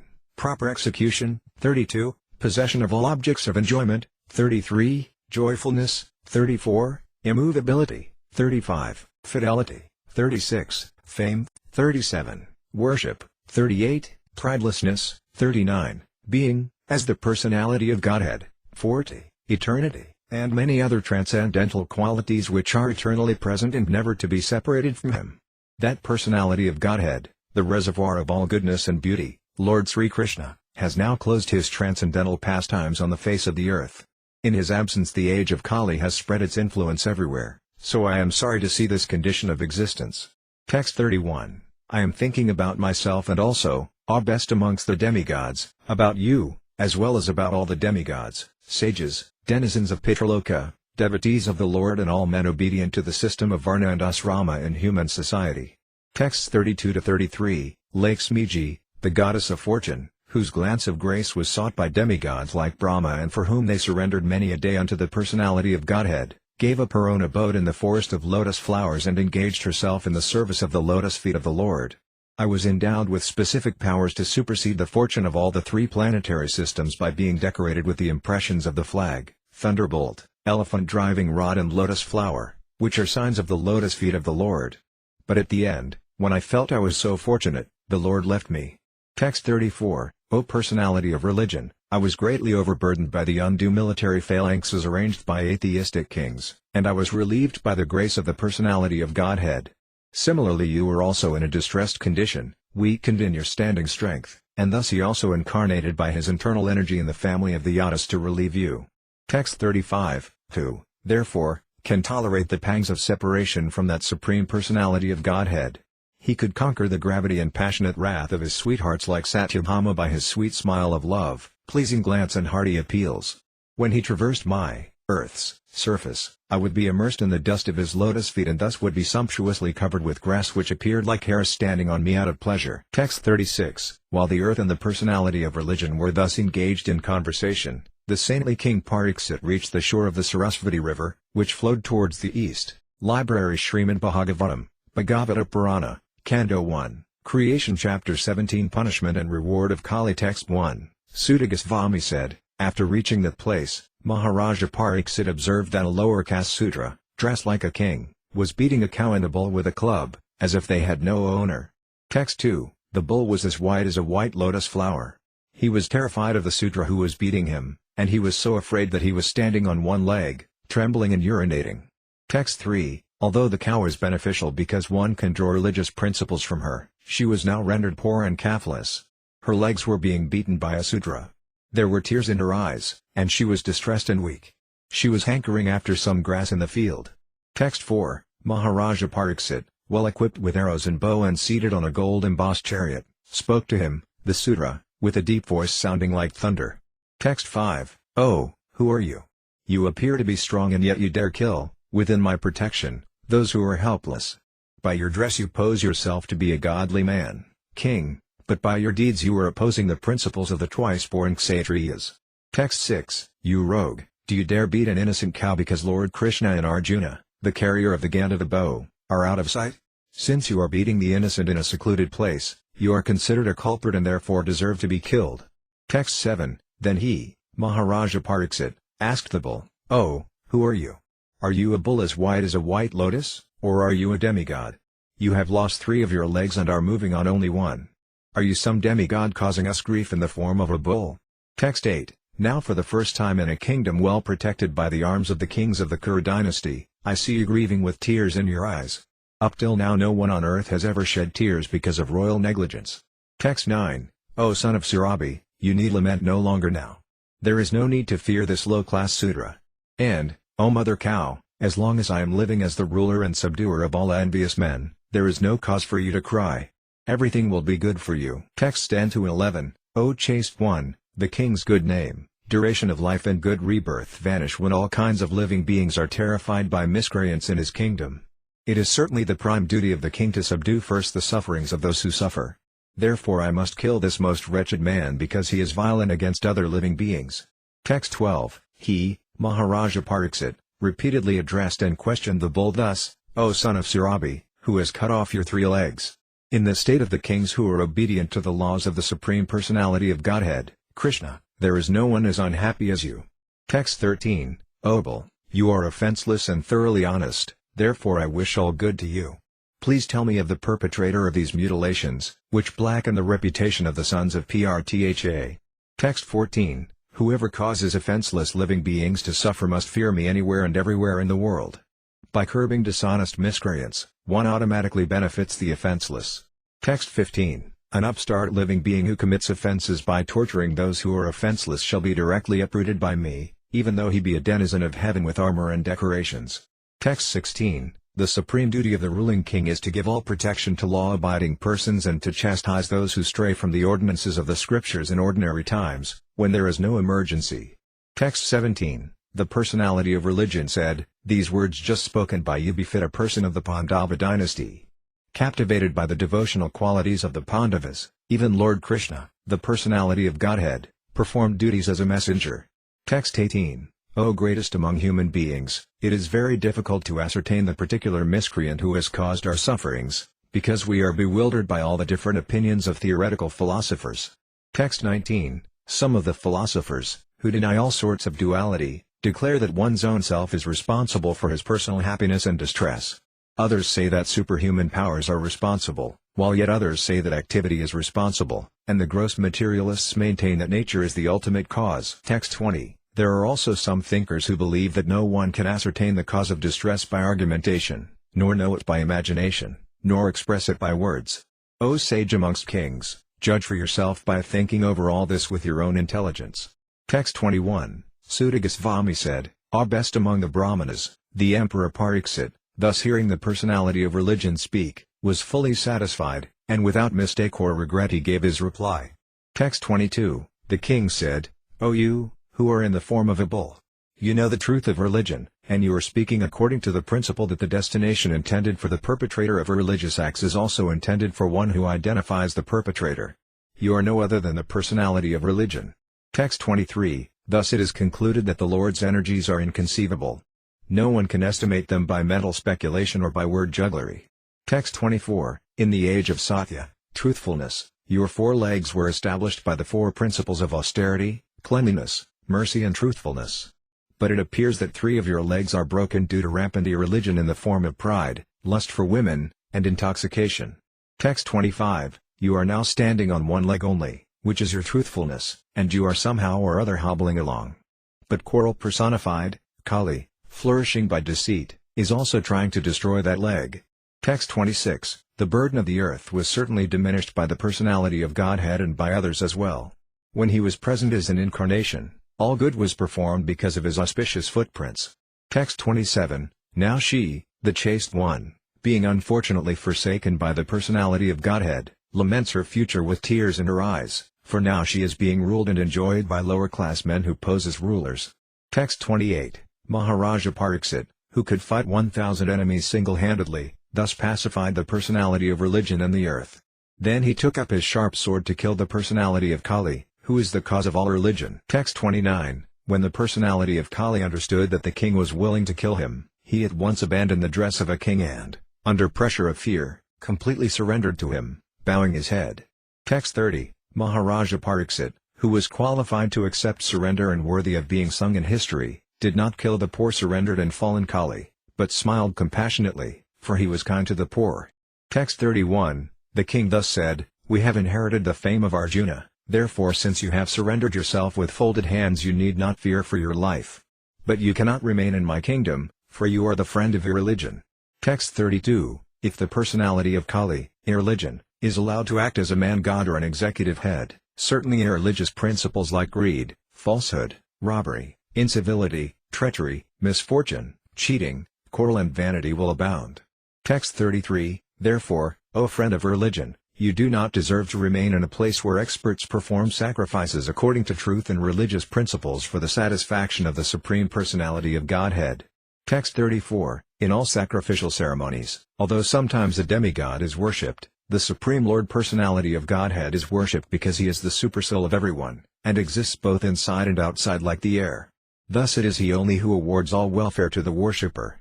Text 35. Sri Suta Goswami said, the personality of Kali, thus being ordered by Maharaja Pariksit, began to tremble in fear. Seeing the king before him like Yamaraja, ready to kill him, Kali spoke to the king as follows. Text 36. O your majesty, though I may live anywhere and everywhere under your order, I shall but see you with bow and arrows wherever I look. Text 37. Therefore, O chief amongst the protectors of religion, please fix some place for me where I can live permanently under the protection of your government. Text 38. Suta Goswami said, Maharaja Pariksit, thus being petitioned by the personality of Kali, gave him permission to reside in places where gambling, drinking, prostitution and animal slaughter were performed. Text 39, the personality of Kali asked for something more, and because of his begging, the king gave him permission to live where there is gold, because wherever there is gold there is also falsity, intoxication, lust, envy and enmity. Text 40, thus the personality of Kali, by the directions of Maharaja Pariksit, the son of Uttara, was allowed to live in those 5 places. Text 41, therefore, whoever desires progressive well-being, especially kings, religionists, public leaders, brahmanas and sannyasis, should never come in contact with the 4 above-mentioned irreligious principles. Text 42, thereafter the king re-established the lost legs of the personality of religion, the bull, and by encouraging activities he sufficiently improved the condition of the earth. Texts 43 to 44, the most fortunate emperor Maharaja Pariksit, who was entrusted with the kingdom of Hastinapura by Maharaja Yudhishthira when he desired to retire to the forest, is now ruling the world with great success due to his being glorified by the deeds of the kings of the Kuru dynasty. Text 45, Maharaja Pariksit, the son of Abhimanyu, is so experienced that by dint of his expert administration and patronage, it has been possible for you to perform a sacrifice such as this. Library Śrīmad Bhāgavatam, Bhagavata Purana, Canto 1, Creation Chapter 18. Maharaja Pariksit cursed by a Brahmana boy. Text 1, Sri Suta Goswami said, due to the mercy of the personality of Godhead, Sri Krishna, who acts wonderfully, Maharaja Pariksit, though struck by the weapon of the son of Drona in his mother's womb, could not be burned. Text 2, furthermore, Maharaja Pariksit was always consciously surrendered to the personality of Godhead, and therefore he was neither afraid nor overwhelmed by fear due to a snakebird which was to bite him because of the fury of a Brahmana boy. Text 3, furthermore, after leaving all his associates, the king surrendered himself as a disciple to the son of Vyasa, Sukadeva Goswami, and thus he was able to understand the actual position of the personality of Godhead, and at last gave up his material body on the bank of the Ganges. Text 4, this was so because those who have dedicated their lives to the transcendental topics of the personality of Godhead, of whom the Vedic hymns sing, and who are constantly engaged in remembering the lotus feet of the Lord, do not run the risk of having misconceptions even at the last moment of their lives. Text 5, as long as the great, powerful son of Abhimanyu remains the emperor of the world, there is no chance that the personality of Kali will flourish. Text 6, the very day and moment the personality of Godhead, Lord Sri Krishna, left this earth, the personality of Kali, who promotes all kinds of religious activities, came into this world. Text 7, Maharaja Pariksit was a realist, like the bees who only accept the essence of a flower. He knew perfectly well that in this age of Kali, auspicious things produce good effects immediately, whereas inauspicious acts must be actually performed, to render effects. So he was never envious of the personality of Kali. Text 8, Maharaja Pariksit considered that less intelligent men might find the personality of Kali to be very powerful, but that those who were self-controlled would have nothing to fear. The king was powerful like a tiger and took care for the foolish, careless persons. Text 9, O sages, as you did ask me, now I have described almost everything regarding the narrations about Lord Krishna in connection with the history of the pious Maharaja Pariksit. Text 10, those who are desirous of achieving complete perfection in life must submissively hear all topics that are connected with the transcendental activities and qualities of the personality of Godhead, who acts wonderfully. Text 11, the good sages said, O grave Suta Goswami, may you live many years and have eternal fame, for you are speaking very nicely about the activities of Lord Krishna, the personality of Godhead. This is just like nectar for mortal beings like us. Text 12, we have just begun the performance of this fruit of activity, a sacrificial fire, without certainty of its result due to the many imperfections in our action. Our bodies have become black from the smoke, but we are factually pleased by the nectar of the lotus feet of the personality of Godhead, Govinda, which you are distributing. Text 13, the value of a moment's association with the devotee of the Lord cannot even be compared to the attainment of heavenly planets or liberation from matter, and what to speak of worldly benedictions in the form of material prosperity, which are for those who are meant for death. Text 14, the personality of Godhead, Lord Krishna, Govinda, is the exclusive shelter for all great living beings, and his transcendental attributes cannot even be measured by such masters of mystic powers as Lord Shiva and Lord Brahma. Can anyone who is expert in relishing nectar, rasa, ever be fully satiated by hearing topics about him? Text 15, O Suta Goswami, you are a learned and pure devotee of the Lord because the personality of Godhead is your chief object of service. Therefore please describe to us the pastimes of the Lord, which are above all material conception, for we are anxious to receive such messages. Text 16, O Suta Goswami, please describe those topics of the Lord by which Maharaja Pariksit, whose intelligence was fixed on liberation, attained the lotus feet of the Lord, who is the shelter of Garuda, the king of birds. Those topics were vibrated by the son of Vyasa, Srila Sukadeva. Text 17, thus please narrate to us the narrations of the unlimited, for they are purifying and supreme. They were spoken to Maharaja Pariksit, and they are very dear to the pure devotees, being full of bhakti yoga. Text 18, Sri Suta Goswami said, O God, although we are born in a mixed caste, we are still promoted in birthright simply by serving and following the great who are advanced in knowledge. Even by conversing with such great souls, one can without delay cleanse oneself of all disqualifications resulting from lower births. Text 19, and what to speak of those who are under the direction of the great devotees, chanting the holy name of the Unlimited, who is unlimited potency. The personality of Godhead, unlimited in potency and transcendental by attributes, is called Ananta, unlimited. Text 20, it is now ascertained that he, the personality of Godhead, is unlimited and there is none equal to him. Consequently no one can speak of him adequately. Great demigods cannot obtain the favor of the goddess of fortune even by prayers, but this very goddess renders service unto the Lord, although he is unwilling to have such service. Text 21, who can be worthy of the name of the Supreme Lord but the personality of Godhead, Sri Krishna? Brahmaji collected the water emanating from the nails of his feet in order to award it to Lord Shiva as a worshipful welcome. This very water, the Ganges, is purifying the whole universe, including Lord Shiva. Text 22, self-controlled persons who are attached to the Supreme Lord Sri Krishna can all of a sudden give up the world of material attachment, including the gross body and subtle mind, and go away to attain the highest perfection of the renounced order of life, by which non-violence and renunciation are consequential. Text 23, Orsis, who are as powerfully pure as the sun, I shall try to describe to you the transcendental pastimes of Vishnu as far as my knowledge is concerned. As the birds fly in the sky as far as their capacity allows, so do the learned devotees describe the Lord as far as their realization allows. Texts 24-25, once upon a time Maharaja Pariksit, while engaged in hunting in the forest with bow and arrows, became extremely fatigued, hungry and thirsty while following the stags. While searching for a reservoir of water, he entered the hermitage of the well-known Samaka Rsi and saw the sage sitting silently with closed eyes.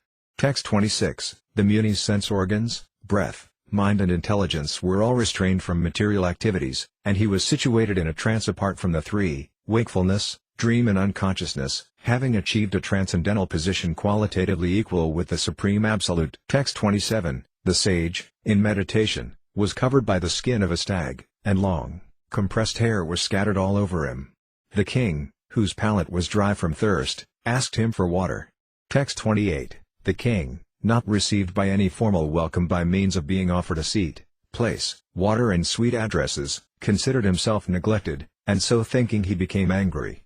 Text 29, O Brahmanas, the circumstances having distressed him with extreme hunger and thirst, the king directed toward the sage his anger and envy, which he had never before directed toward a Brahmana. Text 30, while leaving, the king, being so insulted, picked up a lifeless snake with his bow and angrily placed it on the shoulder of the sage. Then he returned to his palace. Text 31, upon returning, he began to contemplate and argue within himself whether the sage had actually been in meditation, with senses concentrated and eyes closed, or whether he had just been feigning trance just to avoid receiving a lower kshatriya. Text 32, the sage had a son who was very powerful, being a Brahmana's son. While he was playing with inexperienced boys, he heard of his father's distress, which was occasioned by the king. Then and there the boy spoke as follows. Text 33, the Brahmana's son, Sringi, said, Oh, just look at the sins of the rulers who, like crows and watchdogs at the door, perpetrate sins against their masters, contrary to the principles governing servants. Text 34, the descendants of the kingly orders are definitely designated as watchdogs, and they must keep themselves at the door. On what grounds can dogs enter the house and claim to dine with the master on the same plate? Text 35, after the departure of Lord Sri Krishna, the personality of Godhead and supreme ruler of everyone, these upstarts have flourished, our protector being gone. Therefore I myself shall take up this matter and punish them. Just witness my power. Text 36, the son of the Rsi, his eyes red hot with anger, touched the water of the river Kausika while speaking to his playmates and discharged the following thunderbolt of words. Text 37, The Brahmana's son cursed the king thus, "On the 7th day from today a snakebird will bite the most wretched one of that dynasty, Maharaja Pariksit, because of his having broken the laws of etiquette by insulting my father." Text 38. Thereafter, when the boy returned to the hermitage, he saw a snake on his father's shoulder, and out of his grief he cried very loudly. Text 39. O Brahmanas, the RSI, who was born in the family of Angira Muni, hearing his son crying, gradually opened his eyes and saw the dead snake around his neck. Text 40. He threw the dead snake aside and asked his son why he was crying, whether anyone had done him harm. On hearing this, the son explained to him what had happened. Text 41.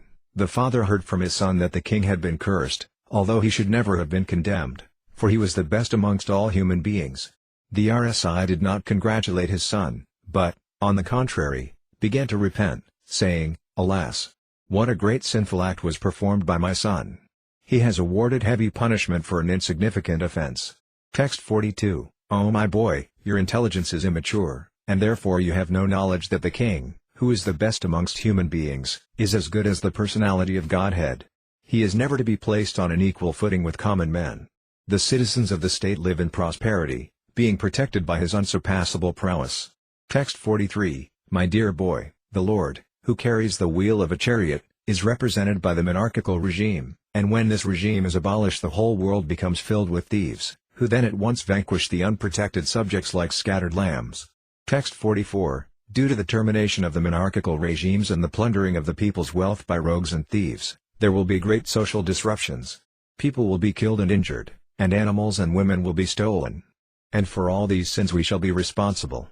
Text 45. At that time the people in general will fall systematically from the path of a progressive civilization in respect to the qualitative engagements of the castes and the orders of society and the Vedic injunctions. Thus they will be more attracted to economic development for sense gratification, and as a result there will be an unwanted population on the level of dogs and monkeys. Text 46. The Emperor Pariksit is a pious king. He is highly celebrated and is a first-class devotee of the personality of Godhead. He is a saint amongst royalty, and he has performed many horse sacrifices. When such a king is tired and fatigued, being stricken with hunger and thirst, he does not at all deserve to be cursed. Text 47. Then the RSI prayed to the all-pervading personality of Godhead to pardon his immature boy, who had no intelligence and who committed the great sin of cursing a person who was completely free from all sins, who was subordinate and who deserved to be protected.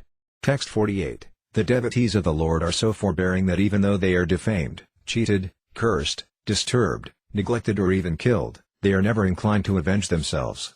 Text 49. The sage thus regretted the sin committed by his own son.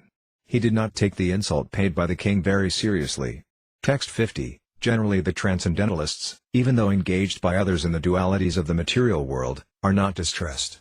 Nor do they take pleasure in worldly things, for they are transcendentally engaged. Library Śrīmad Bhāgavatam, Bhagavata Purana, Canto 1, Creation Chapter 19. The appearance of Sukadeva Goswami. Text 1. Sri Suta Goswami said, while returning home, the king, Maharaja Pariksit, felt that the act he had committed against the faultless and powerful Brahmana was heinous and uncivilized.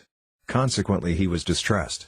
Text 2. King Pariksit thought, due to my neglecting the injunctions of the Supreme Lord I must certainly expect some difficulty to overcome me in the near future. I now desire without reservation that the calamity come now, for in this way I may be freed of the sinful action and not commit such an offense again. Text 3. I am uncivilized and sinful due to my neglect of Brahminical culture, God consciousness and cow protection. Therefore I wish that my kingdom, strength and riches burn up immediately by the fire of the Brahmana's wrath so that in the future I may not be guided by such inauspicious attitudes. Text 4. While the king was thus repenting, he received news of his imminent death, which would be due to the bite of a snakebird, occasioned by the curse spoken by the sage's son. The king accepted this as good news, for it would be the cause of his indifference toward worldly things. Text 5. Maharaja Pariksit sat down firmly on the banks of the Ganges to concentrate his mind in Krishna consciousness, rejecting all other practices of self-realization, because transcendental loving service to Krishna is the greatest achievement, superseding all other methods. Text 6. The river, by which the king sat to fast, carries the most auspicious water, which is mixed with the dust of the lotus feet of the Lord and tulasi leaves.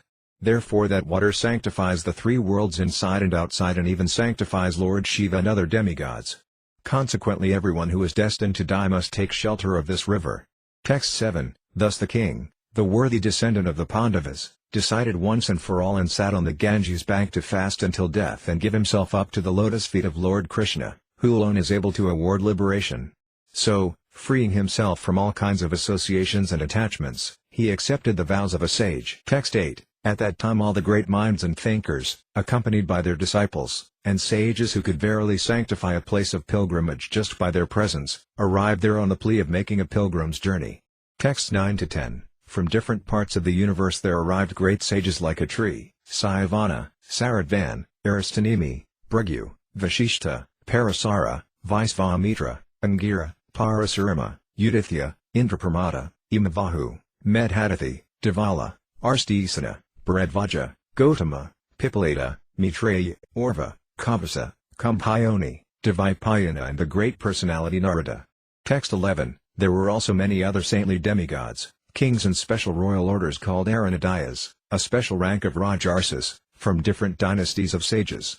When they all assembled together to meet the emperor, Pariksit, he received them properly and bowed his head to the ground. Text 12. After all the rishis and others had seated themselves comfortably, the king, humbly standing before them with folded hands, told them of his decision to fast until death.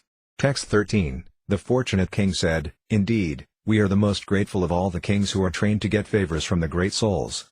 Generally you, sages, consider royalty as refuse to be rejected and left in a distant place."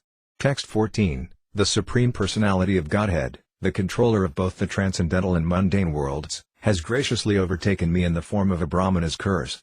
Due to my being too much attached to family life, the Lord, in order to save me, has appeared before me in such a way that only out of fear I will detach myself from the world. Text 15. O Brahmanas, just accept me as a completely surrendered soul, and let Mother Ganges, the representative of the Lord, also accept me in that way, for I have already taken the lotus feet of the Lord into my heart. Let the snakebird, or whatever magical thing the Brahmana created, bite me at once. I only desire that you all continue singing the deeds of Lord Vishnu. Text 16. Again, offering obeisances unto all you Brahmanas, I pray that if I should again take my birth in the material world I will have complete attachment to the unlimited Lord Krishna, association with his devotees and friendly relations with all living beings. Text 17. In perfect self-control, Maharaja Pariksit sat down on a seat of straw, with straw roots facing the east, placed on the southern bank of the Ganges, and he himself faced the north. Just previously he had given charge of his kingdom over to his son. Text 18. Thus the king, Maharaja Pariksit, sat to fast until death. All the demigods of the higher planets praised the king's actions and in pleasure continually scattered flowers over the earth and beat celestial drums. Text 19. All the great sages who were assembled there also praised the decision of Maharaja Pariksit, and they expressed their approval by saying very good. Naturally the sages are inclined to do good to common men, for they have all the qualitative powers of the Supreme Lord. Therefore they were very much pleased to see Maharaja Pariksit, a devotee of the Lord, and they spoke as follows. Text 20. The sages said, O chief of all the saintly kings of the Pandu dynasty who are strictly in the line of Lord Sri Krishna, it is not at all astonishing that you give up your throne, which is decorated with the helmets of many kings, to achieve eternal association with the personality of Godhead.